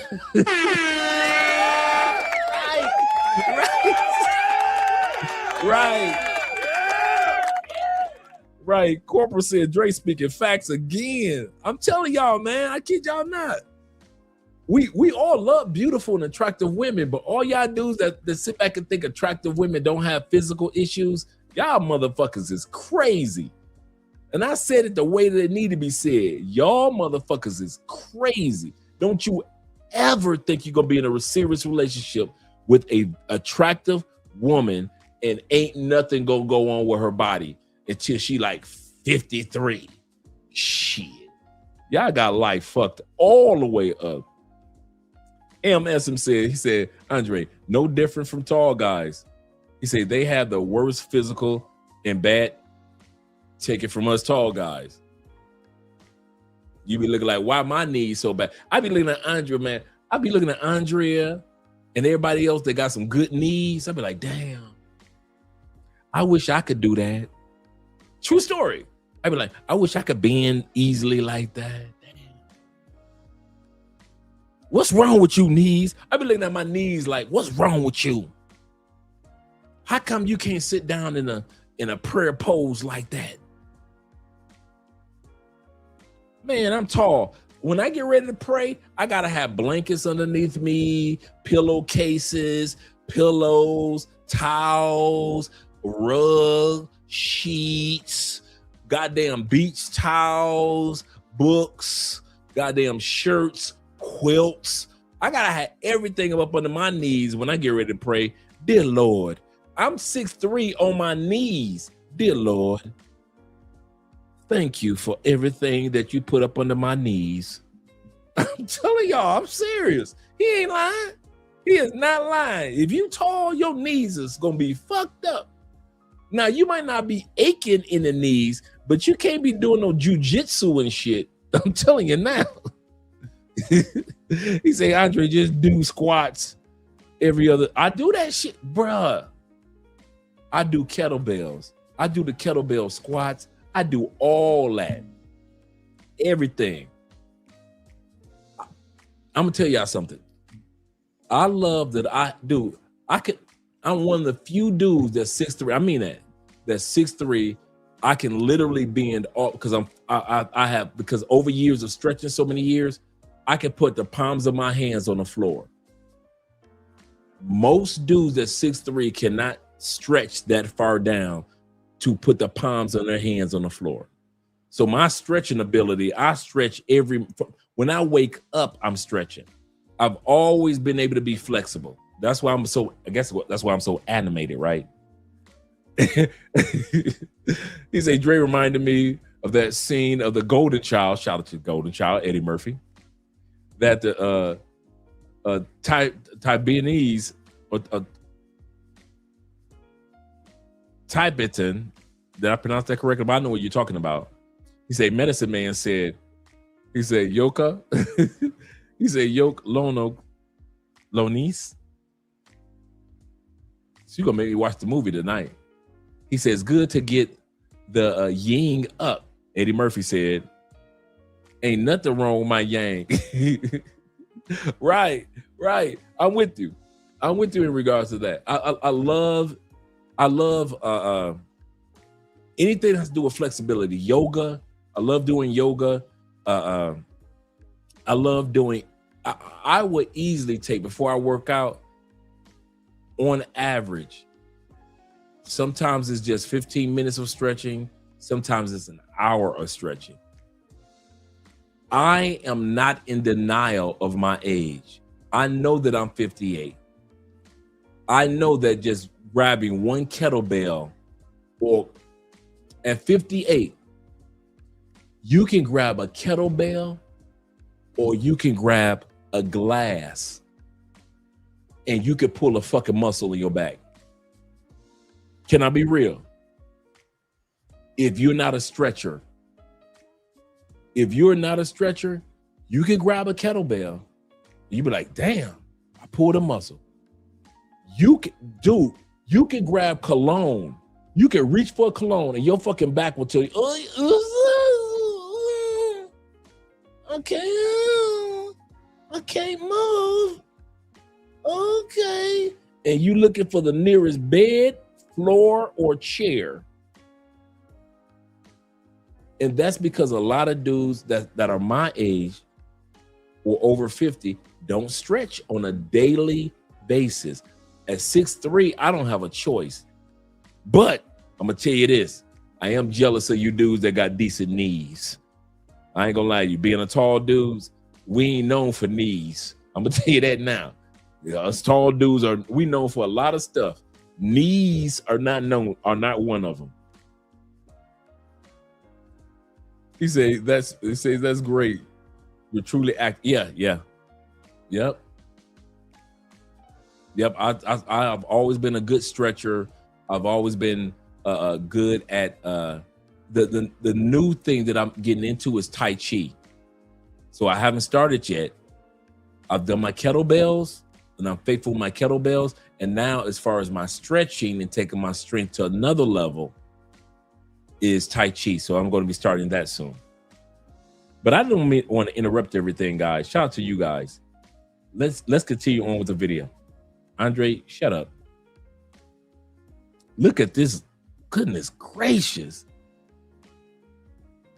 Black and Mexican, and she looking Asian. That's me never trade. Turn set back to a sweet serenade. Now the world singing, look who say. Mama say pray, I gon' pay your lane. Now me walk through the storm and feel no strain. Mother was snow to the island flame. Mother was snow to the that girl that's responsible for her. rain couldn't drown me, I design. Every sky proof for the constant climb. Oh, and them can't still what they know it's truly mine. That sister we just saw is Iranian and black. See glory run from pain divine. My spirit so clean, my soul aligned. But my premise it is mine. My life a movie, victory style. Let me see the dark days, still me never fade. When life tests me never trade. Turn set back to a sweet serenade. Now the world singing, look who say. She is too cute. I love a woman with a nice smile. I love a woman that smiles. I love a woman that smiles. I love that. That is one of my turn-ons all day long. Yes, sir, Jay. I knew who you were talking about. That is one of my turn-ons all day long. A woman that can smile, you got me. You got me. She can smile with her eyes. That's smizing. A woman that can smile with her eyes, bruh. Yes, sir. Shout out to yes, sir, Corporal. I'm on one tonight. Yes, sir. He said Dre on one tonight. He said I had a few chicks that was He said it's clueless. I ain't mad at you, brother. He said klutzes, bruh. Let's not. You know what? We might do a video on that. We might do you know what? Y'all know I'm always taking notes. I don't think anybody has done a video on YouTube about sexy klutzes. I have been with some of the most sexiest klutzes. They will walk into everything, do a whole tree. They will walk into. You need to hold a klutz hand. They trip over a klutz will trip over sand and they will be fine as hell. You be looking like, damn, come on, baby, let me help you up. We need to do a video on that one. You would never lie. You ain't never lie. He say, I had a few klutzes that were clueless klutz and deaf or even nearly blind, but was fine as a beautiful sunset or sunrise or sunset. You are not lying. You are not lying. Bruh, some of the, I'm talking about baddies that I ever had were klutzes. Where you ain't never lied. They dress so professional, so ladylike, and dudes be drooling like, that's you, dog. Oh my God, I can't, dog, you, bruh. They are clumsy, klutzes. Oh, he ain't lying. JC, same here. He said, I was just saying that to a lady today, my flirt partner. I've been there. I've been with the flirt partner, brother. Corporal said, he said, I love their smile, eyes, as well as hands and smile wrists. I love a woman that smiles with her eyes. I love smizers. I love women that are smizers. Always been in love with smizers. Always. If you a smizer, those women catch my attention immediately. Immediately. I've dated so many smizers. Oh my God. When they smile and they smile with their eyes, oh, perfection. Perfection there is. Yes, yes, yes. When they smile with their eyes, bruh. When they squint, when those eyes turn to like a little squint, and they oh, bruh, y'all sleeping on those ladies. Oh, yes. Bring that beat.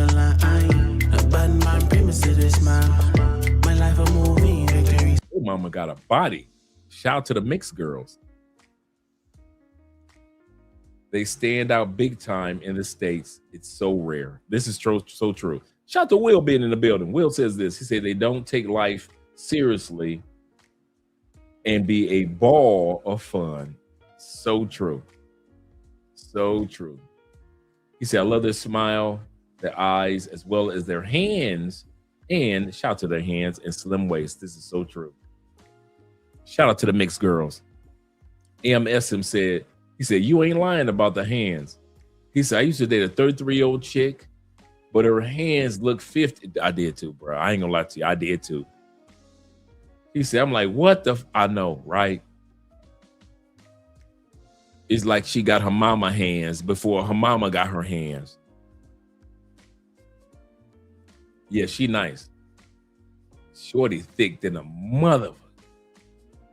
Stop. Let me see the dark days. Still me never fade. When life tests me never trade. Turn sad bad to a sweet serenade. Not a was sing, look who say. Mama say pray, I gon' pay your lane. Now me walk through the storm and feel no strain. I don't want snow to the island flame. I don't want snow to the island flame. We've been through the fire, but still did shine. Rain couldn't drown me, I desire. But then I like chicks with big eyes. That's what I married. I love women with big eyes. Oh my God. If you got big eyes, those are my two. Smizers that smile with their eyes and women that have big eyes. That's what I married, big eyes. I'll be looking at, to this day, I still look at my wife like, oh my God, your eyes look good. Andre's eyes are like, bam, like anime. Maybe that's why I like, maybe that's, could it be? That's why I like big eyes, because of anime. But I love women with big eyes. Yeah, some of them got auntie hands. You ain't lying. He say, Dre ladies who's be too dainty with it. It's all I can do not not to fold every time. Absolutely correct. Yeah, that curly, oh man, that curly hair is a must. Oh my goodness. Oh, the curly. The woman that I in the relationship with, the go on monk mode, that cried, I told you guys about. I mean, she cried like she was 6. And I told her I was leaving the country. And she was like, you were the one. You were the one. And she, bruh. I'm going to say something. For those that are new here.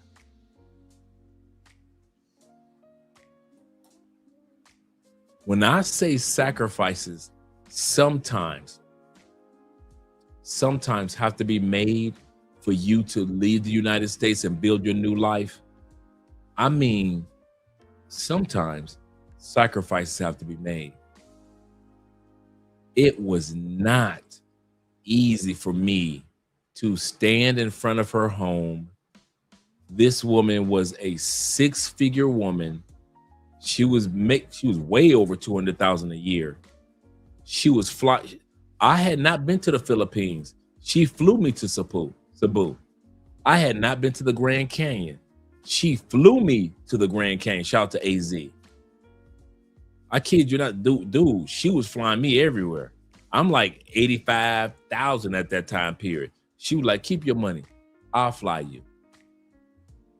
When I told that woman, and I mean this, and I'm serious, I'm so serious.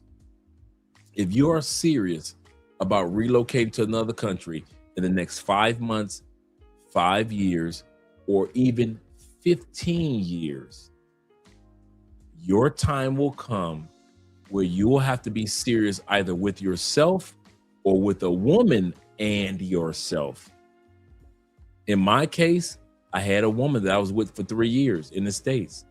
She would have been the one if I was in the States. She was black and Irish, curly hair, beautiful jet black curly hair. Man, you know how you sit back, you just watch your woman get ready for work, and you sit. If you've ever been with a curly hair woman, they got to put in work to get them curls curling. This was the woman that said to me after 2 weeks, she said, I have a challenge. She was divorced. She hadn't been with anybody in a while. This was Miss 9 orgasm in the first night we've been together. True story. The first night that we were together, she had 9 orgasms. And I'm talking about crazy orgasms where you're looking like this cannot be real. Professional, very ladylike, black and Irish. I had to stand in front of this woman after 3 years and tell her in 2015-16, I want to live outside the United States. We had already planned. We had already been going. We said, okay, since her job to have her to travel all over the place, let's buy one of them big ass RVs. My Uncle Jeffrey can tell you, we used to go to RV events, RV shops.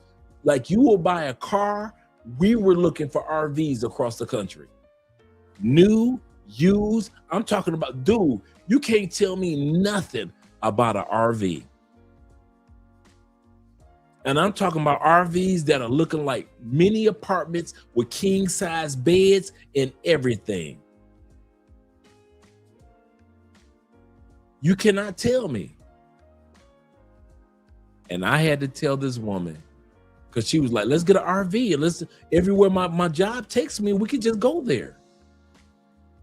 Cool. She had adult kids. So it wasn't like kids need to be raised. And I had to stand in front of her. And I mean this, guys. I had to stand in front of her and tell her,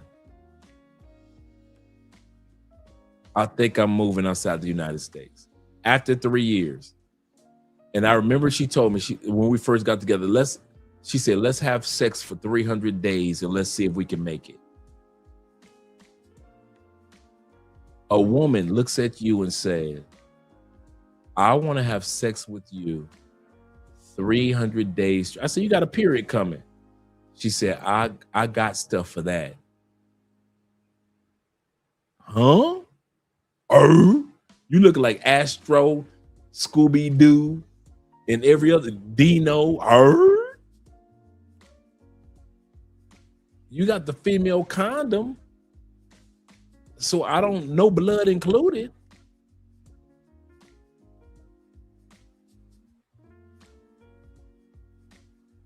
$300 days. And we made it way beyond that.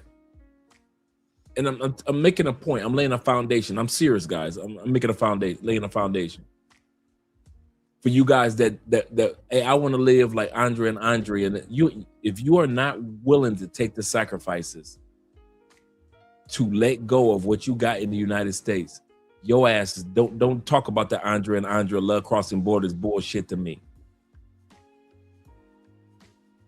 When that sister, and so many of you guys have heard this story, but some of you guys haven't. That sister was crying like she was 6, pounding her fist on my chest. I'm holding her. We're standing in front of her place. She is crying like a 6-year-old child that somebody stole all her candy from Halloween. When I told her I'm looking to live out the United States in 2016. Black and Irish. All the curly hair that you can imagine. All the orgasms, anal and vaginal. Orgasms in the butt, orgasms in the coochie. Everything that every man should wish for, right? I hadn't met Andrea yet. So don't think that it was because of Andrea. It wasn't because of no woman. It wasn't. I had been to Colombia. I had been to other countries though. So it wasn't just Colombia.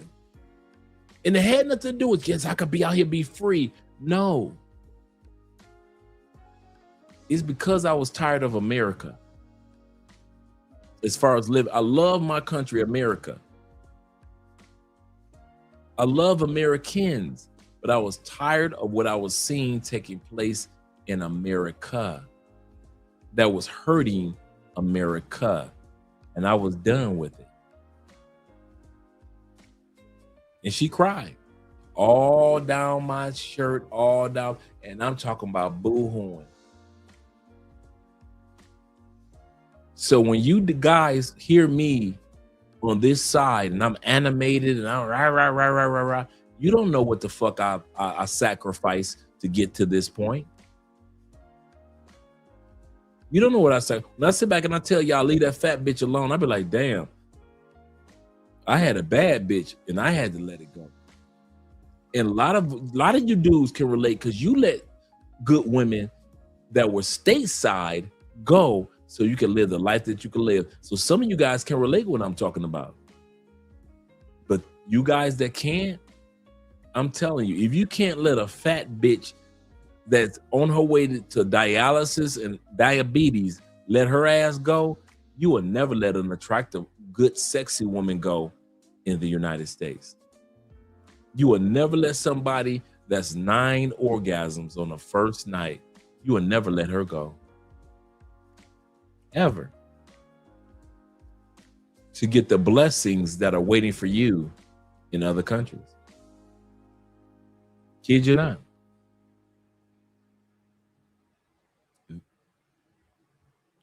He said that Dre is van life. Yeah, I was ready, man. Way before van life was ever a thing. Man, we were ready, man. We were serious because her job had her going here, and then had her going to different countries. I'm out there in Cebu and shit with the whale sharks. I'm like, wow, God, the whale sharks. Wow. Not even 2 weeks later, she called me. She said, what you doing? I say, I ain't doing shit. I'm gonna flag you to the Grand Canyon. True story. I said, and you know us men, hey, I got vacation time. Fuck it. Okay, cool. You fly your ass to the Grand Canyon, man, get a speeding ticket because you speeding down Arizona and shit. All you AZ dudes know what I'm talking about. You speeding your ass through AZ and shit because she got me a Charger when the Dodge Charger the new ones just first came out, and she got me one as a rental, and I'm flying. The police flying behind me, and I'm like the Dukes of Hazzard. Catch me if you can. My name is Spider-Man. And I'm flying. He pulled me over. He said, you know why I followed you? I said, I thought you was passing me up. You ain't think I was passing you up. Here's your ticket, sir. He gave me a ticket. It was all right. It was all right, man. And I gave up all that. And now she's happily married. I'm happy. And I met her husband. Cool dude. Cool brother. Do not get it wrong. Sometimes you got to be happy for people. Met her husband, man, cool brother. And it wasn't like it was immediate, but it was after a few years. And I had went back, and I just happened to be in Florida at the time period. I met dude, real good people. And but at the end of the day, sometimes you got to give up in order to get. And that's why I share my story with you guys. That's why I share my story with you guys. Sometimes you got to give up in order to get. But this is not my moment. We're going on 5 hours and 23 minutes. Shout out to all you guys that are here. Let's continue on. I love big eyes. I gave up the mixed girl to get with the Colombiana with the big eyes. Shout out to Andre and her big eyes. Shout out to Theo creeping in here, as well as the rest of the guys. Let's continue on. Every sky proof for the constant climb. Oh, them can't steal what they know is truly mine. Oh, we've been through the fire, but still get shine. Rain couldn't drown me, dry design. Every sky proof for the constant climb. Oh, them can't steal what they know is truly mine. See glory run from pain divine. My spirit so clean, my soul aligned. A bad man premise to this man. My life a movie, victory style.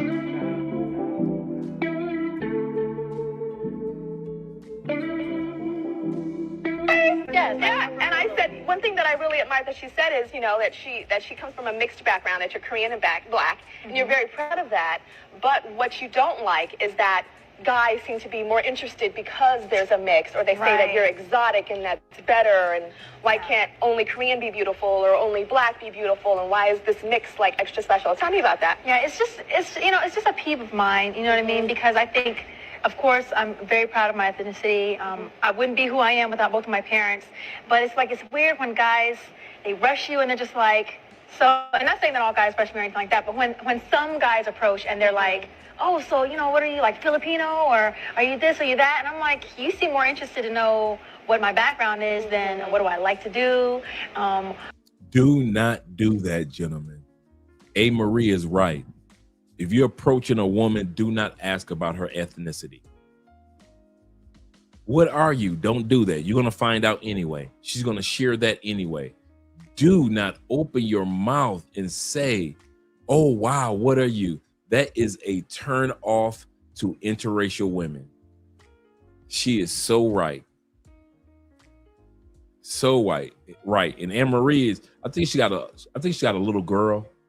Theo says this. He said girls liked me for being mixed. That's true. A lot of guys don't hey Theo, they be trying to sleep on you on the mixed side. A lot of people keep forgetting that you are mixed. Absolutely correct.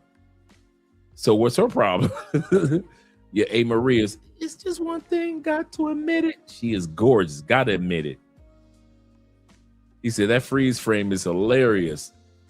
Yeah, old girl hating on A. Marie. The guys the guys she don't like. Yep, that's true. That's a good point. Sister's bugging out. She's on Rihanna Disturbia shit.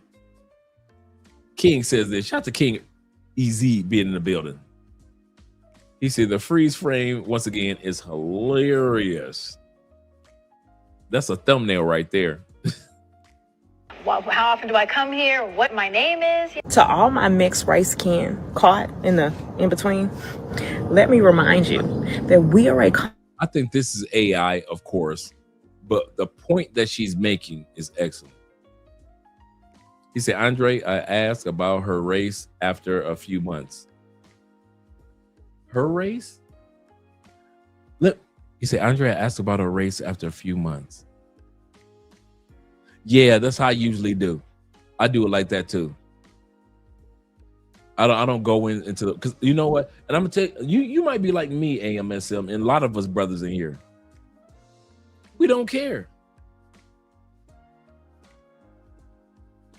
I've been with probably the most beautiful woman, attractive woman that I've been with that my Uncle Jeffrey didn't get a chance to meet she was Mexican, Japanese, and black.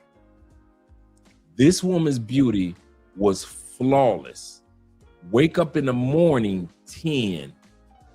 I'm talking about unnecessary, need to share some of that beauty with other women in the world, 10. She didn't even know it. I'm talking about 10. She was Mexican, Japanese, and black. Kid you not. And a lot of women don't know. And I never asked her about race. She started talking about her family and this and that. She brought up her culture. If you ever, AMSM is correct. Do not start off with, don't ask, don't make it like it's a a icebreaker. So what do you mix? Shit, don't do that shit, dog. That is a turnoff. Do not ask mixed women. You can see that she's mixed with Asian. Shut the fuck up. You can see that she mixed with black. Shut the fuck up. All the other things you're gonna find out about in a while anyway. But you creepy dudes, they'd be like, oh, what you mixed with? Here we go. AMSM, check it out. That's how I got the pussy.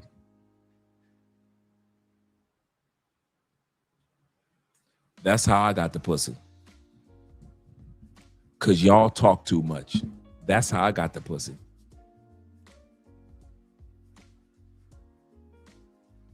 The more you talk, the more you turn her off, and then eventually she met a motherfucker like me or AMSM or some of you other brothers. Cause we didn't talk about her race. We were just as inquisitive as you are. But we knew when it came to her race, so many of you thirsty motherfuckers kept talking about her race. So me, AMSM, and a bunch of us other brothers knew to shut the. And that's why I got the pussy. Because I shut up. If you ever wonder how Drake get that, because I shut up when it came to her ethnicity. I knew she would share it eventually. I could look right at her. Okay, she Asian. I don't know what type of Asian she is. Okay, she black. I don't know what type of black she is. Okay, cool. She gonna tell me down the line. Let me shut up. But you thirsty motherfucker. So what type of race are you? What are you? Oh my God, girl, you're exotic. You stupid motherfuckers. And that's why you didn't get. That's why you didn't get it.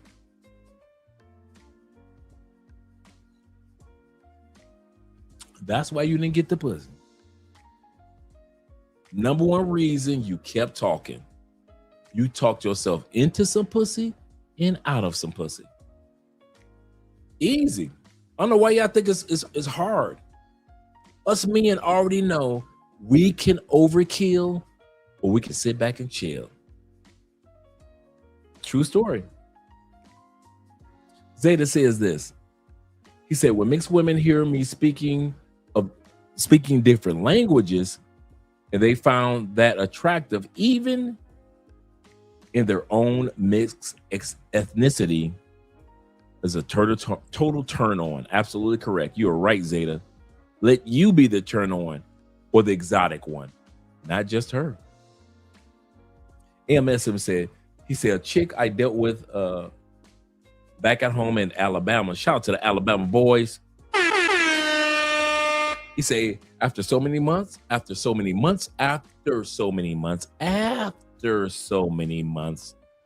asked her race and she told me white and Puerto Rican. Absolutely correct. Do not start with her ethnicity or her race. You thirsty dudes do that. I'm gonna say that again. I mean that. When these lights and everything cut off, you think, Andre, I know what he's talking about. Okay, cool. If I was single, I would fuck her and you wouldn't. I'm gonna say this again. I mean that. If I was single, even at 58, I'll fuck your bitch before you would, because you don't know how to shut the fuck up. He is telling 100%. When it comes to mixed women, they get so many thirsty dudes coming to them about being mixed that when you don't talk about it, it is a turn on to them.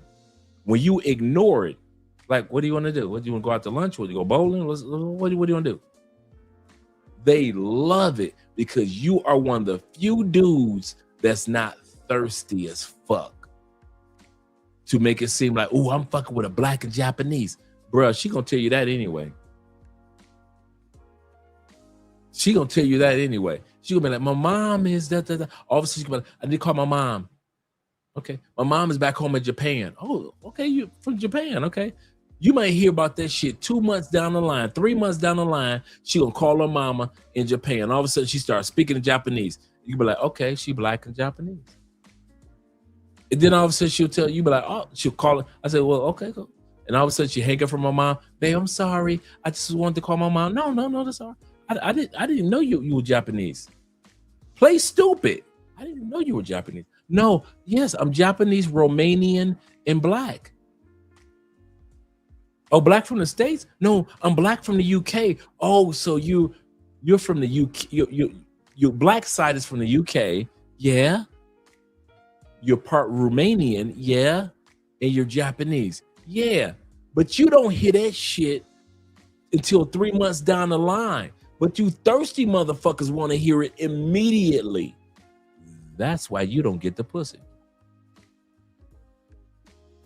By the time I found out her race, a woman's, come on, AMS. By the time we found out a woman's race, we done fucked her 12 times. I'm gonna say that again. By the time we find out a woman's race, motherfucker, we done fucked her 12 times. Your thirsty ass ain't never fucked her because you don't know how to.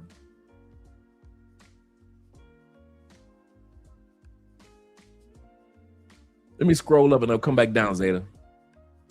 Zeta says this. He said, mixed women, he said that I've been with could tell just from, I read this one right here. Could tell just from looking, but eventually she'll tell me, and I could speak different languages, therefore, which really turn mixed women on. MSM says this right here. He said, chick I dealt with, I did this one right here. MSM also says, he said, chick that I dealt with, okay, I did this one also. Zeta says this, he said, when a mixed girl heard me speak different languages, they found that attractive when we did this one. Let's go right here for Zeta. He said, another thing, mixed women love when you embrace both cultures because they face a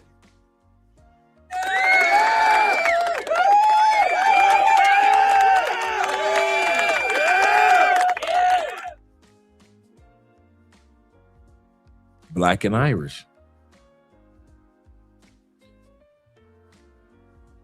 We are acting a goddamn fool in St. Petersburg, Florida. St. Patrick's Day and Black History Month.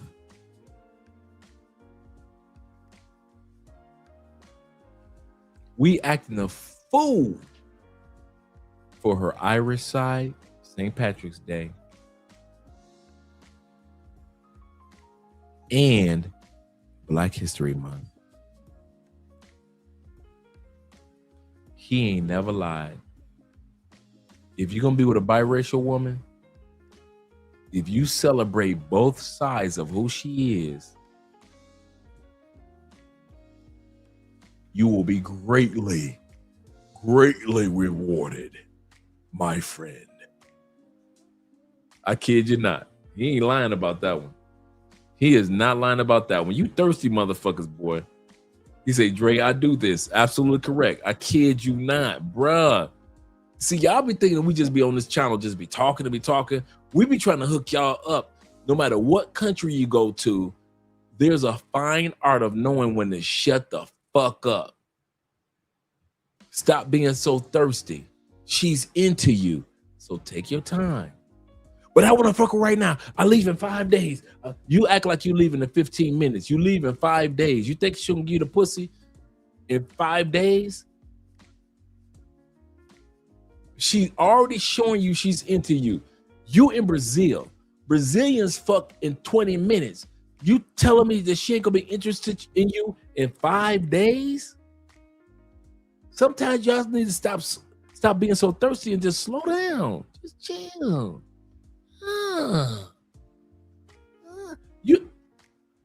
Before we go back to the video, I kid you not, sometimes you don't get the pussy because there's another dude that's taller, or another motherfucker got more money, or another dude, he's got the looks, or another. No, you know why sometimes you don't get the pussy?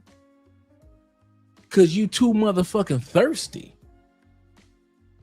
I'm gonna say that now. Well, she ain't giving the pussy because I'm a big boy. Nope. Women fuck big boys all the time. Shout out to the big dudes. Well, she didn't give me the pussy because I'm too short. Nope. Most of the world, men are right 5'10", 5'8", 5'9". Shout out to my short kings in the building. So you're going to get the pussy. So that ain't it. She ain't give me the pussy because I have enough money. Nope. That ain't it. Stop it. A lot of you dudes don't get the pussy because you don't know when to shut the fuck up. She's attracted to you. Not to him, not to him, you. And you don't know when to shut the fuck up and let nature take its course. Let nature take its course, and you enjoy that woman who's enjoying you. You, not me. She'll look at me like, oh, okay. She's into you in Brazil, you in Europe, you in Thailand, Southeast Asia, Bali, all that. In South America, Central America, she's into you. And you keep talking and over fucking kill. Shut the fuck up. Yeah. Oh, now what's your race, girl? What's your oh, you so sexy. You Jamaican and Chinese? Damn, girl. Shut the fuck up. She been hearing that bullshit her whole life. You Jamaican and Chinese. Dude, she will fuck and suck the shit out of you if you just learn the art of what other men didn't learn. When it comes to her race, talk about everything else. But when it comes to her race, whenever you see a woman that you know, and I mean you know, she mixed, talk about everything else.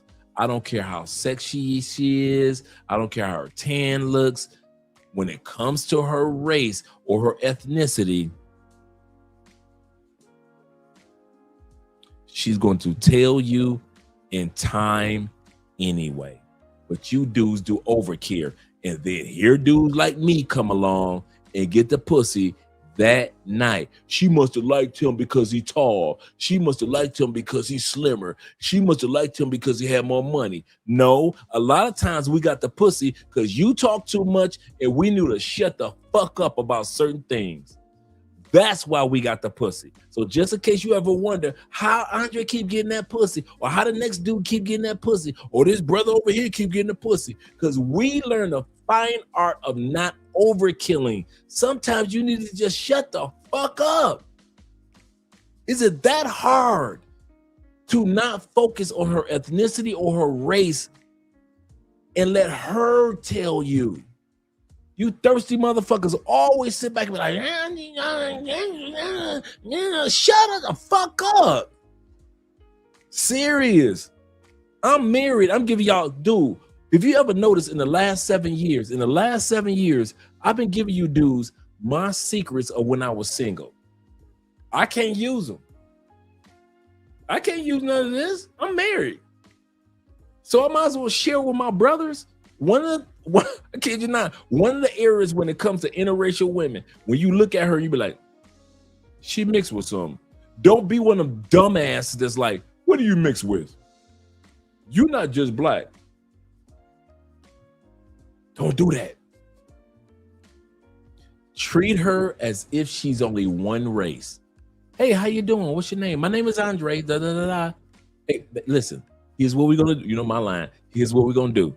You're going to put my name in your number. You're going to put my number in your phone, and we're going to get together, and we're going to have dinner later on today, because I know a spot that has excellent, and I mean excellent, margaritas. So we're going to have some fun. Put my number in your phone, and I'm going to put your number in my phone. That's what we're going to do.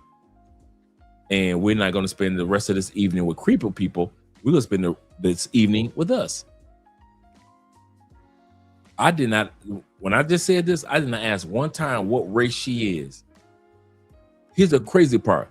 I'm just as inquisitive of what the fuck she is as you are.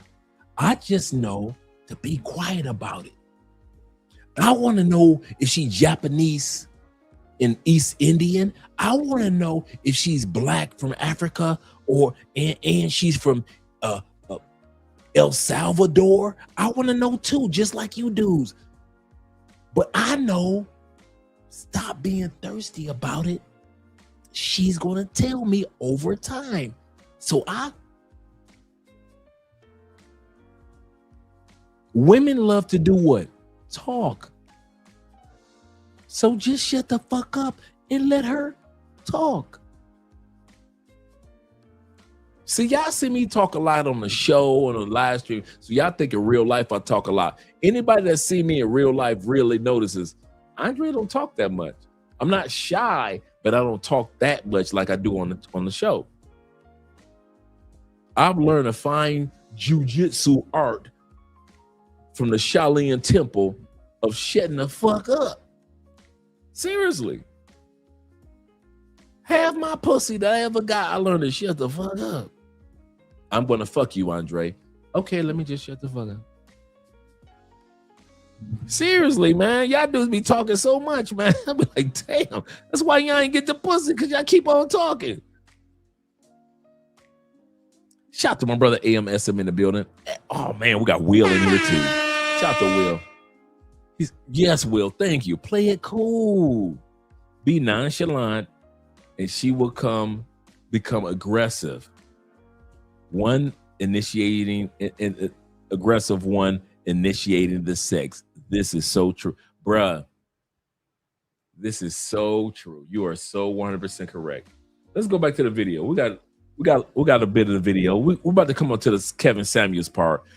For all you guys that weren't here earlier, we watched the section with Dr. Umar. Now we're about to come, and I know this AI, but she's making a great point. So let's go to this section right here. Of two different races of people that About to come to Kevin Samuels in a split second. were told that they could not commingle or coexist. We are mixed. We are not either or. We are the embodiment of both, and that was the purpose. We are not a split between races. We are the fusion, a living testament that wholeness can be born out of division. We are bridge energy. She said we are not split. We are fusion. That was cold. She said we are not split energy. Proof that opposites can merge into something entirely new, an alchemical creation. We are not either or. We are the embodiment of both, and that was the purpose. We are not a split between races.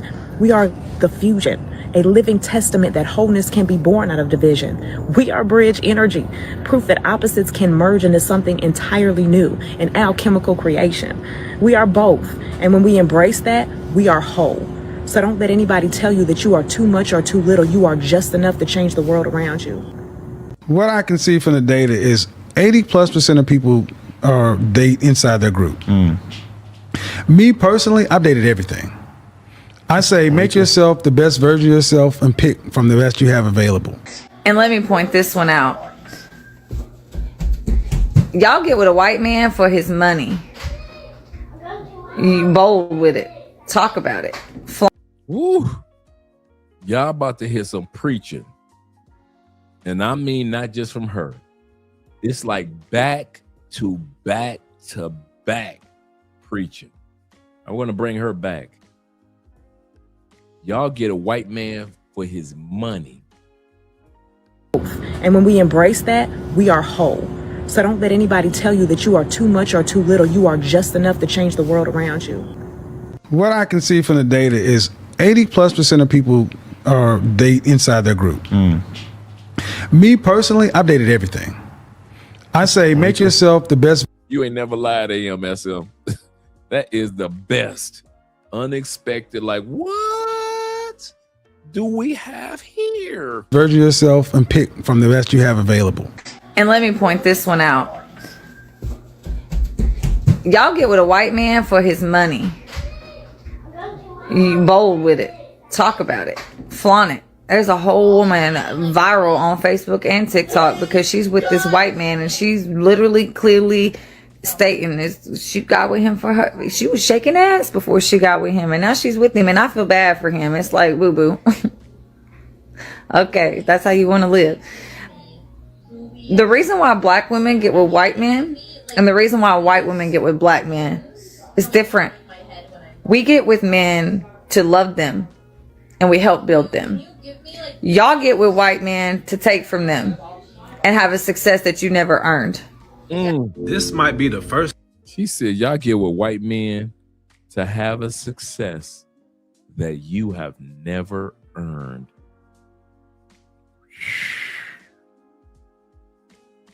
To have a success that you have never earned. Let's continue on. First time in life that I've ever seen a black woman come to the defense of a white woman for dating black men. What she said is very interesting. While I have never been in an interracial relationship, I am not against it. It doesn't bother me, whether it's a black man or a black woman deciding to date outside of their race. That's your choice. Or if you're another race and you decide to date a black person, I don't care either. Have at it. But her perspective on this is very interesting to me. And she's gonna give her reasons why we should be applauding white women for dating black men. I just gotta say, this is incredible. Roll the tape. When white women love black men, just know it's sincere. Think about all the rude comments, the stares, all types of crazy things you could think of that a white woman would have to go through in order to love a black man. I really think it's so unfair how people overlook the fact that I'll say this.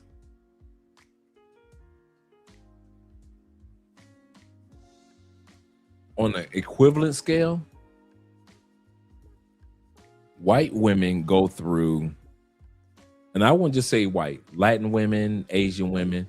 When you are with a black man, you go through just as much scrutiny.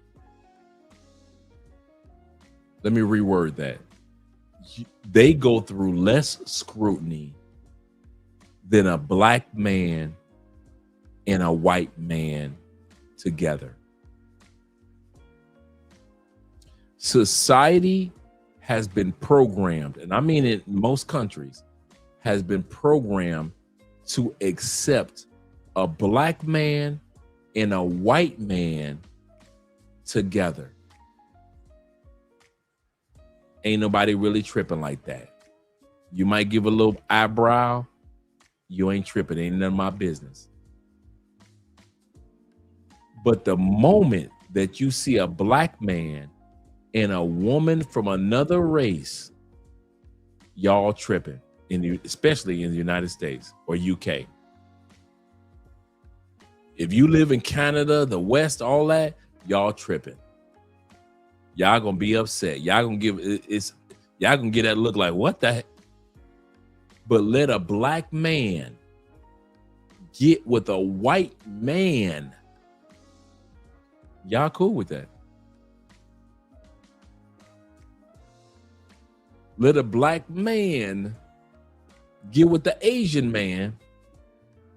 Y'all cool with that? Let a black man be with the Latin man. Y'all Ricky Martin it all day long. Y'all gonna put it on TV, interview them. Oh my God, they're the cutest couple. All that. Y'all gonna have them on commercials and television shows. Let a black man get with a Latin woman, Asian woman, white man. I mean, a white woman, etc. They will tear you apart. They will tear you apart in the United States. How dare you be with a white woman, but they will never say, how dare you, as a black man, be with a white man in the United States. Zeta says this. He said facts. He said they celebrate same-sex relationships with two men before they celebrate heterosexual, interracial relationships. And that's crazy. Shout out to my brother Chaos in the building. Make sure you guys support his channel, support his live stream. Yes, sir. He say Andre hit us with a plot twist. I told you I was coming. Shout out to Kevin Samuels. That our black men are being treated correctly by white women. How can you not accept that? How can you disagree with that concept? I think our white women deserve a shout out because there are so many black men who do not get treated correctly in relationships. And if a white woman steps up to the plate, I think they deserve way more recognition. And I think we should celebrate them. So go ahead, drop a comment. Do you support interracial relationships? Why or why not? Why do black men date outside of their race often? The same reason that white men do it. Everybody dates out. Don't just blame black men. Here's the thing. We value, just so y'all know, we value our black men. And we just But why don't they show it? Because at the end of the day, don't let that slide by. I told you I was gonna be gym after gym after gym. The sister said that white women should be celebrated who are serious about black men knowing what they go through. He said, man, you hit it out of the park with that logic. Yes, sir. Thank you very much. Shout out to Haley being in the building. Glad to see you here, brother.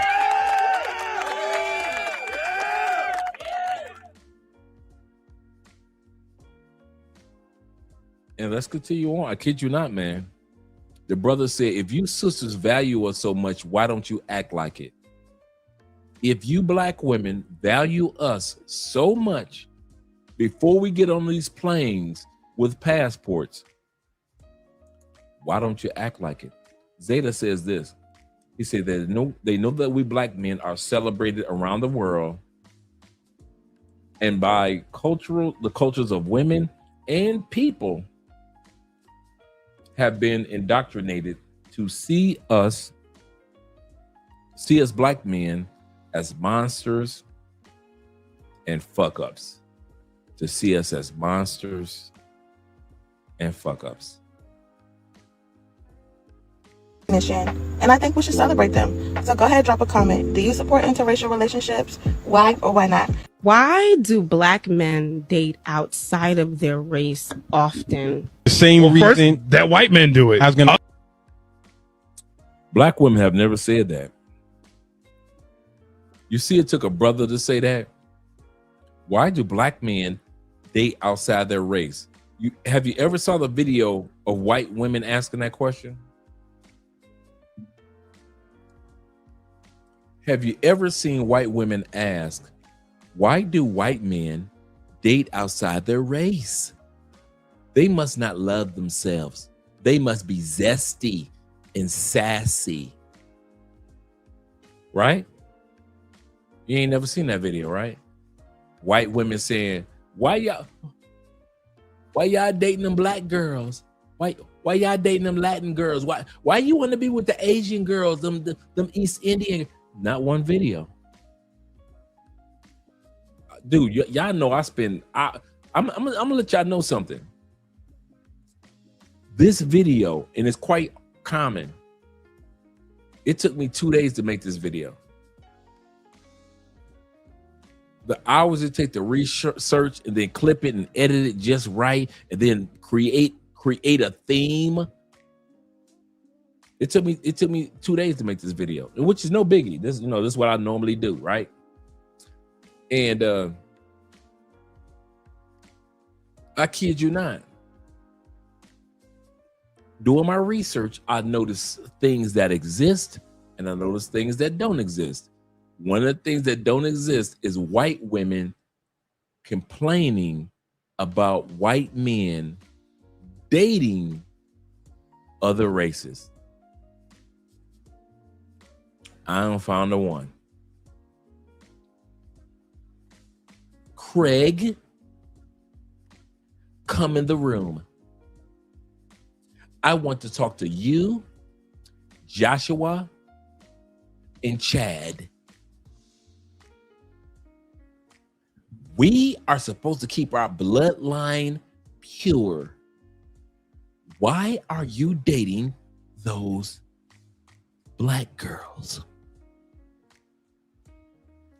You keep telling us in the hills of Kentucky that you love us white women. But you keep sleeping with these Asian and Latino girls. Sorry, Latinas. You ain't never seen that video. You ain't never seen that motherfucking video. YouTube, TikTok, X, none of them Kick, none of that shit. Rumble, none of that. Have you ever? You ain't never seen it before social media and after social media. A white woman complaining about a white man marrying outside of his race.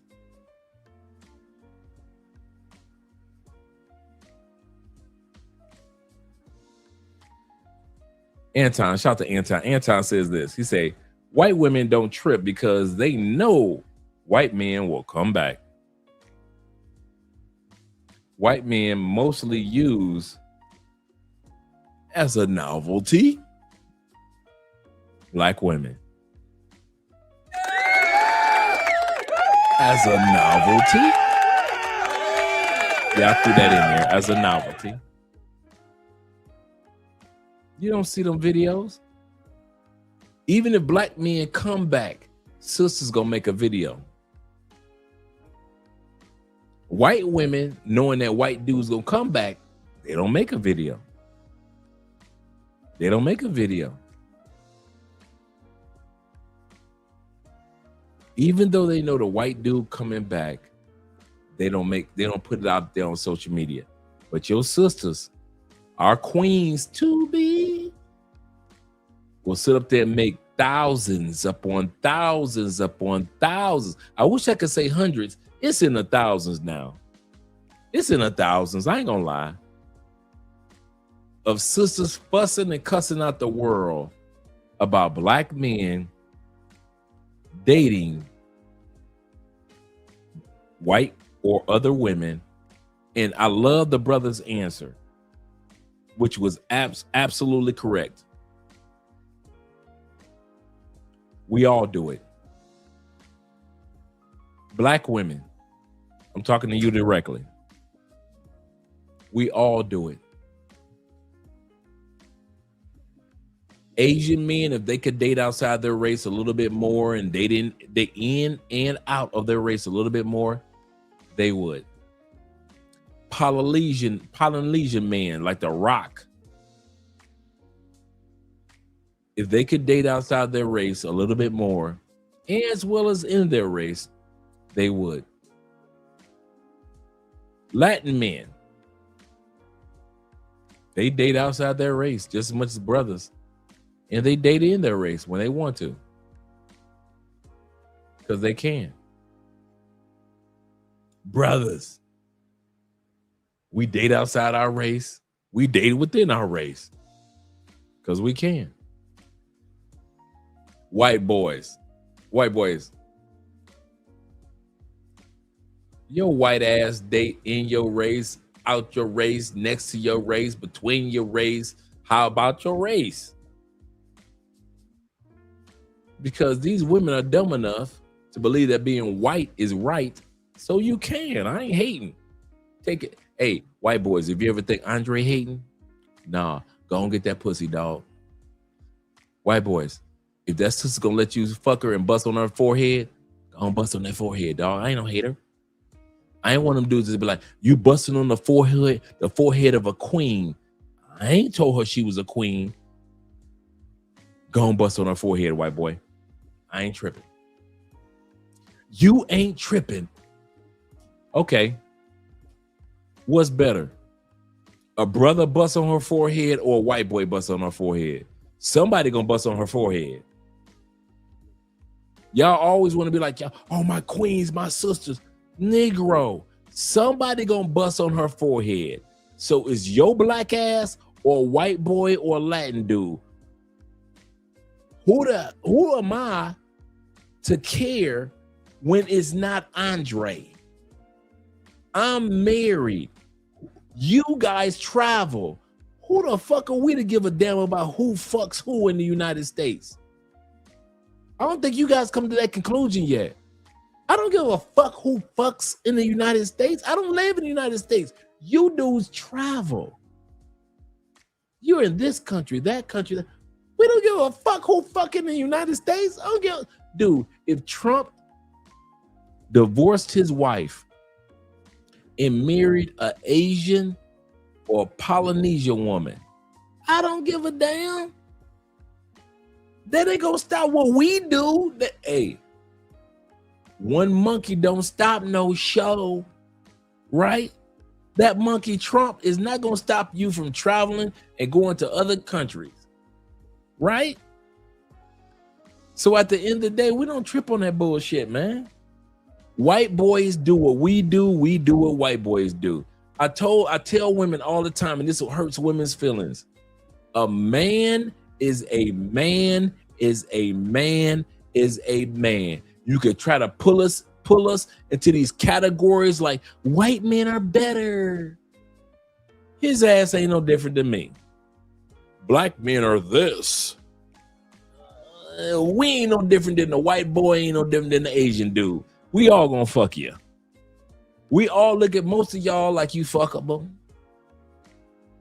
If you think that white boys don't be seeing that females are fuckable, white boys see it, black guys see it, Latin guys see it, Asian guys, everybody, we all see who's a wife material and who's just good to fuck. We all see it. They think that white men, he doesn't treat me. Bitch, you are fuckable. That's it. There's like, what's the percent on white men that marry black women? Is like 3%, 1%. They be bragging like, yes, all of us have white women. I mean, white men. White men be looking like, bitch, you get 1% of us. What the fuck you talking about? All of us black women have a white man. White men be like, bitch, we don't fuck with y'all like that. It's like 1% white men that y'all see on TikTok that fuck with y'all, and y'all think we all fuck with y'all. 1 to 3%. White boys do not fuck with sisters like sisters be trying to portray it. For all you brothers that's jealous and shit, I be looking like, all right. Who am I to criticize 1 to 3%? Do not be with them white boys. 3%? Dang, hey sisters, go on fuck the white boy. White boy, hear me out. Go on fuck the sisters.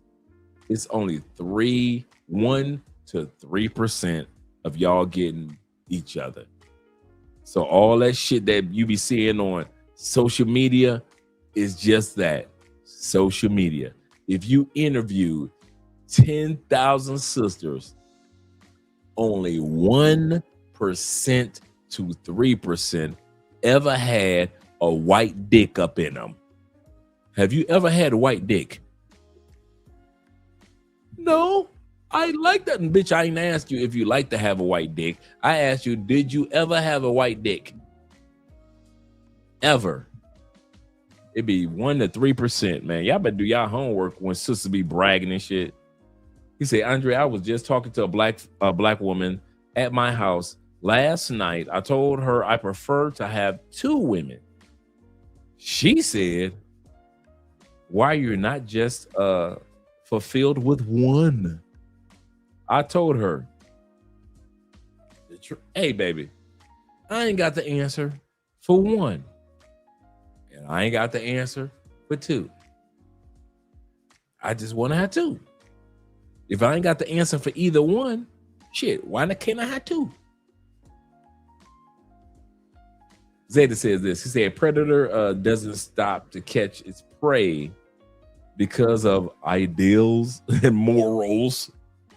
So why do black men need to do it? Because we've been programmed by our mothers and our aunties and our sisters. We should be able to go wherever we want. Absolutely correct. Let's go back to the video. I'll see other ones, Zeta, but I go back to the video. Everybody dates out. Don't just blame black men. Here's the thing. Go ahead. We value, just so y'all know, we value our black men. And we just But why don't they show it? You see what he said? If we value our black men, then why don't they show it? The white girl been showing it since high school. The white girls that end up with NFL boyfriends, they've been showing that shit since high school. These sisters have been showing you that they they love you, but they don't value you. They love you. All you say, sad brothers, they love you. That's right, African Wolf, but they don't value you. Yes, they love you because of ethnicity, because of race, because of history. They love you. Ask a black woman, do you value black men? Hell no, get the fuck out of here. These modern women don't value you. And it hurts. I know it hurts.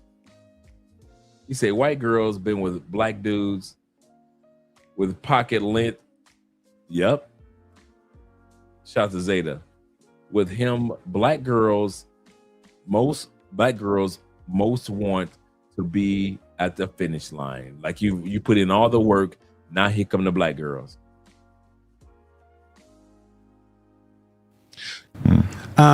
Because at the end of the day, we're all human, but most people want their group.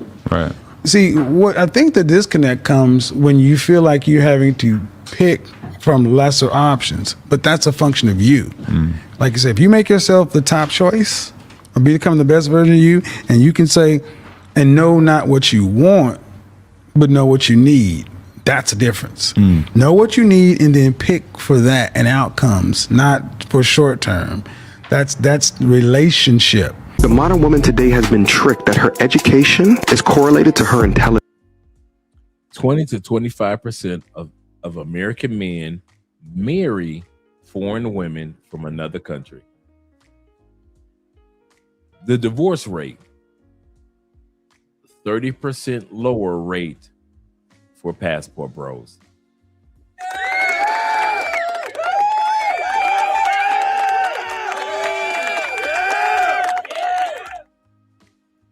You are more likely, and I know the few stories that we've heard, like if you bring her to the States, blah, blah, blah, blah.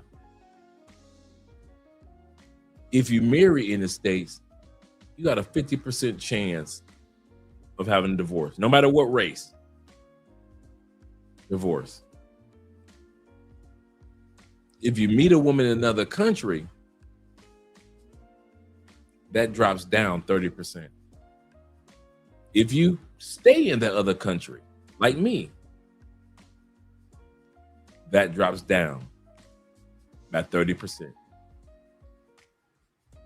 But if you marry in the United States, that stays at 50%, and your marriage has a chance to last 5 to 7 years without her draining your pockets for everything. I don't mean just child support. Yeah, I'll keep it outside the United States. Whether I would bring somebody to the States or whether I'll just stay outside of the States, I got a 30% chance of not getting caught up.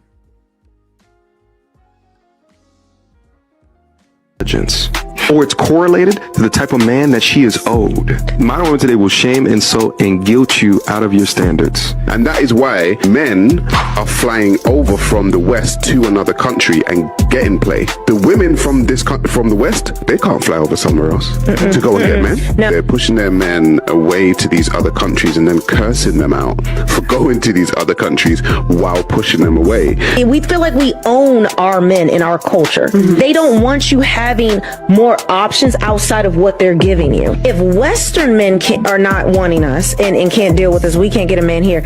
Men from more traditional countries, which the vast majority of the other countries in the world are way more traditional than the West, especially the U.S. I don't know about the UK, but the U.S., if the men there say that you're a hot mess and they're not wifing you up, you're not going to go to Italy, Portugal, or Brazil and get a man unless he's trying to get a visa. We normally see people going abroad, right, to look. And this right here is this channel that we're looking at right now that says Passport Bros Hate American Women. This channel right here are Africans that live in Atlanta. Africans that live in Atlanta. Look for love, right? Most people, I don't want to say most people, but there are some people who do tend to want to travel abroad to look for love, find love, because they feel like the options that we have here in the States are lacking. So I want to ask you guys this question, like, do you guys kind of agree or disagree with that? If you have the audacity to say, oh, I can't get... Once again, these are Nigerians that live in our country criticizing us for getting passports, and they're in Atlanta. With anybody I like here, I'm looking elsewhere instead of, oh, I'm interested in this person. They're very interesting. I like their culture or whatever it is. Yeah. But if you're blaming the people behind, I just look at you as whack. That's just my personal thing. Like, what? Okay, before she goes any further, I somewhat agree with her. If you are only traveling to other countries because of women, whether it be I like the women in other countries, cool. If you, and I'm not dick policing, if that's your reason, do it. Because you feel like the women in my home country of Canada, blah, blah, blah, right? Check it out. I judge not. I got the balls to tell you guys, like I always say, I left America not because of Americans. Say that again. I left America not because of any type, any form of Americans. I love America. I love Americans. I got tired of the bullshit of Americans. No, America. I got tired of unhealthy food. I got tired of the prices. I got tired of whenever I got ready to go to the counter, instead of having a full, I was thinking about this today, instead of having a full price of a product like most countries do on the label, I've got to go to the front and wait for them to calculate the taxes into it instead of it being on the product. Most countries, if this book is $15.92, when I get to the counter, guess how much it is? $15.92. In America, it's $15.92 plus tax. I got tired of that. I got tired of unhealthy water, unhealthy foods. I got tired of seeing and being an unhealthy person, seeing unhealthy people. I got tired of the two gangs, the red and the blue. Bloods and the Crips? Fuck no. The Republicans and the Democrats. There are people that are tired of you. Y'all think that everybody likes this, I'm a Republican, I'm a Democrat.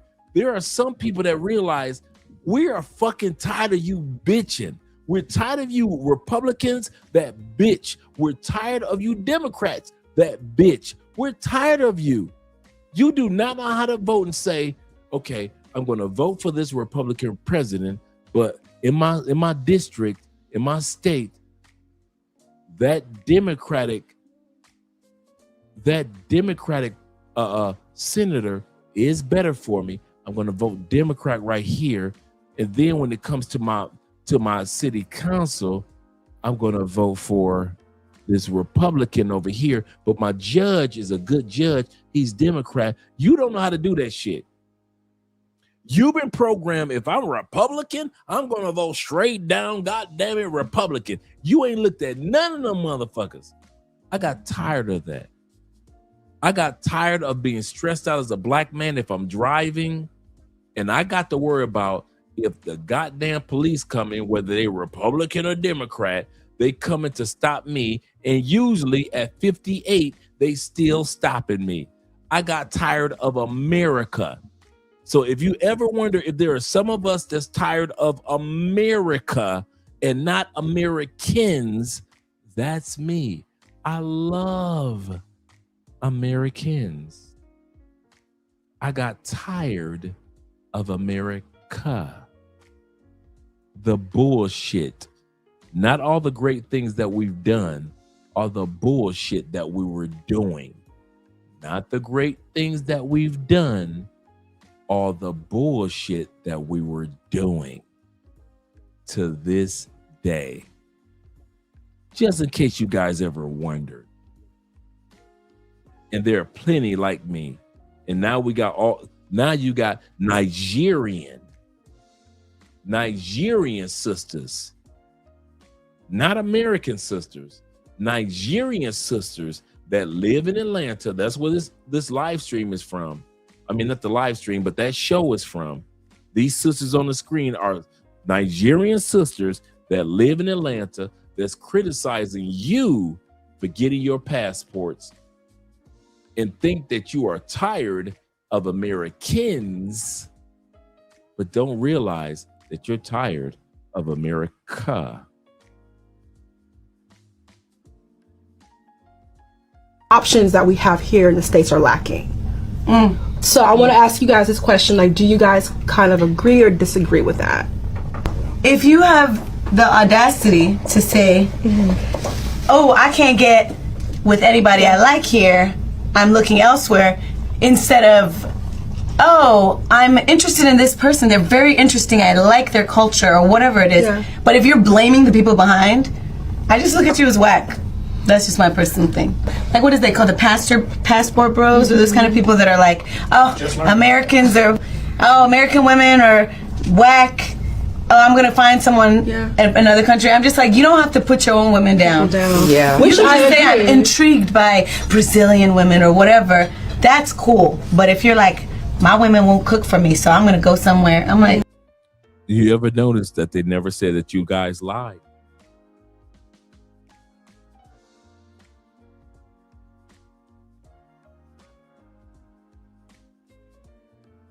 They never said that you lied.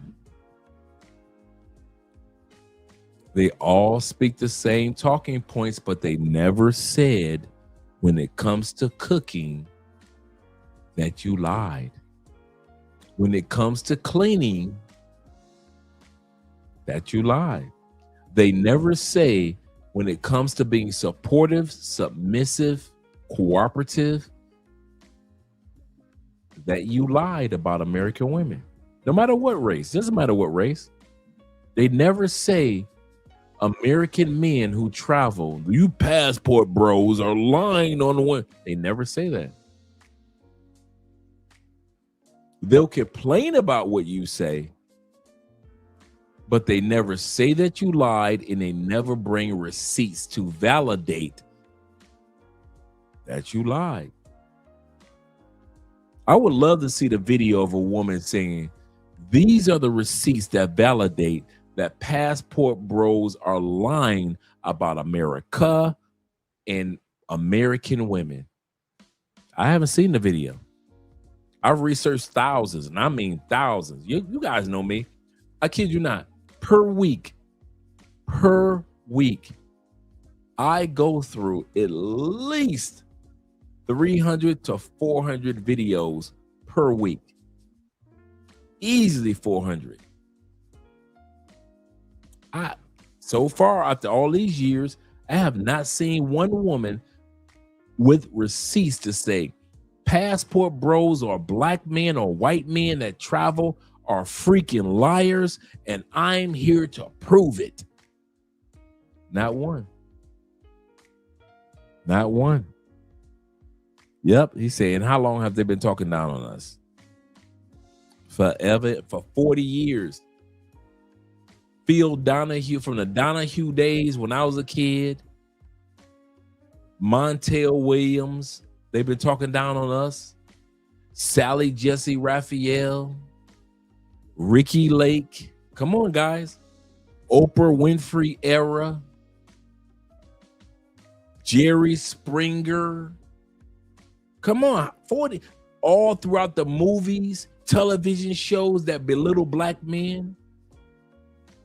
We watched the show Good Times.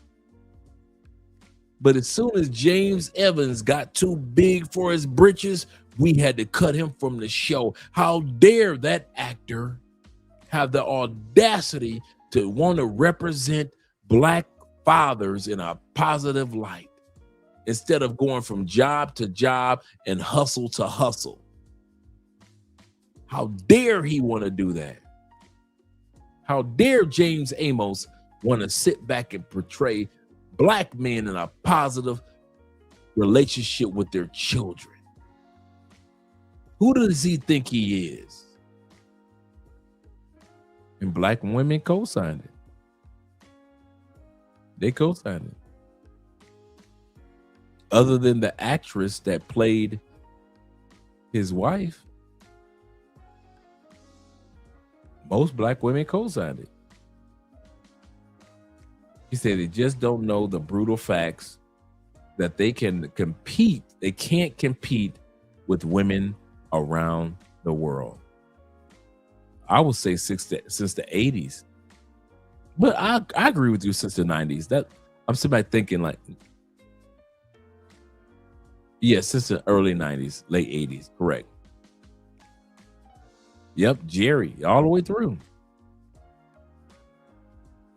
Just for his to end up church scammer in Good Times. Yep. Absolutely correct. They always had James like, rent is running out. I'm going to the pool hall. It couldn't be like James had a good job. Couldn't be like, you know, this was the sad part. We were so used to James Evans struggling that by the time we got to Heathcliff Huxtable, black people complained and said that's not real. I'll say that again. We complained and thought that Good Times were so real to our community that by the time we had Heathcliff Huxtable with a black father that's a doctor and a black mother that's a lawyer, we bitched, and I mean we bitched to NBC that is not real. We didn't fuss about the kids. The kids were young. I'm talking about year two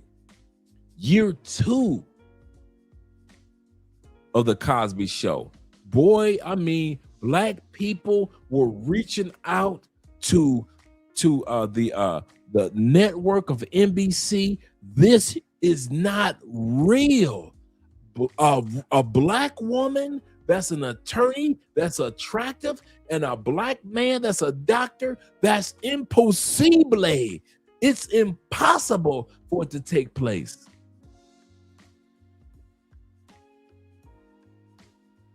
Not white people reaching out to NBC. White people did not reach out to NBC and say, that's not real. It was you motherfucking niggers, not niggas, niggers that reached out to NBC, not us black folks, you niggers, not us black folks that reached out to NBC and bitch. And I mean, see, all you dudes that wasn't around and saw it, I was around, and you bitch on every area, every platform that you could, every radio show that you could find, and tell black people and white people that a Claire Huxtable and a Heathcliff Huxtable could never, ever, ever, ever, ever, ever, ever, ever, ever, ever happen. You did it. You bitched about it. And I remember that. Y'all treated, oh my God, I'll never forget that shit. And I'm thinking to myself, and this was the funny part. This is when a lot of us black men was like, man, dang, I would like to marry a Heathcliff Huxtable when I grow up. I go to college, and I'm gonna be somebody in my life, and I'm gonna marry me a good woman, like not Heathcliff Huxtable, Claire Huxtable. I want to marry me a Claire Huxtable, and I want to marry a good woman like Claire Huxtable. And black men was kind of dreaming, right? And the rest of you bitch motherfuckers sat back and complained to NBC and anybody that would listen. You was all on the news. You was all on BET. And I'll never forget that shit. You fussed and cussed out NBC. How dare you have the all, not white people, not Latin people, you fucking niggers have the audacity to cuss out NBC and tell them that Heathcliff and Claire was not real. That could never fucking happen in the black community. Why you think I keep my foot on the black community until I hear a crunch? Why you think I keep my foot on the black community until I hear something go crunch? Because I remember at 58, I remember all the shit you did to tear down our own community. You was the ones that fucked up Teen Summit when teenagers had a television show that they can go to. But black people didn't want to watch Teen Summit on Saturday. So all of a sudden, Teen Summit, gone. You wiped out Teen Summit. It was your black ass. We had a show for teenagers on BET, and we had grown-ass black people on NBC. You fucked up The Rock on Fox when we had a regular everyday. Oh, you don't believe it? You don't believe a doctor, right? An attorney, right? So Fox gave us The Rock, and your asses still didn't even believe in The Rock. He was a fucking trash man who had a good wife, and they didn't have a goddamn, you bitch, because they didn't have a goddamn kid outside of wedlock. So now you go to Fox and you ran your black asses over to Fox and told them The Rock wasn't real. A black couple without a child? They didn't have you bitch to them. So at the same time you bitch to BET about having Teen Summit with teenagers, you bitch to motherfucking NBC about the Cosby Show, and you bitch to Fox about having the fucking Rock Show about a black woman and a black man with a solid relationship for years, and they didn't have a kid. I remember all that shit y'all did. For all you dudes that went around and you was young for it, I'm gonna tell you something now that ain't never been told. Black people fucked up black people television.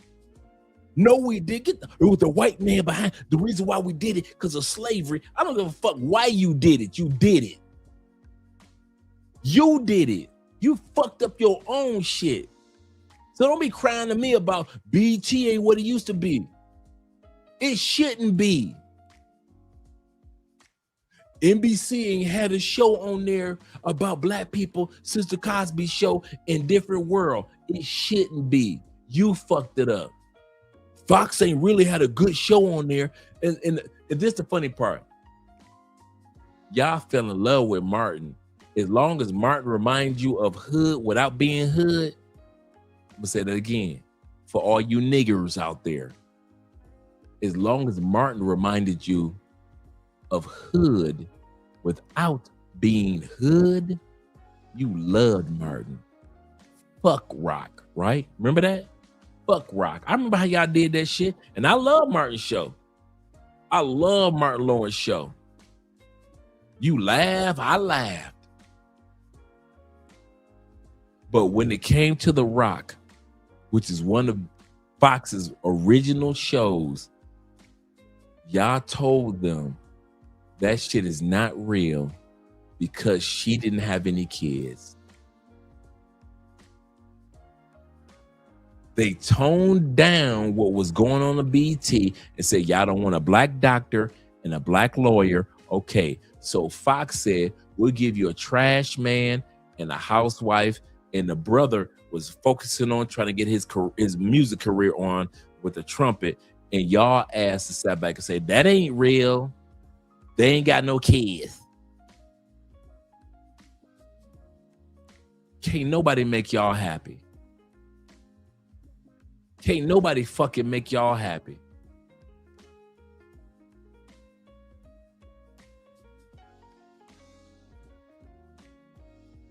You what? Shit, bruh. I'll never forget that shit.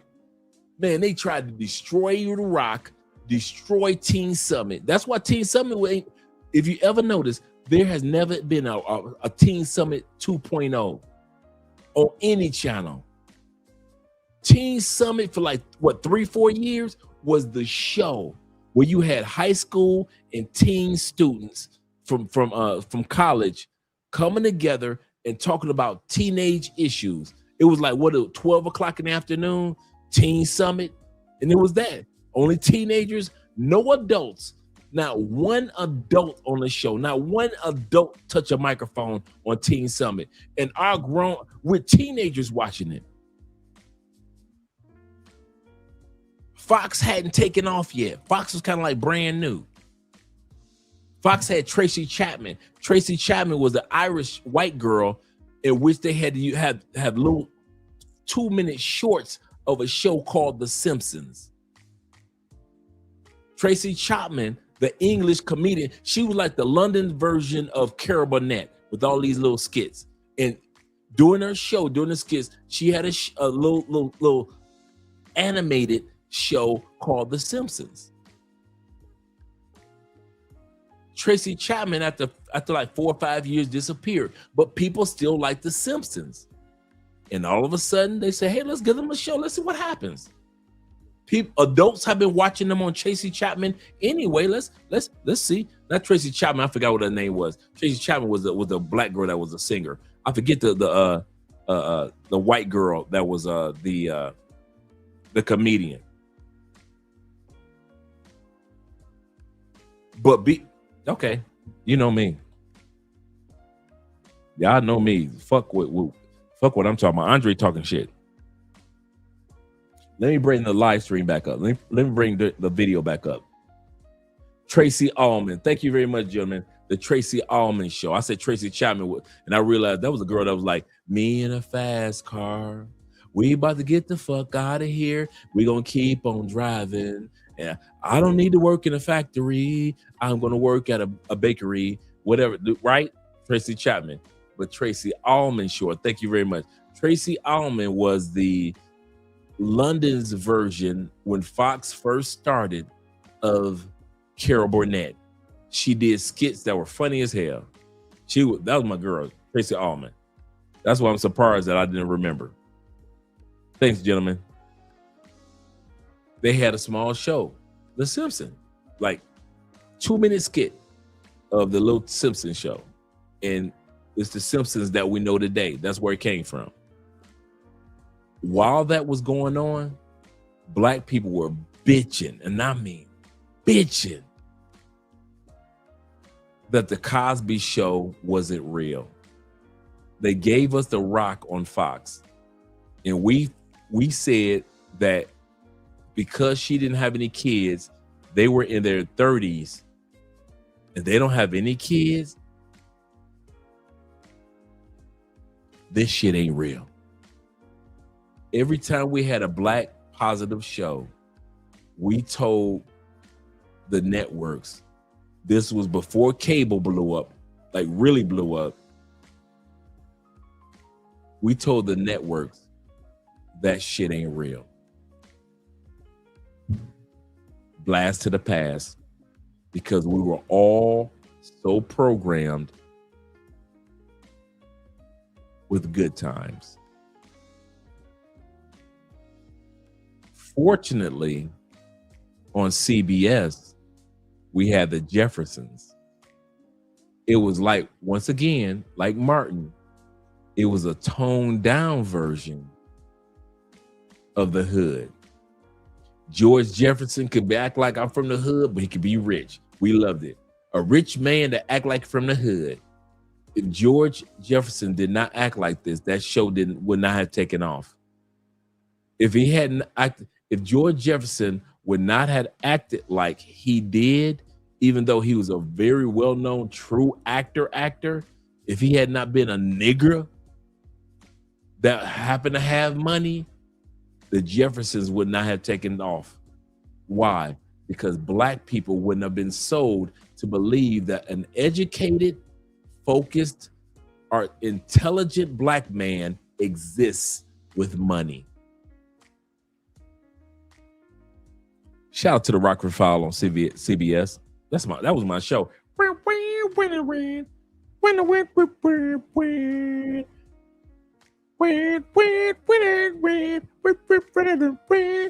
was a Rockford File man. Friday nights, me and my little cousins and sisters, and we in front of the TV. Dukes of Hazzards, Rockford File. Oh man, y'all taking me back. Let's go back to the video, man.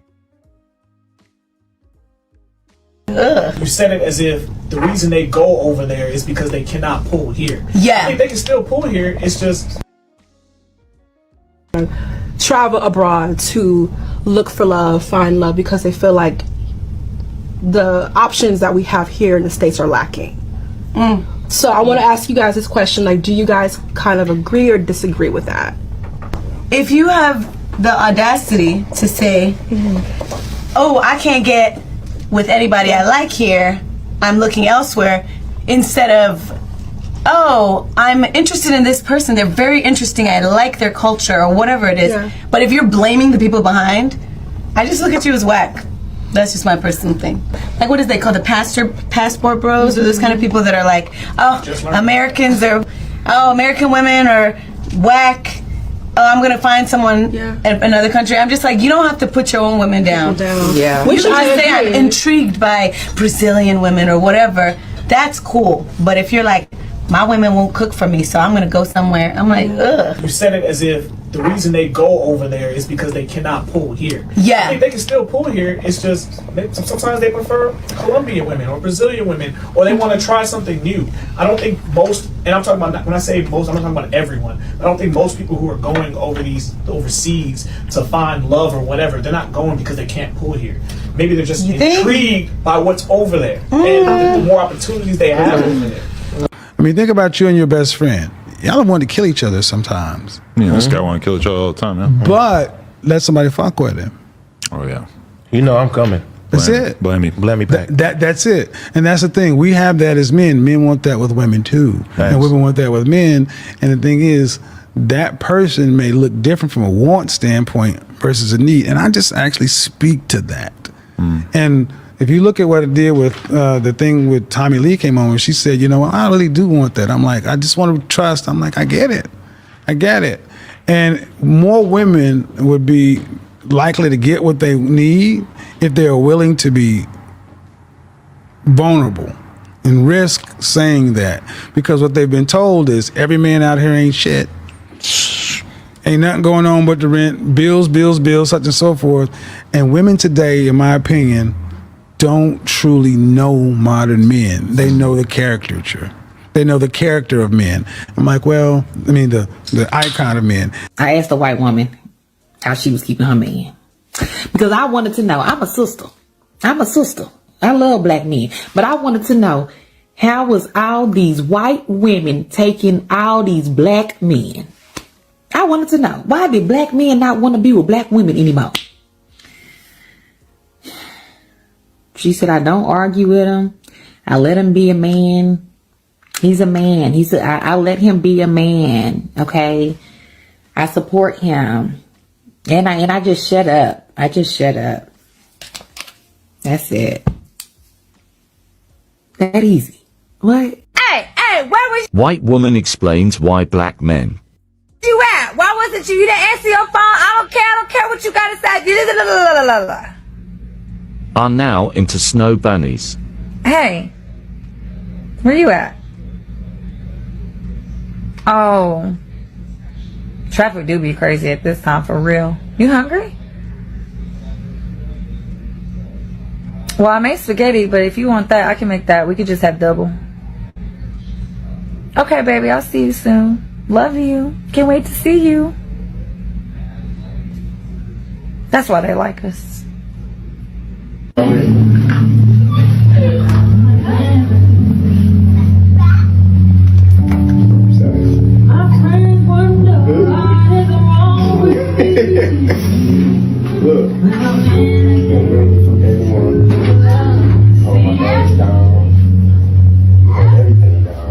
Why some white women are drawn to black men? The answer isn't just about looks. It's deeper, more emotional, and even cultural. Many white women say they find black men naturally confident and expressive. Their charisma, energy, and ability to make people laugh stand out. Others admire their strong sense of identity, resilience, and pride, traits built from generations of strength and perseverance. Physically, some are attracted to their athletic build, deep voice, and unique sense of style. But beyond appearance, many say black men bring warmth, honesty, and passion into relationships. They often communicate openly and make their partners feel valued and protected. For others, it's about exploring diversity, breaking social barriers, and experiencing life from a new perspective. In a world that often divides people by race, love becomes the bridge that connects hearts. At the end of the day, attraction doesn't follow rules or color lines. Sometimes, it's just about chemistry, respect, and connection. Because when two hearts meet, skin color doesn't matter. What matters is the bond they share. Now, what you need to do is understand, if you actually understood that they're got wants, needs, and desires too, it will be a lot easier for you to let your guard down and let yourself risk being in a relationship, because it's always a risk. I saw a video of you discussing this sort of Instagram live that Tommy Loren did. And for those who don't know, Tommy Loren, kind of conservative commentator and whatnot. And I had heard about the video because I was vaguely aware of it when it went viral in the early days. Basically, a bunch of people dunking on her and try to act like what she was saying was crazy. I actually watched the video in the context of you sort of reviewing it.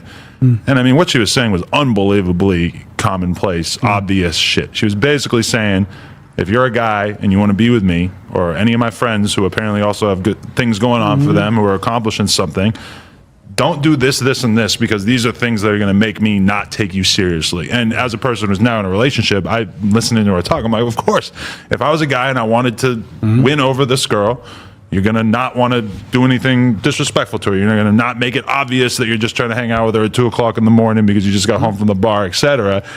And somehow, sorry, I thought you were going for that. Somehow this is considered controversial, and I'm watching you sort of like explaining that essentially this is pretty standard good advice if you want to be successful in your love life. If I don't say this, nobody will. Most women say that they want a good man until they actually meet one. Because a good man ain't soft. He ain't convenient, and he for damn sure ain't always available. Because a good man has discipline, boundaries, and he got priorities that don't shift just because of somebody else's raggedy ass. He doesn't bend his values just because somebody else is upset. That don't make him cold. That just makes that brother grounded. A good man isn't controlling. He facilitates order and creates it. He don't want no chaos. He don't want constant arguments. He don't want drama disguised as passion. He wants respect, clarity, and what's that last thing he wants? Peace. And this is where things get misunderstood. Everyone says they want a good man until he actually shows up. Because here's what they don't tell you. A good man isn't a pushover. Yeah. He's built on discipline, priorities, and rock solid boundaries. But the second he enforces those boundaries, suddenly the labels start flying. If he has a schedule, he's controlling. Yeah. If he has expectations, he's manipulative. Yeah. If he demands respect, he's toxic. See, people want the protection of a good man, but they hate the principles it takes to provide it. You will fumble a good man trying to bare minimum him, because a man who loves himself and values his peace is going to come with standards and expectations. So all that half-ass effort and half-ass love is going to get you cut off. You so used to treating niggas one way, you think every nigga go for what the whole ass nigga go for. You meet a real nigga now, he be like, I ain't never called the hoe ever again. He sassy. Cause he don't go for that. I don't even, bitch, don't talk to me like that, and don't talk to you no more for real. See you out like. You know what? He's sassy though, but he real nigga. Because he know what he wants. He know what he ain't going for. He know his word. He know what he deserves. But what is he? Yeah. In this day and time. And that is what I'm a very honest woman. We gonna call him sassy. Because he like, I ain't dealing with that. You see that? You see that? Yeah, Blondie was AI. Sometimes it's not about the messenger, it's about the message. I'm starting to slowly learn with AI. Sometimes it's not about the fact that the messenger is AI, but is the message on point. My man Dave says this. He said, Dre, a personal request. Can you do a worldwide ranking of women who are wives based on cultural backgrounds? He said, I agree sisters won't be the top 20. Just asking. Let me write that down. Let me write that down. Get a clear sheet of paper. Worldwide ranking. Wives. And I can understand. I know exactly where you're headed with this.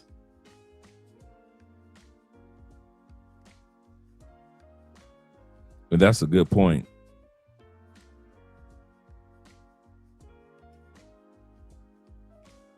That's a good one, man. He said, preach, brother. I still remember the days when I fell for everything women tried. Then a day came when they couldn't play their silly girly games with me anymore. Good point. Good point, Corporal.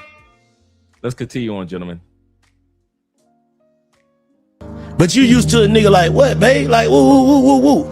First time you told you, hey, babe, I don't like when you raise your voice. You raise it again, then nigga ain't talk to you no more. We gonna find everything. Fuck nigga now. We gonna find all kinds of excuses. We gonna say all kinds of stuff on, but the man was just standing on business. You will never have a successful relationship with a woman, with a wife, with a girl, or whatever you want to call it until you start learning how to establish boundaries as a motherfucking man. Gentlemen, a lot of you guys' relationships, marriages, situationships fucking suck, not because the woman is bad, not because female nature is bad or whatever you want to call it, but simply because you don't have no boundaries as a man. And if you have boundaries, you just fucking scared to stand on them. It is okay for you to have a level of self-respect. Yeah, I know that, Jay. They say we're sassy because we have standards. You often hear me say, what's the difference between a river and a flood? A river has boundaries and or borders. Men, why are boundaries so important? Well, let's just look at it from the river's perspective. A river without boundaries or standards is a flood. What do floods do? Destroy everything. When do you see the true destruction of a flood? After the flood has subsided or left. Once that woman or women have left your life, you see all the destruction that she's caused, just like a flood. You don't see all the true destruction of a flood. Come on, you Katrina guys. You don't see all the true construction of or destruction of a flood until after it has disappeared. And now you see everything that's been destroyed. Same thing if you do not have standards. A woman could come, no matter what country, could come into your life, destroy everything, and you won't know how much she's destroyed your life until after she's gone. Jay is correct. Because we have standards, they think we are sassy. Let's scroll back up. Jay, thank you, Jay, for letting me know I missed some super chats. And I kind of thought about that too when I just looked at this one. Let me scroll. I got that one. Jay, this it right here. I saw this one earlier, Jay. Thank you very much. Jay said, "Oh shit." He said, "Thought it was a replay." He said, "Laughed my half off." He said, "This nigga has been live the whole time." Yeah, we're going on in 6 minutes. We'll be 7 hours. We might be going for our record of 9 hours. Our record is 9 hours. We've done a 9-hour live stream. He said, "This ninja." He said, "This ninja has been on live the whole time. Salute on the greatest. Appreciate Dre while he's here." He said, "Love, big bro." It feels so lovely to be here tonight. What a beautiful, so lovely to be around with you, brother. You're so lovely. Everyone's so lovely. And while you're in the clapping mood, I'd like to give a big round of applause to my band, Sexual Chocolate. Sexual Chocolate. They play so fine, don't you agree? I agree. AMSM says this to say, and that's I'm being nosy. Anytime I see the hashtag, I kind of like stop. I don't try to be nosy. So when I see the @ sign, not hashtag, but the @ sign, I try to stay out of the way. David says this, say, Andre, the record you did was 10 hours. See, I can do it tonight because Andrea's over her mom's house, over her mom's and dad. Shout out to mom and dad. And so we can have some fun tonight. We're at 7 hours and 5 minutes. In 5 minutes, we will be at 7 hours. He said, "I appreciate you, Dre. I appreciate you." Shout out to my man. You've been here for a minute. So I already saw you earlier. My man, I'm collecting data. Shout out to you being here. Glad to see you here. And basically, I'm going to tell y'all the truth. We've got about 30% of the video still to go. So I'm going to bring this back so we can kind of like follow where we were. Yeah. In this day and time. And that is what I'm a very honest woman. We gonna call him sassy. Because he like, I ain't dealing with that. But you used to a nigga like, what, babe? Like, woo. First time you told you, hey, babe, I don't like when you raise your voice. You raise it again, then nigga ain't talk to you no more. We gonna find every fuck nigga now. We gonna find all kinds of Yeah, I can do a 24-hour. I could do a 24-hour all day long. I'm wired for that. excuses. We gonna say all kind of stuff on, but the man was just standing on business. You will never have a successful relationship with a woman, with a wife, with a girl, or whatever you want to call it until you start learning how to establish boundaries as a motherfucking man. Gentlemen, a lot of you guys' relationships, marriages, situationships fucking suck, not because the woman is bad, not because female nature. Shout out to a wifey right now. Is bad or whatever you want to call it, but simply because you don't have no boundaries as a man. And if you have boundaries, you just fucking scared to stand on them. It is okay for you to have a level of self-respect. It's okay for you to voice and communicate the things that you like and you don't like. It's okay for you to have expectations. It's okay for you to have standards as a man. I don't know where the fuck we got this mindset of thinking that our only job is to provide, protect, get the money, bring home the bacon, and make sure everybody else is happy except for us. Fuck that shit. I'm not living my motherfucking life like that. Ain't nothing wrong with happy wife, happy life, but a happy man is God's motherfucking plan. But you don't get to that place of happiness. You don't get to that place of tranquility. You don't get to that place of peace unless you have some established boundaries first. So gentlemen, never be afraid to speak up for yourself. Never be afraid to express your likes and your dislikes. But more importantly, if those lines are crossed, if those boundaries are crossed, you must have the strength, the wherewithal, and the self-confidence and self-esteem to walk the fuck away. Because before he says anything else, that's Very important. There's a time and a season to tell you to allow yourself to walk away. That's probably one of the most difficult times for many of us men, to sit back and tell ourselves, you know what? I'm done with this. I can't do it. You fine, sister, you fine. Yes, I fucked you 12 times, but I wanted to fuck you like 3 more times, but you fine. I gotta walk away. Even though you don't want somebody else to get the number one problem with men not walking away. Y'all ready? Number one, for all of us, don't act like I'm brand new or I'm about to say something that most of you don't. Number one reason why men don't walk away: you don't want nobody else to get that pussy. I'll say number two. Number one is you really are in love. You really do care for her and you really do love her and you're really trying to work it out. I give that number one. Number two is you ain't trying to see a dude like how I used to be fuck your woman. Dude, I will fuck back in the day. I will fuck the dog shit out your ex. Let her be your ex, and she ain't had none of you. She said, no, Anthony, we can't be together again. No, it's been 9 months. And then you move on, you get some new pussy. You do realize that 9 months counts for her too. That means that she ain't had no dick in 9 months. No, Anthony, you can only see the kids. Only the kids. She ain't had no dick in that. Here I come. Dexter St. Jock. I shot the sheriff, but I did not shoot the deputy. Just like a lot of you dudes. Don't be looking at me. Just like a lot of you dudes.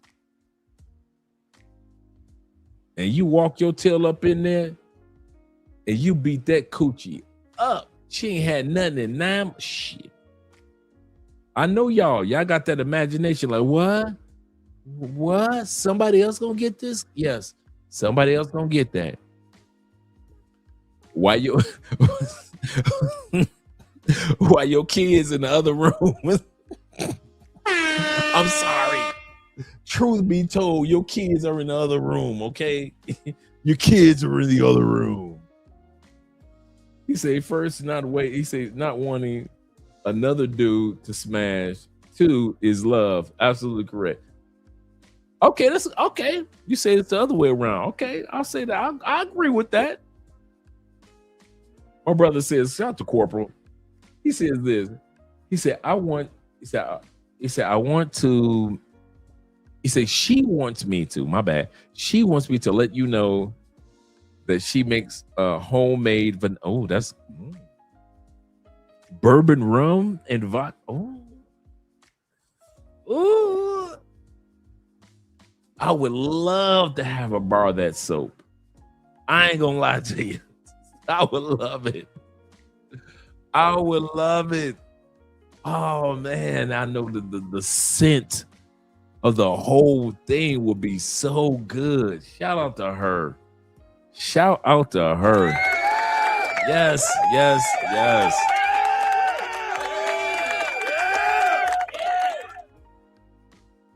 And that's the point, Kings. Jay, that's the point. Hey, Jay, do me a favor. Drop the link to your channel as well so everybody can subscribe. It's our ego. He said, I'm glad I don't have kids. We ain't got kids yet. We're gonna be focused on next year is our year for kids. So Andrea been on me about getting a puppy. I'm like, what? We're gonna get a puppy so the dog could be barking in the background. Now we're gonna have shorties in a minute anyway. Is that a son? Shout out to you, little man. Your man. He ain't little. That boy ready to NFL ready. He said, but I was aesthetic to get rid of his mom. Sometimes it's the mom. Yes, sir. Boundaries aren't necessarily for her. The boundaries are guidelines and protectors for you. Yeah, and see, we have made this so damn complicated. And somehow this is political as well. It's complicated. I mean, we've overcomplicated it. And see, one of the beauties of my show is I acknowledge men are visual and women want. I'm all about hypergamy. Yes, you want the high value man. You want a man who can protect, provide, and whatever that comes in. But that's what you want. That's nature. I accept that. And men are visual. We have over freaking complicated. So I go back to something I said a little while ago by my Facebook group. You know what's unique about that?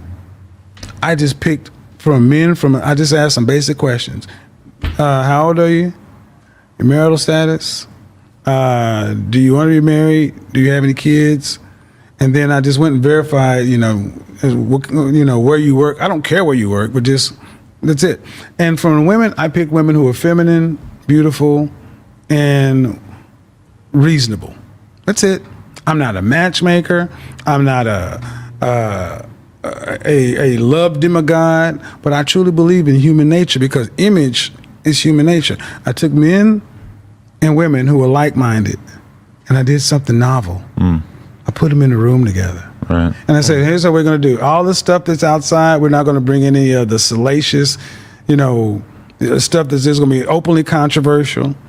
We're not going to talk about that. This is a group for men. We get in here, network together, talk about business, and the women are our welcome guests. Guess what? Women get a chance to sit back and see me, you, and us to work together. Talk, communicate. They come in and ask questions.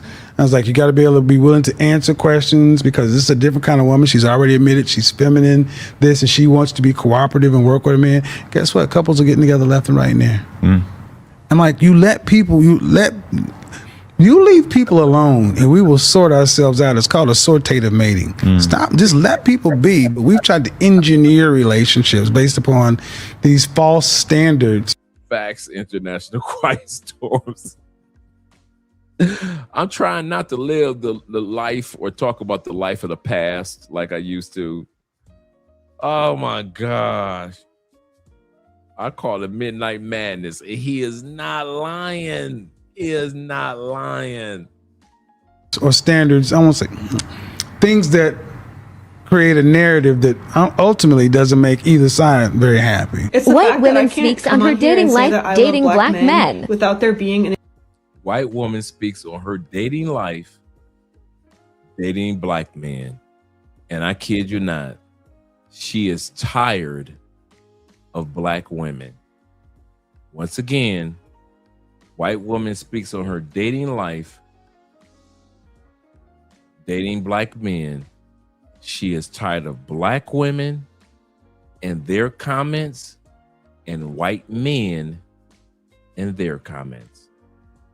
Entire uproar is genuinely sad and is a reflection of how our white supremacist society feels about black men. Like, genuinely, I could come on here and say that I love black women and no one would bat an eye. But the fact that all of a sudden black men are involved, somehow there isn't a genuine reason to love black men. So many Americans' minds are still so colonized and still so indoctrinated by racial pseudoscience from hundreds. Before she goes any further, she made a great point. I'm going to bring that back. She made a great point. She says, if I came on here and I told you I love and I'm adding to it, appreciate black women, nobody would bat an eye. Nobody would care. Everybody would be in the comment section. Yes, white queen. We understand, white queen. Blah, blah, blah, blah, white queen, right? White men would say it. Black women would say it. Democrats would say it. Republicans would say it. Independents would be okay with it. She's saying, but the moment I tell y'all I love black men, all hell breaks loose. I could come on here and say that I love black women and no one would bat an eye. But the fact that all of a sudden black men are involved, somehow there isn't a genuine reason to love black men. So many Americans' minds are still so colonized and still so indoctrinated by racial pseudoscience from hundreds of years ago is astounding. There is so much work that needs to be done. Like, people cannot fathom the fact that I could love a black man for something aside from his body. Can't fathom the fact that I genuinely enjoy being around black men. A lot of the times when I'm with white men, I feel unseen. I feel more objectified because I feel like white men don't understand me as a person as much as a black man would, because at least black men understand what it's like to be like sexualized and objectified. So there's some level of understanding, although it's completely different. There's still, I feel like, greater empathy that I experience between myself and a black man than with me and a white man. Just based off my personal dating history, the black men that I have dated have been the most genuine, kind people. Like, there are reasons that I could prefer to date people that aren't just based off their bodies. And the fact that folks can't process that is like, y'all really don't view black men as anything else than a body. Also, these people say, do not let that go by.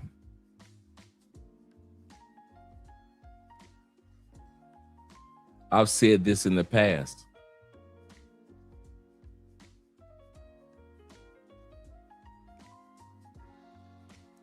A lot of us, she said that too many people view black males as nothing but a body. He's attractive, he's this, he's that, he's muscular, he's so forth and so forth. I've said this before. All you brothers that are pro my sisters, all you Umarites, all you Tariq Nasheedites, you do realize from high school until now, most, not all, most, not all black women that you've been able to sleep with, you've never would have been able to sleep with them if your skin complexion was of a different race. If your cultural background was a different, doesn't matter. You got the same personality, check. Same economics, if not better, check. Same giving to the community, check. You're the exact same internal person who you are.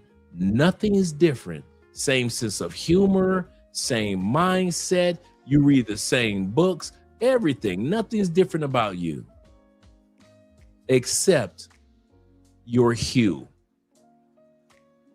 If your hue was as pink or as pale as our white brothers, most of the women that you slept with that told you you are so amazing, black man, my king. You're a king now, right? You're a king.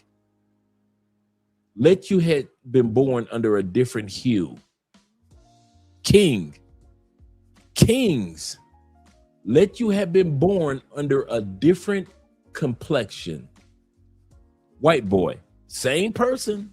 Nothing different. Those sisters wouldn't have touched you, most of them. Some of them, yes. Most of them wouldn't have touched you with a 50-foot pole. Girl, that was a white boy that tried to talk to me. That's how they would have did you. I'm talking about not this new era of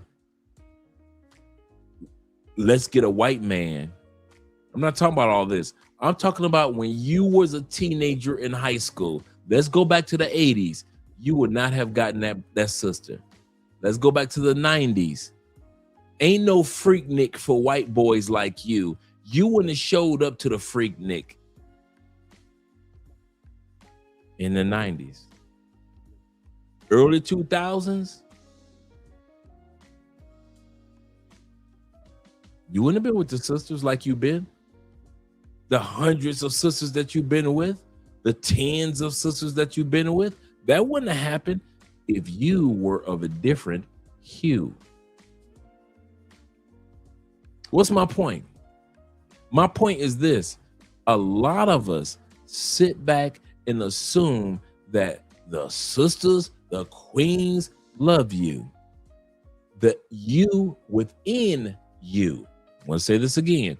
The you within you, your personality, your traits, your mindset, your swag, your da, right? Just who you are. Let your black ass have been born a white boy with all that swag. You'd have got a couple sisters, but your black ass would not have gotten all these sisters that you've been sleeping with.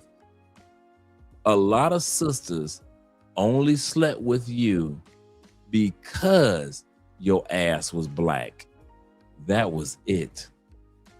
No, we didn't. Well, no, we would. If he was white, we would have loved him. If he was Latin, we would. They would not give your ass a millisecond of their time if your black ass was not black. Don't you ever forget that. When they complain about white women appreciating who you are as a black man, they, as black women, appreciate and notice the exact same values that you have as a black man as well. There is no difference when it comes to women. The things that they appreciate about you is across the board. Black women appreciate the exact same thing that white women appreciate about you, that the Latin woman appreciates, that the Asian. No, you ever notice they all say the same thing? Your muscles, your skin complexion, your swag, how you speak, your history, how you're overcomer, and how you overcame the challenges of history. Blah, blah, blah, blah, blah. Black women love the exact same thing about your black ass that white women love, that Asian women love, that Latin and other women love. Don't think that there's a special love that you get from black women that white women don't appreciate about you too, that Latin women don't appreciate about you also, that Asians and others don't appreciate about your black ass also. You are an overcomer. You are an achiever. You are strong. Your muscle structures and your built is different.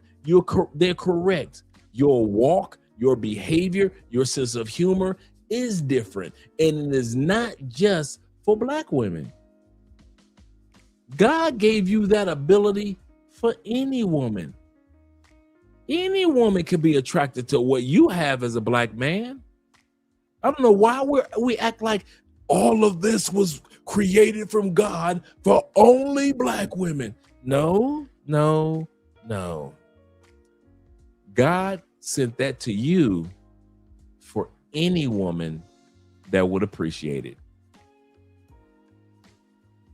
Any woman could appreciate who you are as a black man. Any. You see the interviews all the time on TikTok. Who do you appreciate? Do you like black men? Yes, I do. Why do you like black men? Because that, and it's rarely about BBWs. Every once in a while, you see a drunk chick on there talking about, because the BBW. Every once in a while is that. You know, the BBC, not BBW, BBC. Every once in a while, somebody says that. But normally, women from other cultures repeat what black women say. You notice that? Women who never was raised by you, that are not the descendants of slaves, Jim Crow, civil rights, redlining, systematic racism.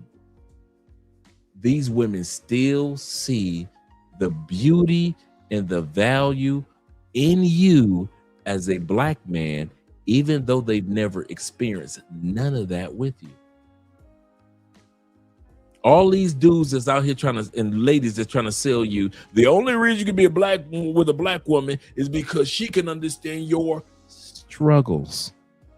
The police stop you, you can go home, you can play. Okay, let me see how valuable your struggles are. Come on, let's talk about that real quick before we go back to the video. Let's talk about how valuable your struggles are. How many of y'all went home, complained to your woman about the police stopping you, your sisters, and she just sat you down, had prayer with you, and said, I understand the white man's so evil. Oh my God, how could they stop you? Sit down, my king. Here's a meal. I'm going to bring you a plate. How many of y'all that happened to? Rarely any of us. Even though our sisters can relate to us, they're not the only ones that can value us. I'm going to say this again. This is very important. Even though, yes, historically and currently,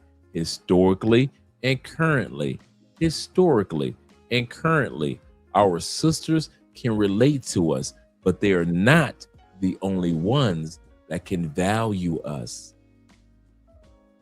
Women of other cultures can also see the value in you men.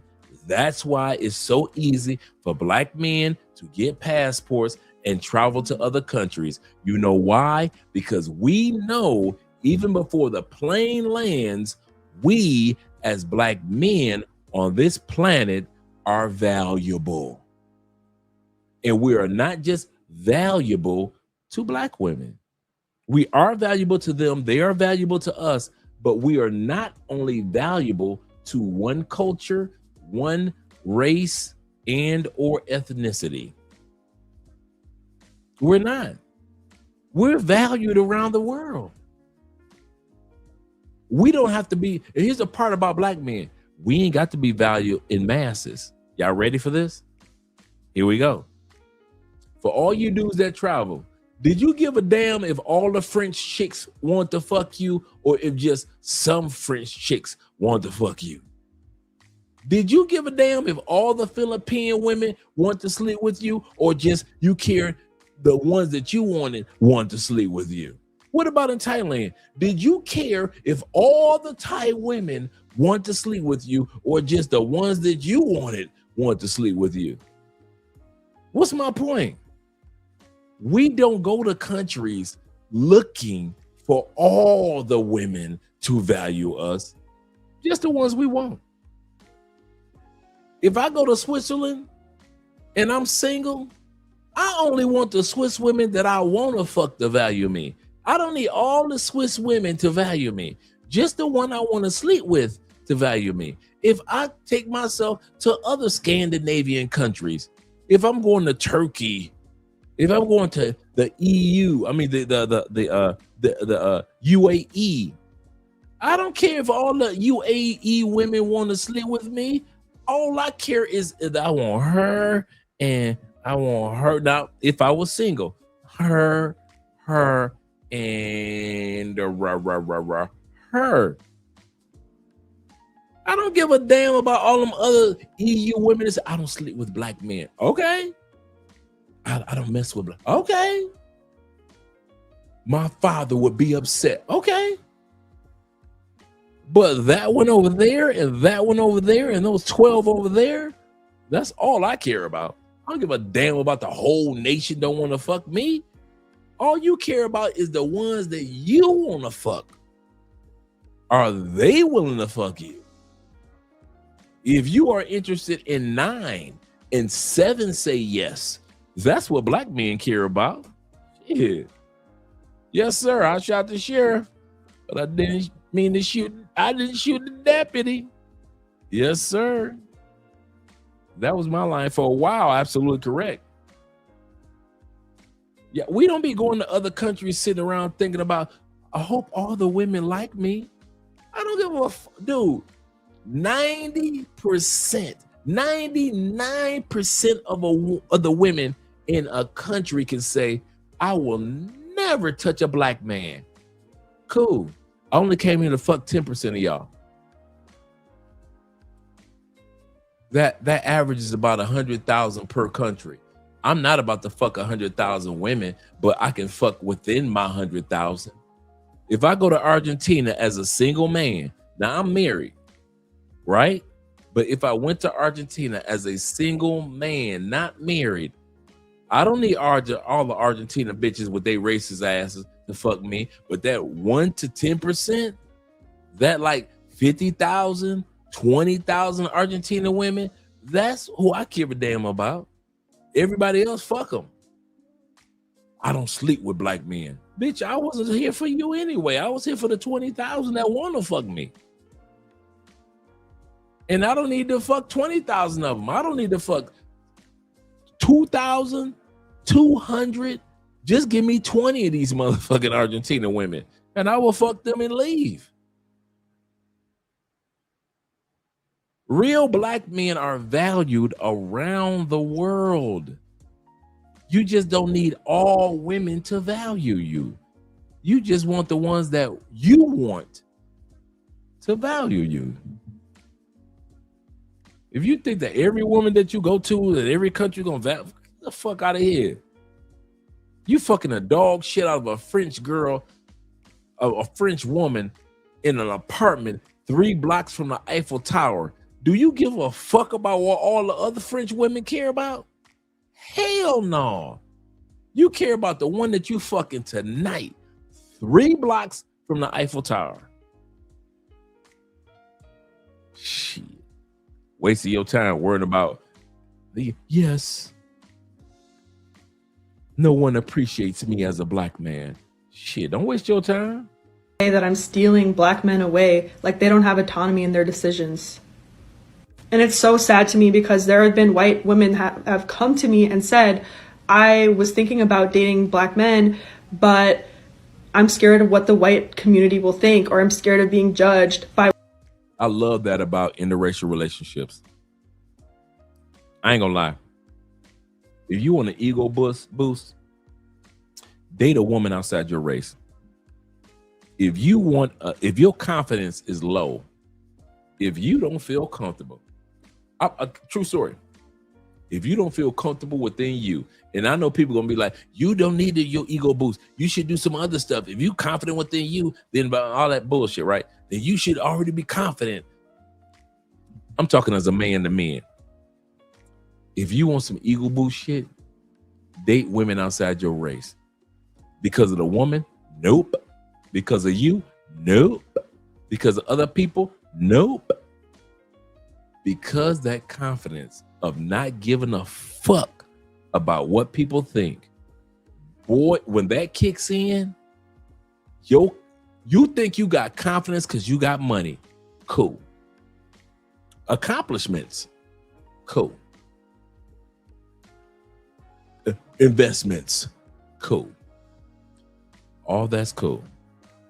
When you date a woman outside your race and everybody else around you is yelling at the top of their lungs, bullshit, and all your confidence like this goes to another level. In other words, not confidence because you don't have any confidence in yourself. I'm talking about the confidence of I don't give a fuck about what you people talking about. Bruh, that shit is up here.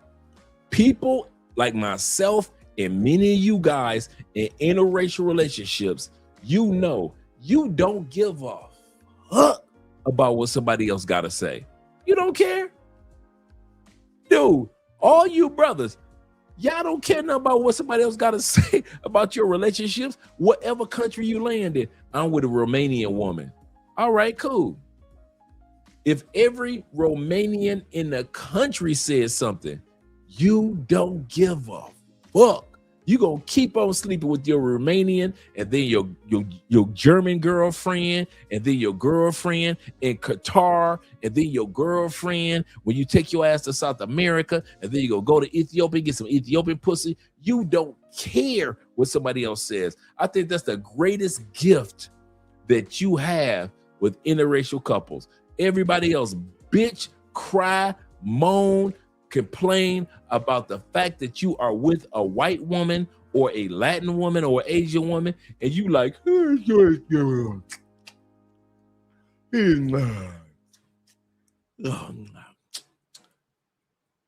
you gonna shut up?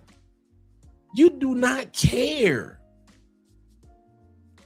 After this live stream, people can watch this live stream 10 hours. Shout out to Evan being in the building. I'm coming to you in a second. We don't give a fuck. I cannot believe, in the name of Dr. Umar, I cannot believe that you are sleeping with white women from Scandinavian countries. And I don't give a fuck what y'all talking about. I'm serious. I'll be so proud of y'all, man. When I sit back and I see y'all and y'all be happy with y'all girl in Thailand and be you and your Asian chick, you ain't gonna never hear me say, I can't believe he's with an Asian woman. Get the fuck out of here. Here's the kicker. Here's the kicker. When I see you guys post your photos of your Asian woman, or you're ready, your black woman from another country, because you know black women in the United States don't consider black women in other countries black, right? You're not black, you're from here. You're not black, you're from there, right? When I see how much y'all don't give a fuck about what black women in the United States think of the fact that you are dating a woman of color in another country, I love it. I love to see you brothers dating Afro-Colombians. I love when you dating women from, I have become a fan of Austin Holloman and his girlfriend. If that is not the cutest couple, I don't give a fuck that Austin is not dating a woman, a black queen from the United States. That's y'all ass that care about that. I kid you not. When I sit back and I see brothers that dating women of color, but they are not from the United States, cool. If you date a sister from the United States, that's cool too. But what if you don't? That's cool too. You dudes are just like the rest of us in interracial relationships. Women in the United States. So all you dudes that be thinking that y'all going to another country and you dating an Afro-Colombian and everybody in the States gonna be like, yeah, he dating a sister. Nope. Nope. I'm gonna say this again. Nope. Those sisters in the States gonna look at your Afro-Colombian like she is Colombian. They gonna look at her like she's Latina. So if you think that all of a sudden, well, the black sisters in the States gonna blip, them sisters in the States gonna hate your black ass for being with an Afro-Colombian, for being with an Ethiopian, for being with an Afro-European, for being with a sister from South America, for being with a sister from Morocco or Egypt. They're gonna hate your black ass. Who the fuck are you to come and get you a Blasian? She black and Latin. Who the hell are you to have the audacity to bring a Lasian, a Latin and black to our American country? She's not black. And they gonna remind your ass she ain't black. So if you think me being with a Latina like Andrea, well, I understand why they come after Andre. Negro, if you think that you're gonna get one of Andrea's friends, you know, all of Andrea's friends black, and you think you get one of her friends and you safe because she is dark, she's of hue, man, black women in the United States will remind your ass.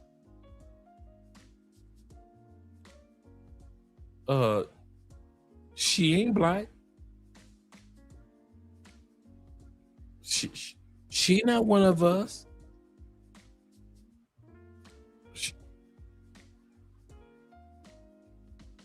She not FBA.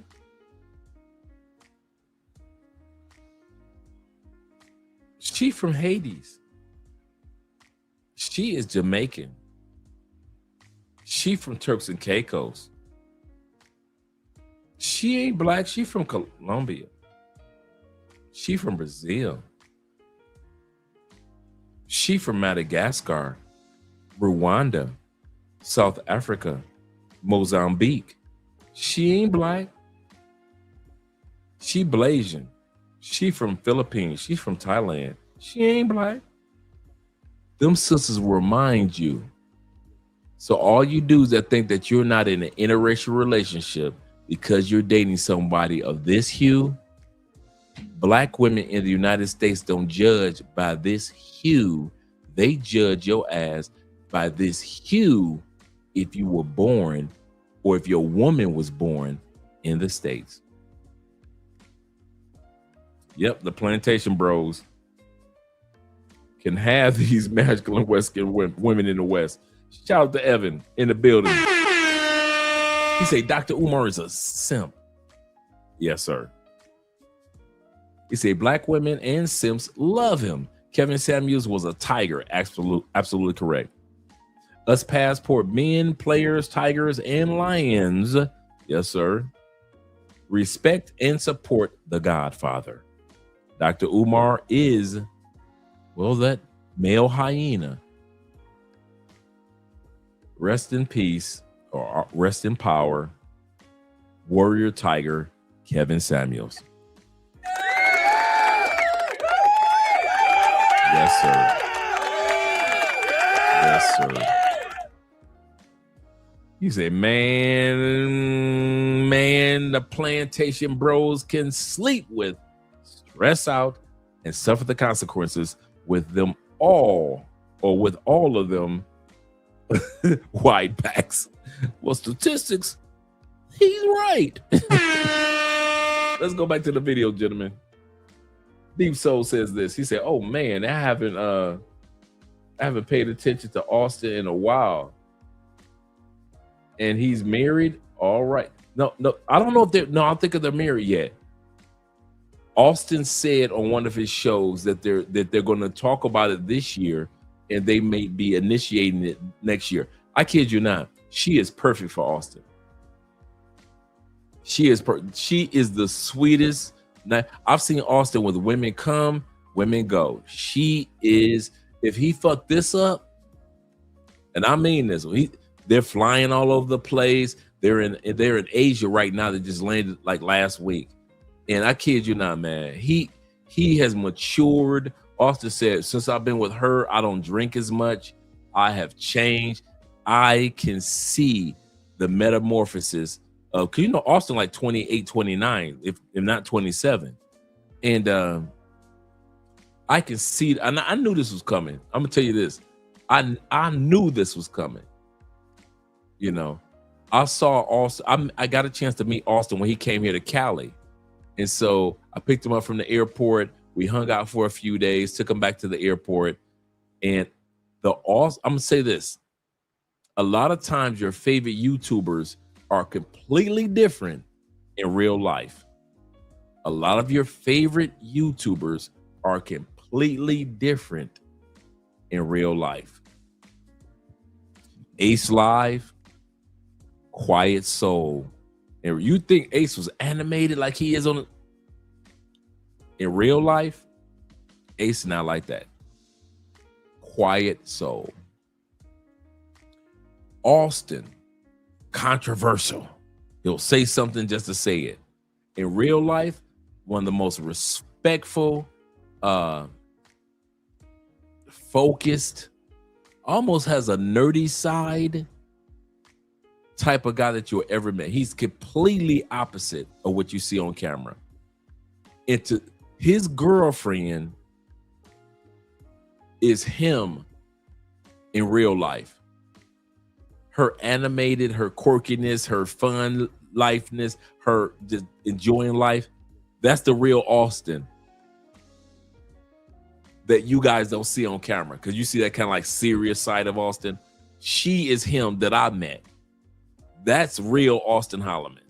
That's who she is. And that's why I was like, yeah, I could see them making it. So the sit back is, they were talking about marriage. I'm not sure. So I'm not gonna hit them up in the WhatsApp in regards to marriage. but I do let him know that I'm happy for him, and I think she is the sweetest, beautiful, cute as can be African sister. And yeah, he came up on her. I kid you not. Yeah, and she's a content creator. Yes, sir. So she understands the hustle. Yep. She is. That's another thing. She is excellent on camera. Excellent on camera. Yeah, in real life, yep, he's laid back and chill. That's right, Jay. Laid back and chill. Let's continue on with the video.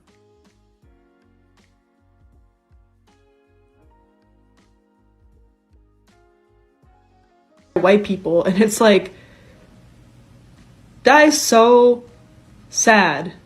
Like, black men are already the most terrorized, villainized people in our country. That's Austin's girlfriend's name. Her name is Z. Shout out to her. Yes, sir.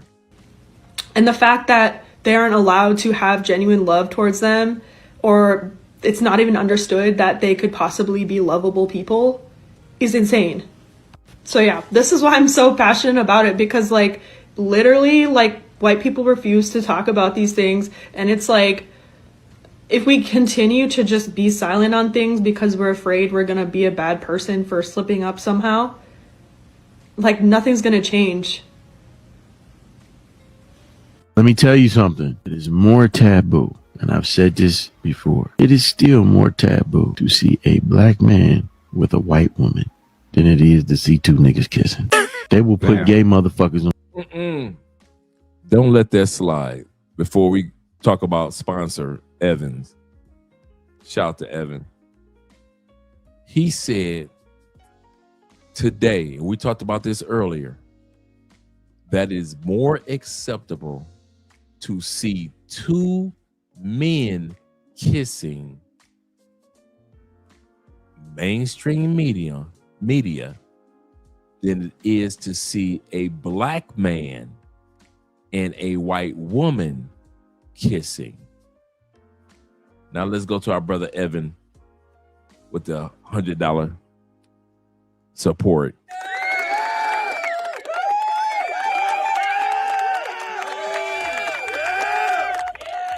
Shout out to Evan and all you guys tonight, every one of you, from $2 to $100. Appreciate you guys.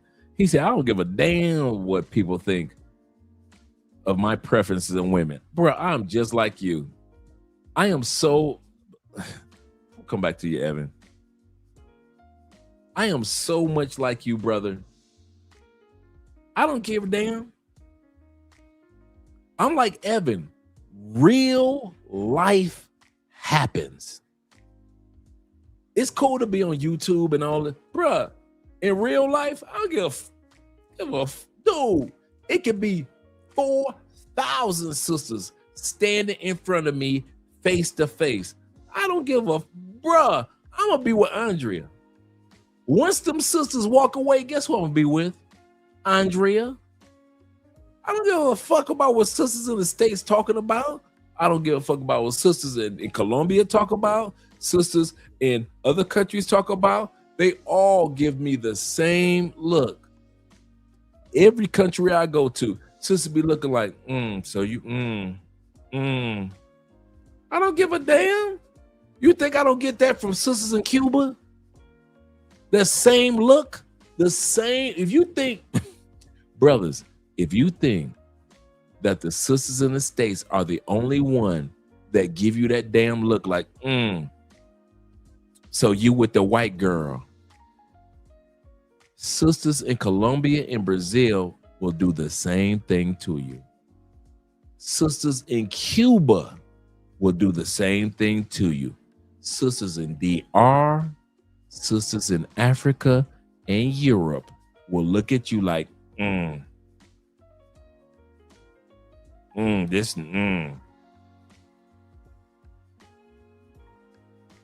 They don't care. I don't care. If they don't care to give me the look, I don't give a damn to look at them like they be. He was staring at me. Your man was staring at me. He wanted to come back to the black side. Babe, I was staring at you like, what the fuck you looking at? You think I'm staring at you like, damn, she's sexy. I'm staring at you like, so why are you staring at me and my wife? That's a male protective mechanism. So I'm just being male. I don't give a fuck about what y'all ladies in the other black sisters in other states think. For real. Let's go back to brother Evan. He said, and shout to you once again, Evan. And all you guys tonight. We damn near at 8 hours. We might hit that 10. I don't think so, but we might hit that 10. Let's see. Evan says this. He said, I don't give a damn about what people think about my preferences in women. He said, I'm proud to be Carlton from the Fresh Prince of Bel-Air sellout. Argyle swellers, Argyle socks. Yes, sir. He said, American women of all races get angry when I post pictures and videos on Facebook when I'm overseas with Brazilian and Colombian women. I went through that same thing, bruh. You are not lying. I went through that same shit. Them little snide remarks. Oh, you must really like Latin women. I like all women. You are always in Colombia, so you must want a Colombiana. You don't want us sisters. I'm like, wait a minute. First of all, ladies, we're co-workers. I am not supposed to be fucking you in the ladies' room anymore anyway. By company policy, I'm not even supposed to be fucking you in the company parking lot.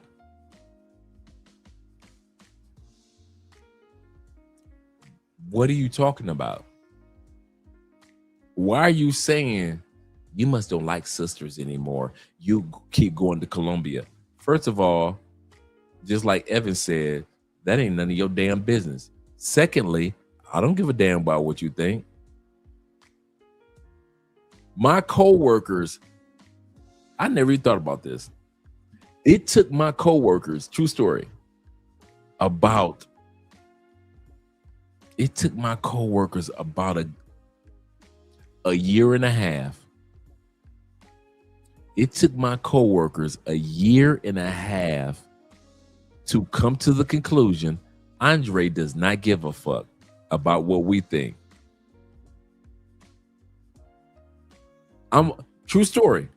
I'm walking and I'm doing FaceTime. With lunch break, me and Andre doing FaceTime. She's at work at lunch break because, you know, Andre's a corporate accountant here. So she's going from business to business to business, you know, doing the bookkeeping and the accounting work for all these different franchises in Cali.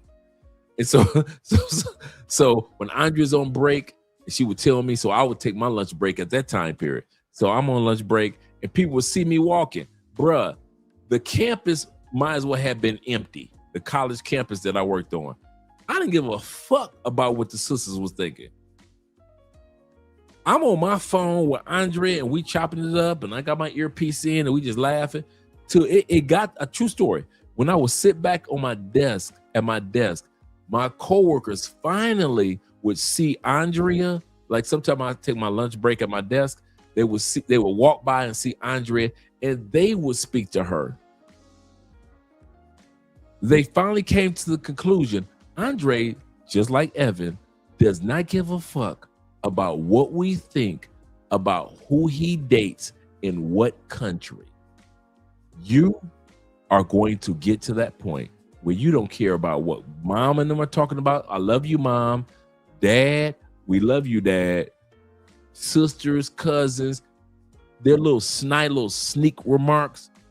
You don't care. You don't give a damn. Why? Because you are happy with life. And if that woman in DR blesses your life, or that woman in the Philippines blesses your life, or that woman in Brazil blesses your life, or Colombia, or Panama, or Europe somewhere, so be it. They'll come. I mean this, guys.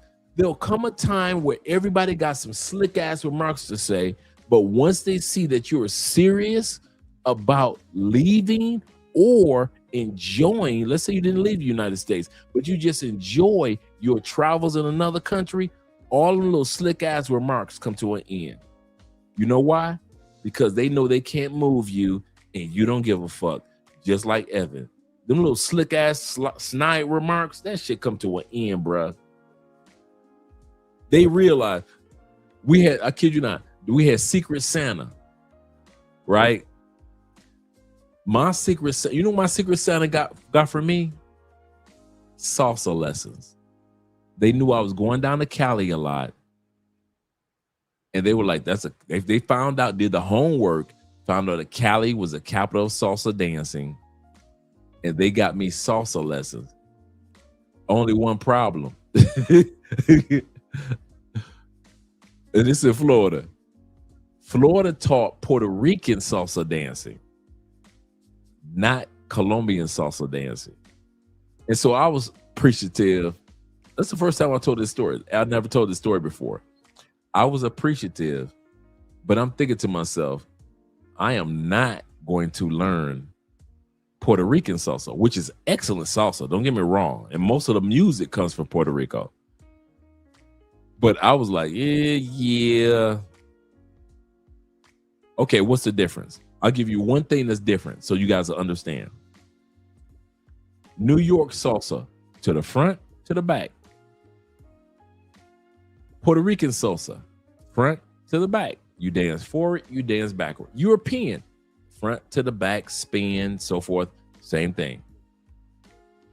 Cuban salsa is kind of like in a circle.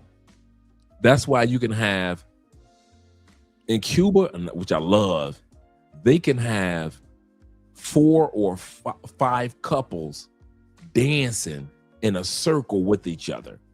If you've never seen it, it's the most amazing thing, man. Like they just trade partners because their salsa is like in a circle. Cali Colombia salsa is the only salsa, and there's 6 versions of salsa dancing. 6. Cali Colombia salsa is the only one that doesn't go 1, 2 up and then come back, right? Colombian salsa, Cali salsa is to the side, and then you dance to the. It's the only one that's side to side. So just in case you guys ever wonder, what's the difference then? The other 5 is front to back or in a circle. Cali's is you dance side to side. Most of the moves are side to side. So for me to learn Puerto Rican salsa would have been like, ugh, cool. But since I plan on living in Cali, front to back wouldn't have really worked out, right?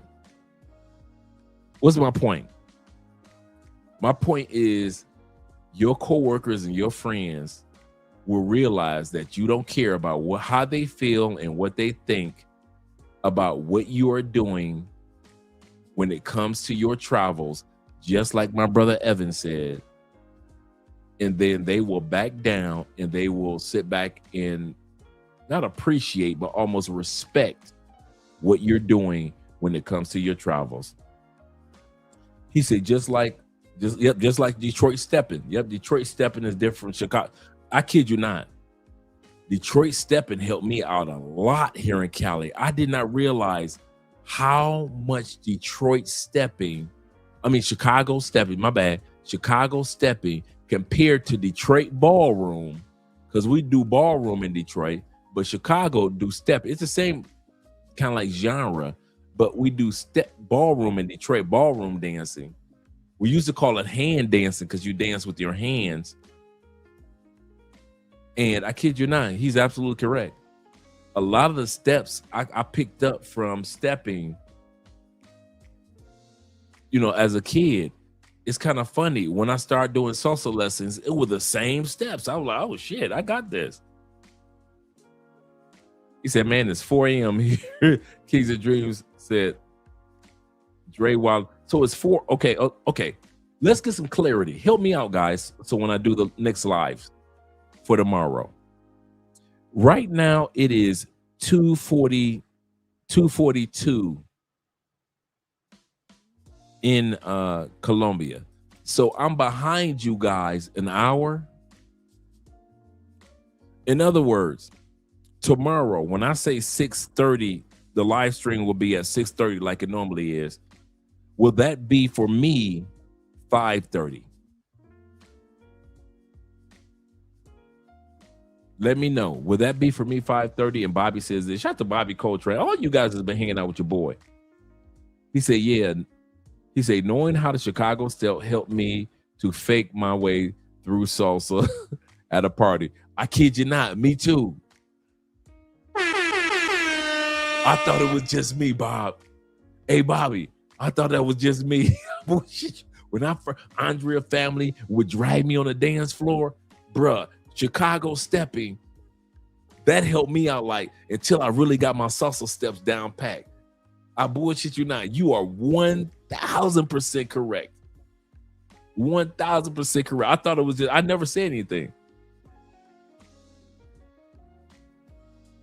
So no, wait a minute. So Jay, if I say the live stream is 6:30 where you guys are, if I say that the live stream tomorrow is 6:30 where you guys are, is that 5:30 in Colombia or 7:30 in Colombia?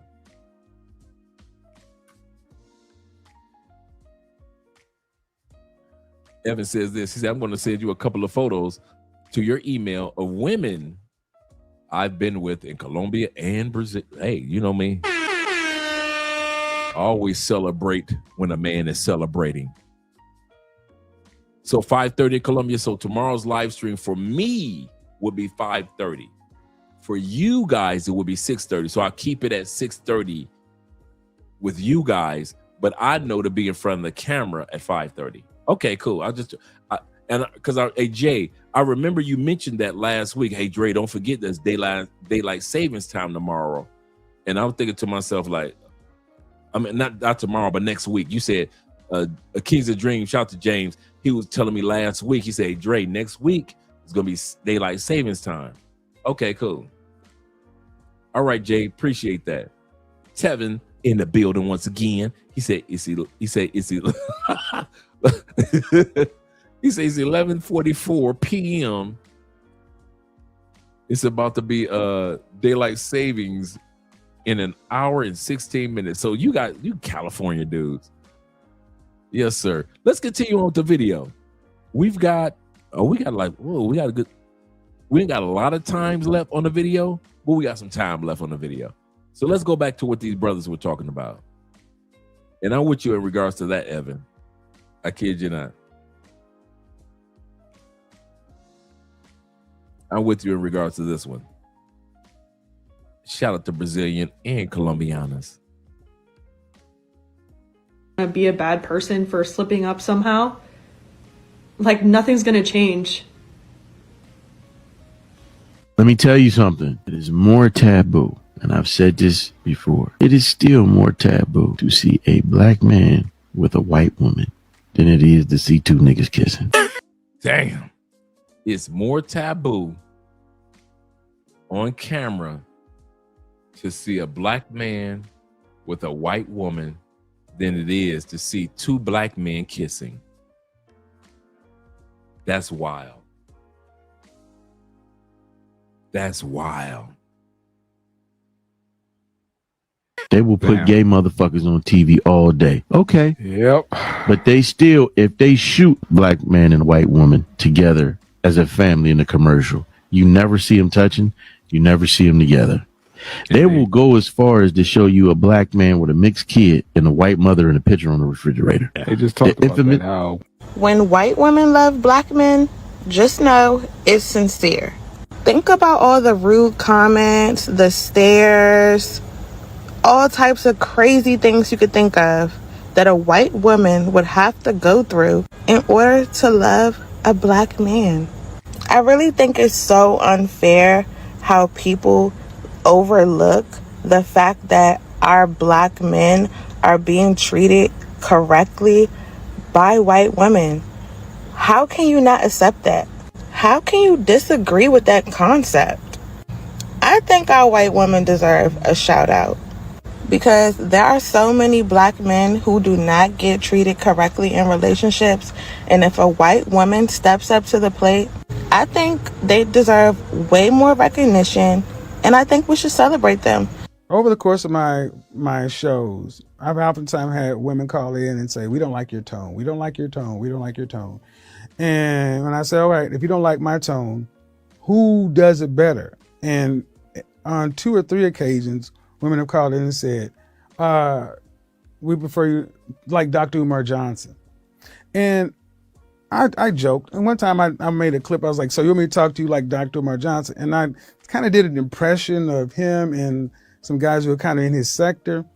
You mean Dr. Umar Johnson, the man who has 2 children by 2 different women that he never married? Dr. Umar Johnson, the guy that for the last 10 years has not built brick one of a school he's collected money from. Dr. Umar, hold on, ma'am. Dr. Umar Johnson, the man who calls you queen, mother, goddess, and all this other kind of stuff. And again, for those who are keeping score, this is another woman who comes on and says, "Talk to us more like Umar." The Prince of Pan-Africanism. Big Papa's in the house. Run my donations. I mean, shout out to Umar. I ain't got no problem with the dude, but I think it's funny y'all keep coming over here asking everybody to talk like Umar. Queen Mother God and cocoa butter and sea moss gold and shit. He said sea moss gold. Let me tell you guys the saddest thing. Dr. Umar, to his own daughter, is a YouTube personality. We asked the young lady, said, "Hey, can you send us a thumbnail image?" All right, Evan, I'm about to check it out. With you and your father. She's 22 years old. She has one photograph with her father. She can't remember hugging and embracing him, can't remember him hugging and embracing her. She can't remember him sitting in the stands when she was at cheer practice. She can't remember him being home when she came back from school. That is the only touch point of her father being real to her. But what was even sadder is that she couldn't say it. She couldn't say that I don't have any photos with my dad. That's not right. If you still believe in him, you can have it. You know, there's a lot of Dr. Umars around. Fill you up with beautiful words. Because I don't have any problem with Dr. Umar Johnson. What's funny is he and I probably agree on the majority of things. We disagree on some things, but we far more aligned. But if I had to guess, people have been trying to get folks to come at me. So I would guess that probably got shown to him and taken out of context. I can see how it kind of been insulting. And my point of making that reference was not to say that he's a bad person. My point was to say that the reason you allow, if I had like 2 kids and I weren't married to their mother, I get roasted for that. You know, they're pulling my high school pictures and everybody's trying to call me gay. I'm like, they're just trying to make up everything in the world. I'm like, well, so what you're showing is if a man tells you or talks to you in a way that you like it, a lot of stuff is excusable. But if a man just happens to say 2 + 2 is 4, here's the facts, data, and statistics, look at it yourself, then you get mad and say, you're bad and we got to destroy you. So we don't have any problem. We don't have any beef. I don't have a problem with him.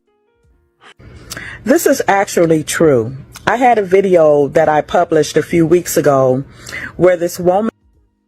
Before she goes any further, shout to Evan. Love the photos.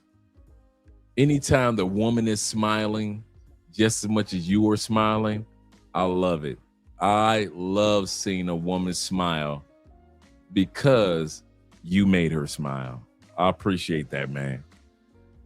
Right here it says, inbox. Ladies, next time you ask why guys lie to women, look at Kevin Samuels and Derek Jackson for the answer. One man told you the truth so you could improve yourself, and you hated him for it. The other man lied to you, lived a double life, and you loved him. Absolutely correct. AMSM says this. He said, Dr. Umar is dealing with the same black man issues that most of us men deal with. Absolutely correct. That's a good point.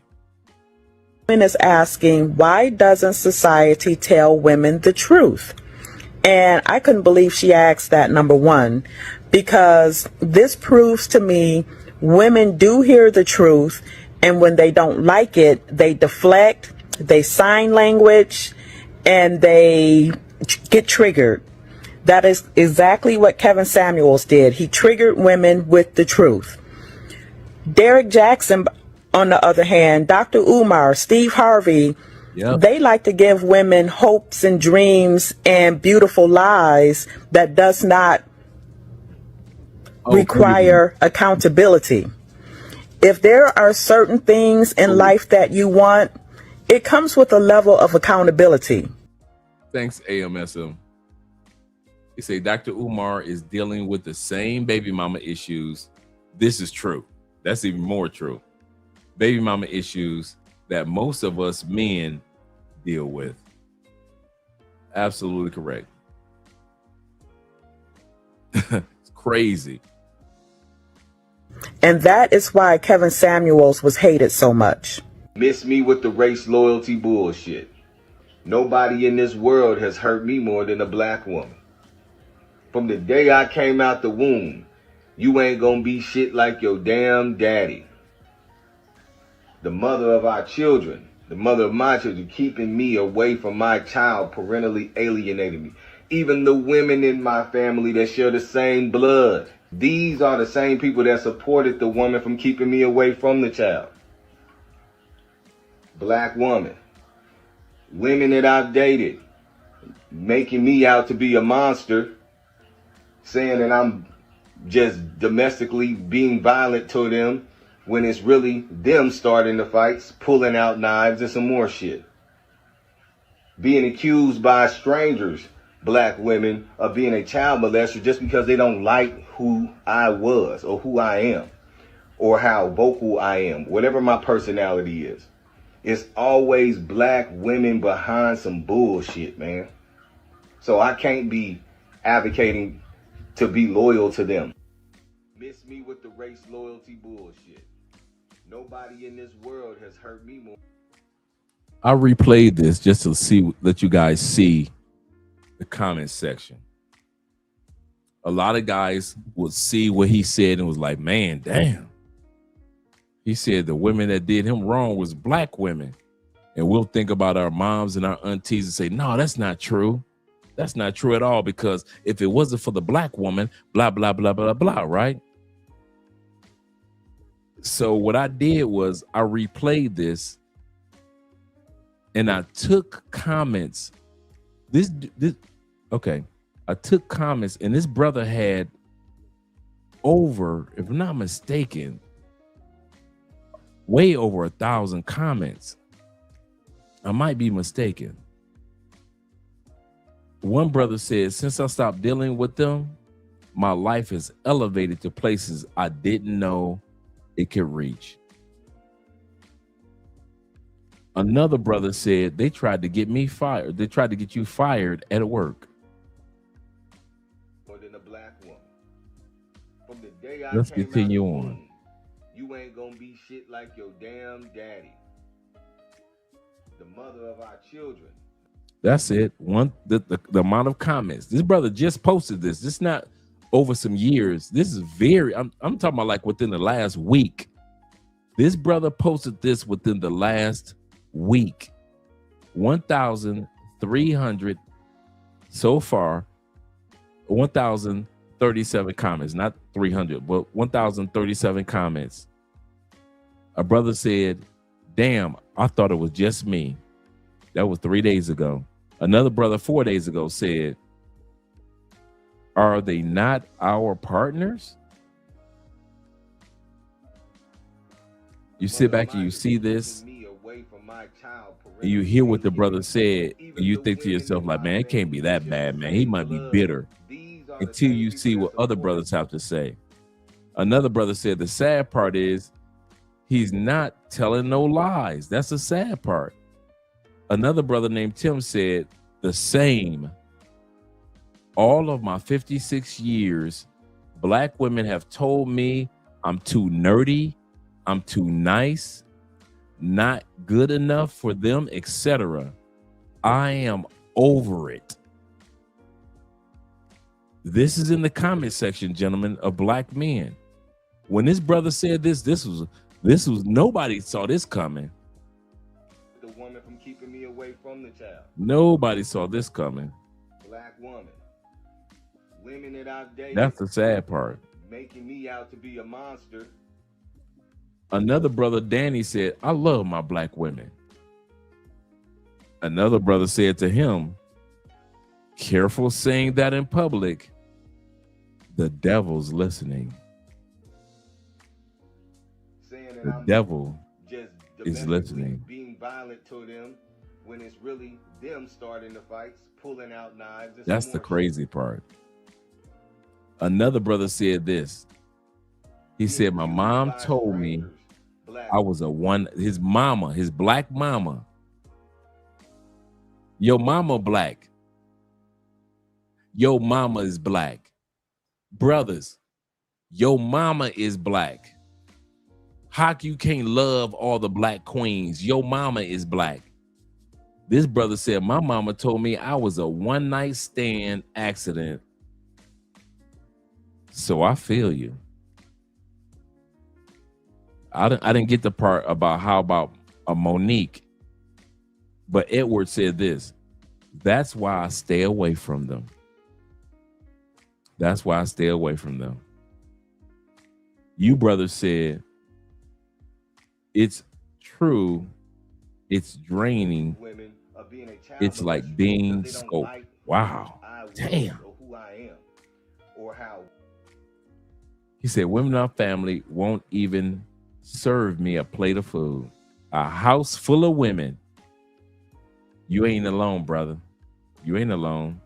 DJ said this. He said, yo, a one-night stand accident is insanity. And she told him, even if it happened, she told her son. Some things you need to keep to yourself, but a lot of women. So when y'all be like, your mama black. Why would you say that? Your mama is black. Why don't you support the black woman? Your mama's black. Yeah, the one-night stands are very common. The one-night stands are more common than we want to admit.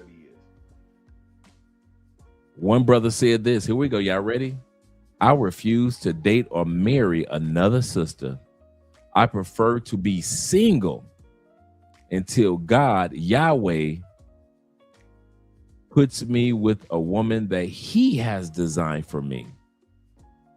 Another brother says about this video, factual, worst experience ever. Let's go back to hear what this brother had to say again. Let's hear what he had to say. Now that we looked at the comment section, let's hear what he had to say. The level of accountability. And that is why Kevin Samuels was hated so much. Miss me with the race loyalty bullshit. Nobody in this world has hurt me more than a black woman. From the day I came out the womb, you ain't gonna be shit like your damn daddy. The mother of our children, the mother of my children, keeping me away from my child, parentally alienating me. Even the women in my family that share the same blood. These are the same people that supported the woman from keeping me away from the child. Black woman.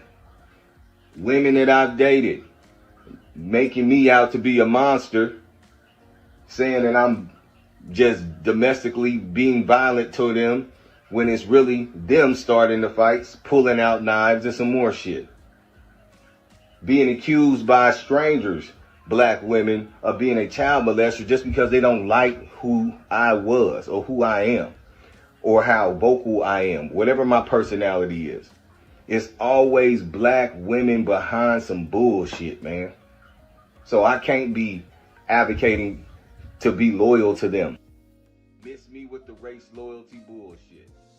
Nobody in this world has hurt me more than a black woman. From the day I came, I liked who I was. It's crazy. Advocating It's sad. to be loyal to them. Like black girls be turning their face up when you're in the mall. Yeah, I don't. Oh, girl. Because 9 times out of 10, you probably single or you. Good question, bro. I felt pressure like when I got engaged. From who? Her family? No, just socially. Socially? Yeah, socially. Like people look like, oh, another successful black man got a white girl. You feel me? And that's something I had to consider. But it ain't even that though. No, I don't care. You feel me? I'm happy. You know what I'm saying? And I look at it like this. If you could have a conversation with God and you was asking God for a Lambo, and you said, God, I want an all red Lamborghini Aventador. And God say, oh, here's a green one. What you gonna be like, oh God, you got me the wrong color. It's a Huracan. You know what I'm saying? Like, right. God gave you what you wanted. Yeah. It may not be the color that you imagine, but I'm grateful and I'm happy that I got this. Yes. You feel me? Yeah. And I love marriage. I'm a huge advocate for marriage. So if you marry outside of your race and you worried about what other people think, then you get stupid. You feel me? Like you should be just focused on your happiness. Turning their face up when you're in the mall. Yeah, I don't. Oh, girl. Because 9 times out of 10, you probably single or you in an unhappy marriage. So why should I worry about people that's having a negative dating experience when I'm happy in mine? Absolutely correct. Let me ask you a question, Dr. Umar. Are you told in of the video? And he and all you guys are absolutely correct. And even some of you ladies are absolutely correct. Our goal with interracial relationships is to let people know we don't give a damn what you think. You can snarl and look at us crazy in the mall. You can look at black sisters with white women. And I mean this for you brothers. Stop that shit. Stop that.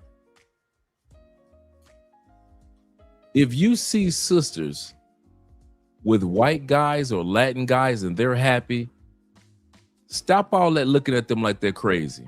You know why? Because half of y'all like me. You love you some mixed women. I remember when God put me in check regarding that.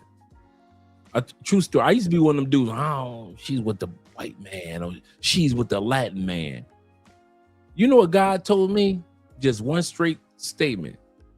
I know you are not talking as much as you like mixed women. I couldn't say nothing. Huh mean you can hear. True story. I could not say nothing. I think I was in a grocery store and I saw this mixed couple. I think it was a black woman and a Latin guy. And I said about, you know, you do the regular, right? God said, I know you ain't talking as much as you love mixed women. I'm like, I couldn't say nothing. I couldn't say nothing. You know why? Because God is right. I did like mixed women.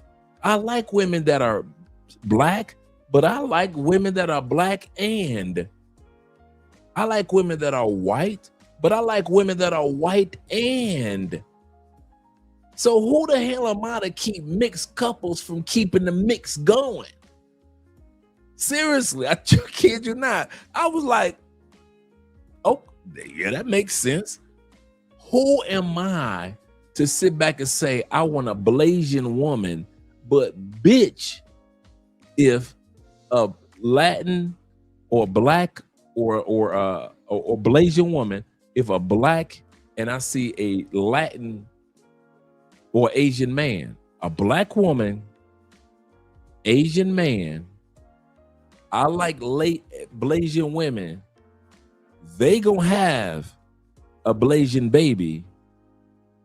Who am I to sit back and complain about interracial couples when I like women at my time period that were the offspring of interracial couples?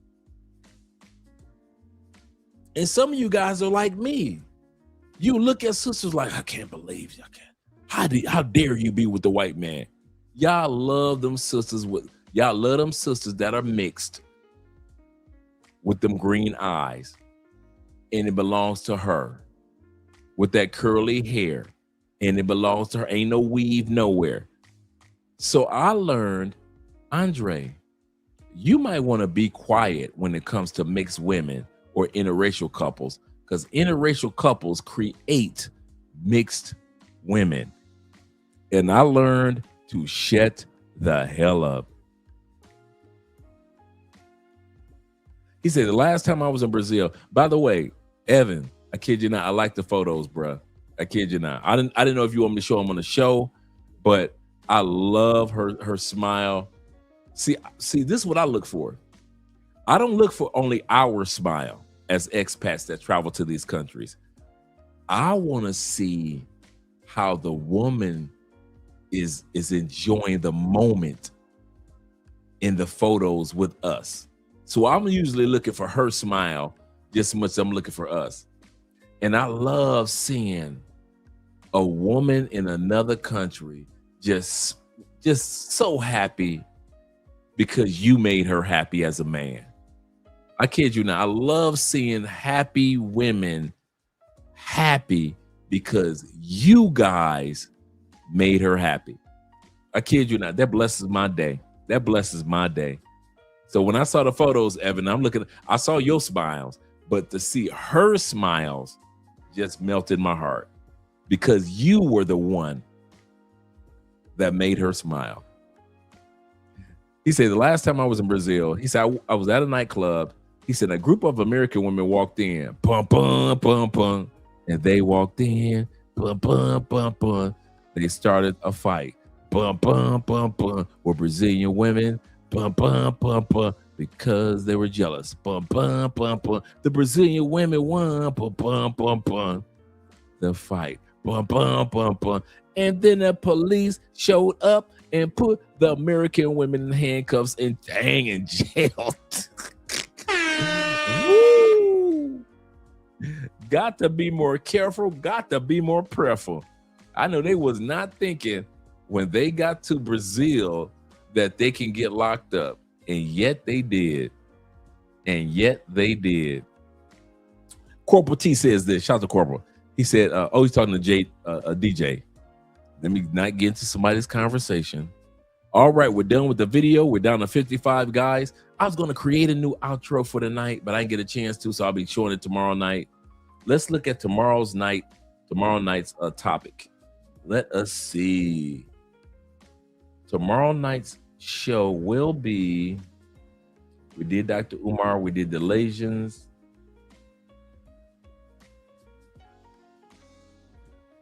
Oh, we could do this one tomorrow night. White people complaining about white people. We could do that one. Or we can do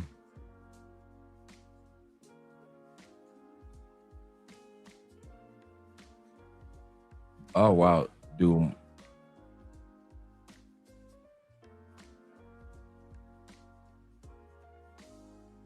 oh, that's a good one too. Do modern women feel most black? Do modern women feel most good men are boring? There's another one. Oh, we're doing this one tomorrow.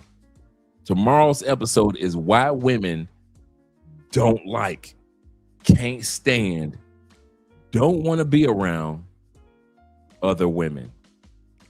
I don't know what it is. I don't know why that trend exists. But tomorrow, that's what we're going to be doing. Let me show you a small clip of tomorrow's episode. We will look at a small clip of tomorrow's episode.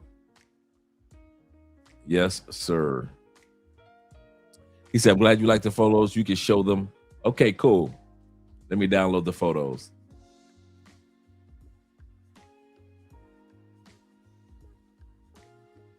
Let me download them.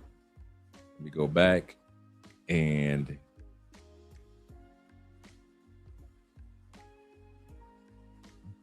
hey, Evan, let me know when this was. Was this year? Was it last year?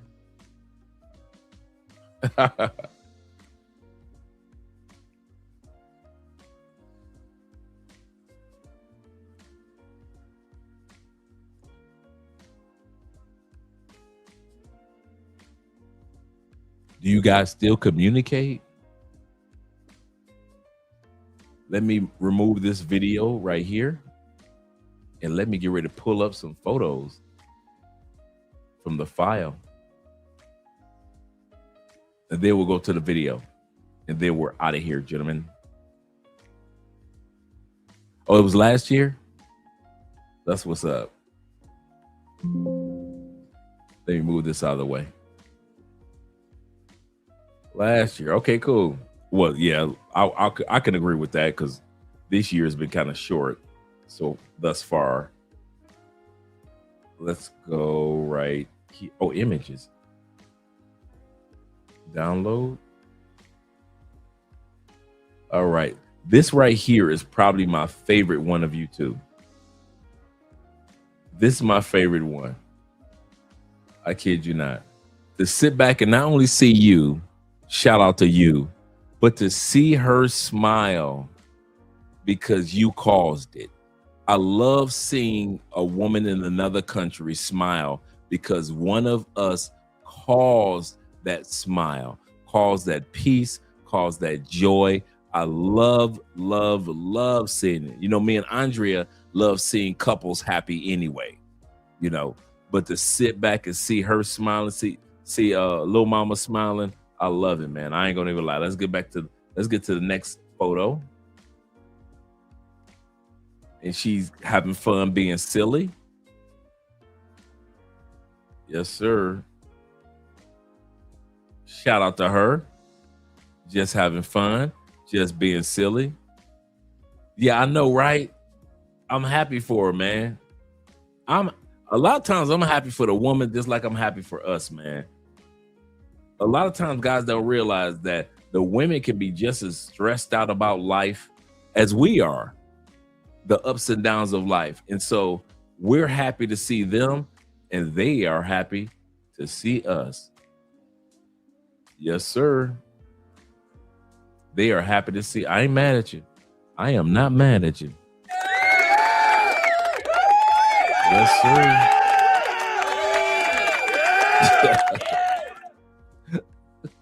Yeah, I like that, Ev. I like that. Was all three during the dinner? Was all three photos during the dinner? Shout out to you, brother. And the beautiful woman. Yes, sir. That's what I like. I like seeing guys enjoy themselves. And I like the woman that enjoy being with us. And I mean that. I kid you not.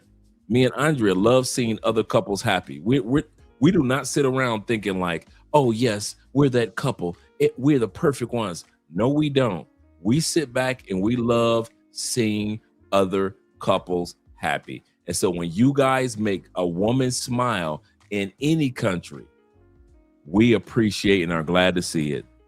We really are. We really are.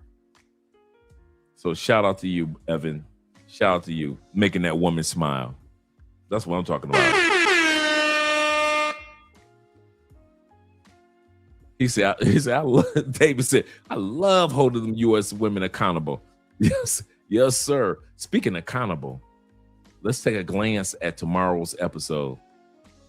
Zeta said, yes, sir, approved. Evan says this. Evan said, I still talk to them. Do you? Good. He said the first one's, wait a minute, it's different women? For a second, I thought it was different women. I wasn't sure. He said, I still talk to them. The first one was Colombian. The second one was Brazilian. I ain't mad at you, player. I ain't mad at you. Do what you do, especially oh so well. Especially oh so well. I am not mad at you. I did not notice that. Okay, so she is the Brazilian one. And she is Colombian. Let me know which one is which.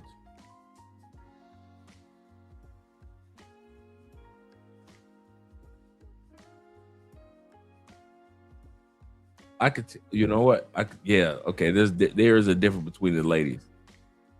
That's true. All right, let's do a quick synopsis of tomorrow's episode. Why do women, since you guys have hung out with your boys so long, why do women dislike women? We're going to look at that real quick. Just a few seconds of it, not all of it, of course. I think there's something we all notice but are not allowed to say. So let me go ahead and say it. Most women harbor a thinly veiled hatred for one another. Behind their all smiles persona, you'll often find a cold war and a silent rivalry among women in everything from the clothes they wear to the guy that they're able to snatch. Women treat each other like shit, starting around age 12. Yes. Which I find concerning because you should be empowering or at least supporting each other. Women hate each other. Yes, the dinner one is in Colombia and the other one is in Brazil. All right. That's what's up. I ain't mad at you, brother, at all. Which one is your favorite? That's the question. Which one is your fave, Evan? Each other. I think we were bred to hate each other. Is it bred or is it something genetically? And then the society influence you to hate each other. So it's easier for men to control women when they are. This is Asian woman saying that among women, doesn't matter what culture, women are raised to hate each other. That, or is it that they have this frankly delusion that's no longer the case in China, that males are a limited resource that they have to compete for? Yes, I think so. I think it's just maybe the things with China for women. Encoded. Yeah, but you can fight against it though. Why don't we encourage them to fight against that? I feel like because it's so hard for a woman to rise. Like when you rise up, it's so hard, and you just you try to empower other women. Yeah, and you try. Good answer, kind sir. Good answer.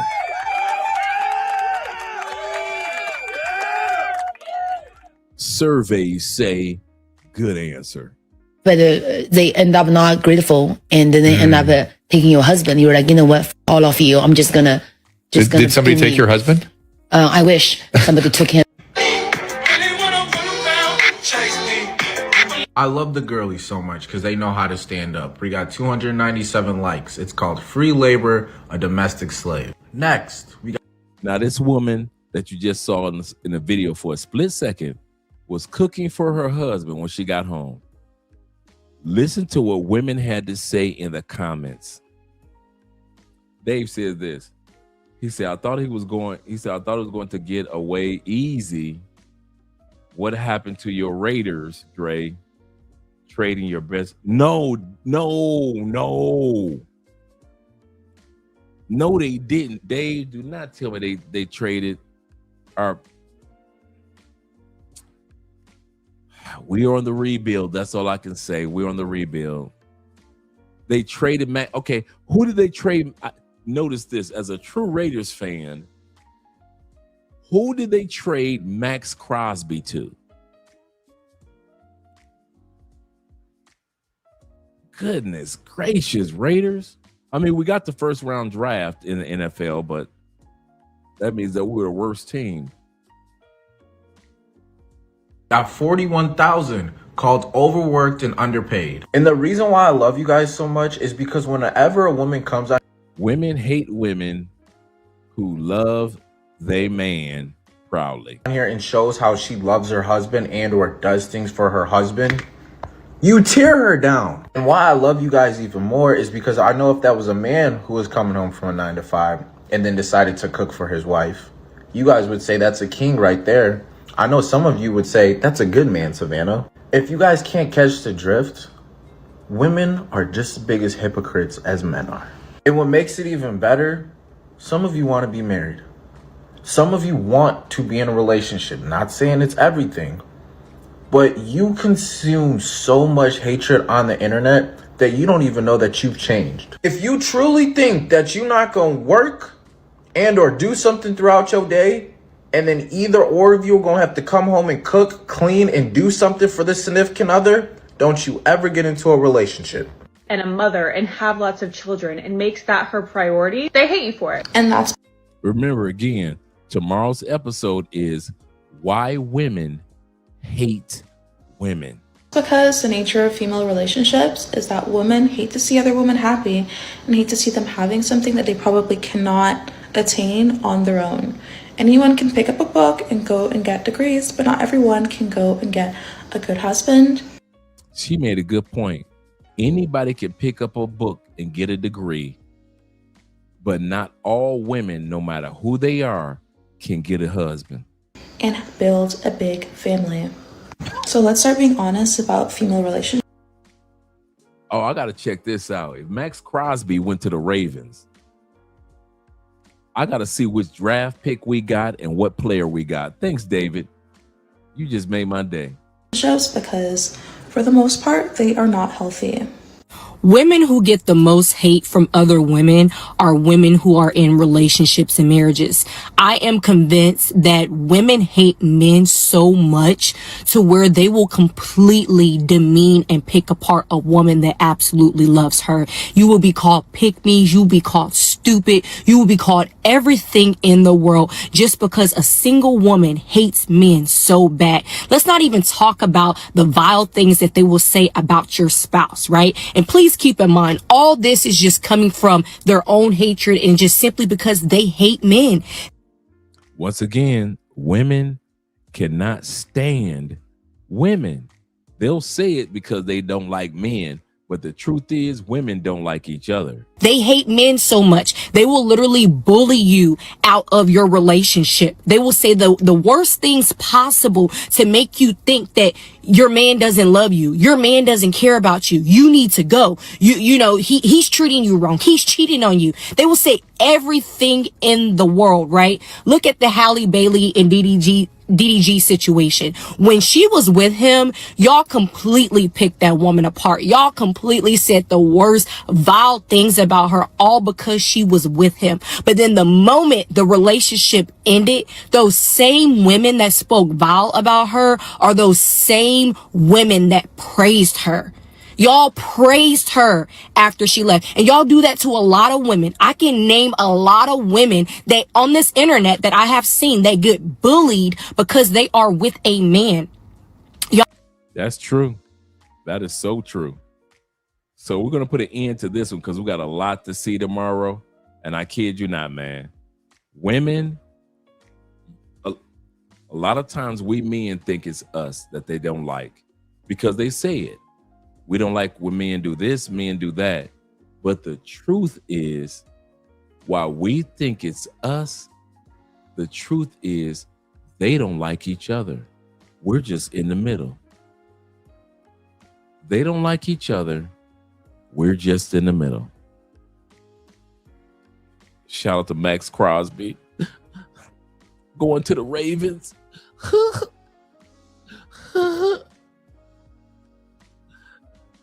Shout out to Max.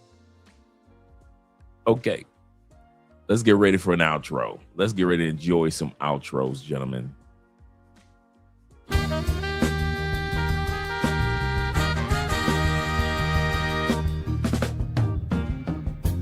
We can do better. We could be chasing dreams. We know what's right, and we know how it feels. Yeah, we can do better. We can make a change for real.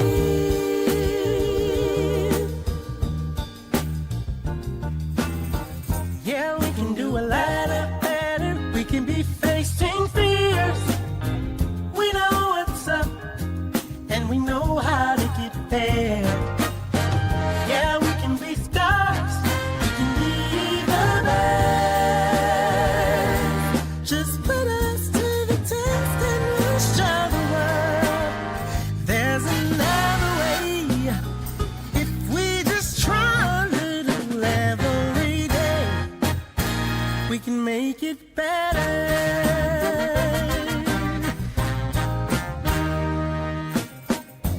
We can do better. We can be setting goals. We understand right down to the soul that we can do better. We can have a heart of gold. So let's step it up. Step it up. Step it up. We could be making moves.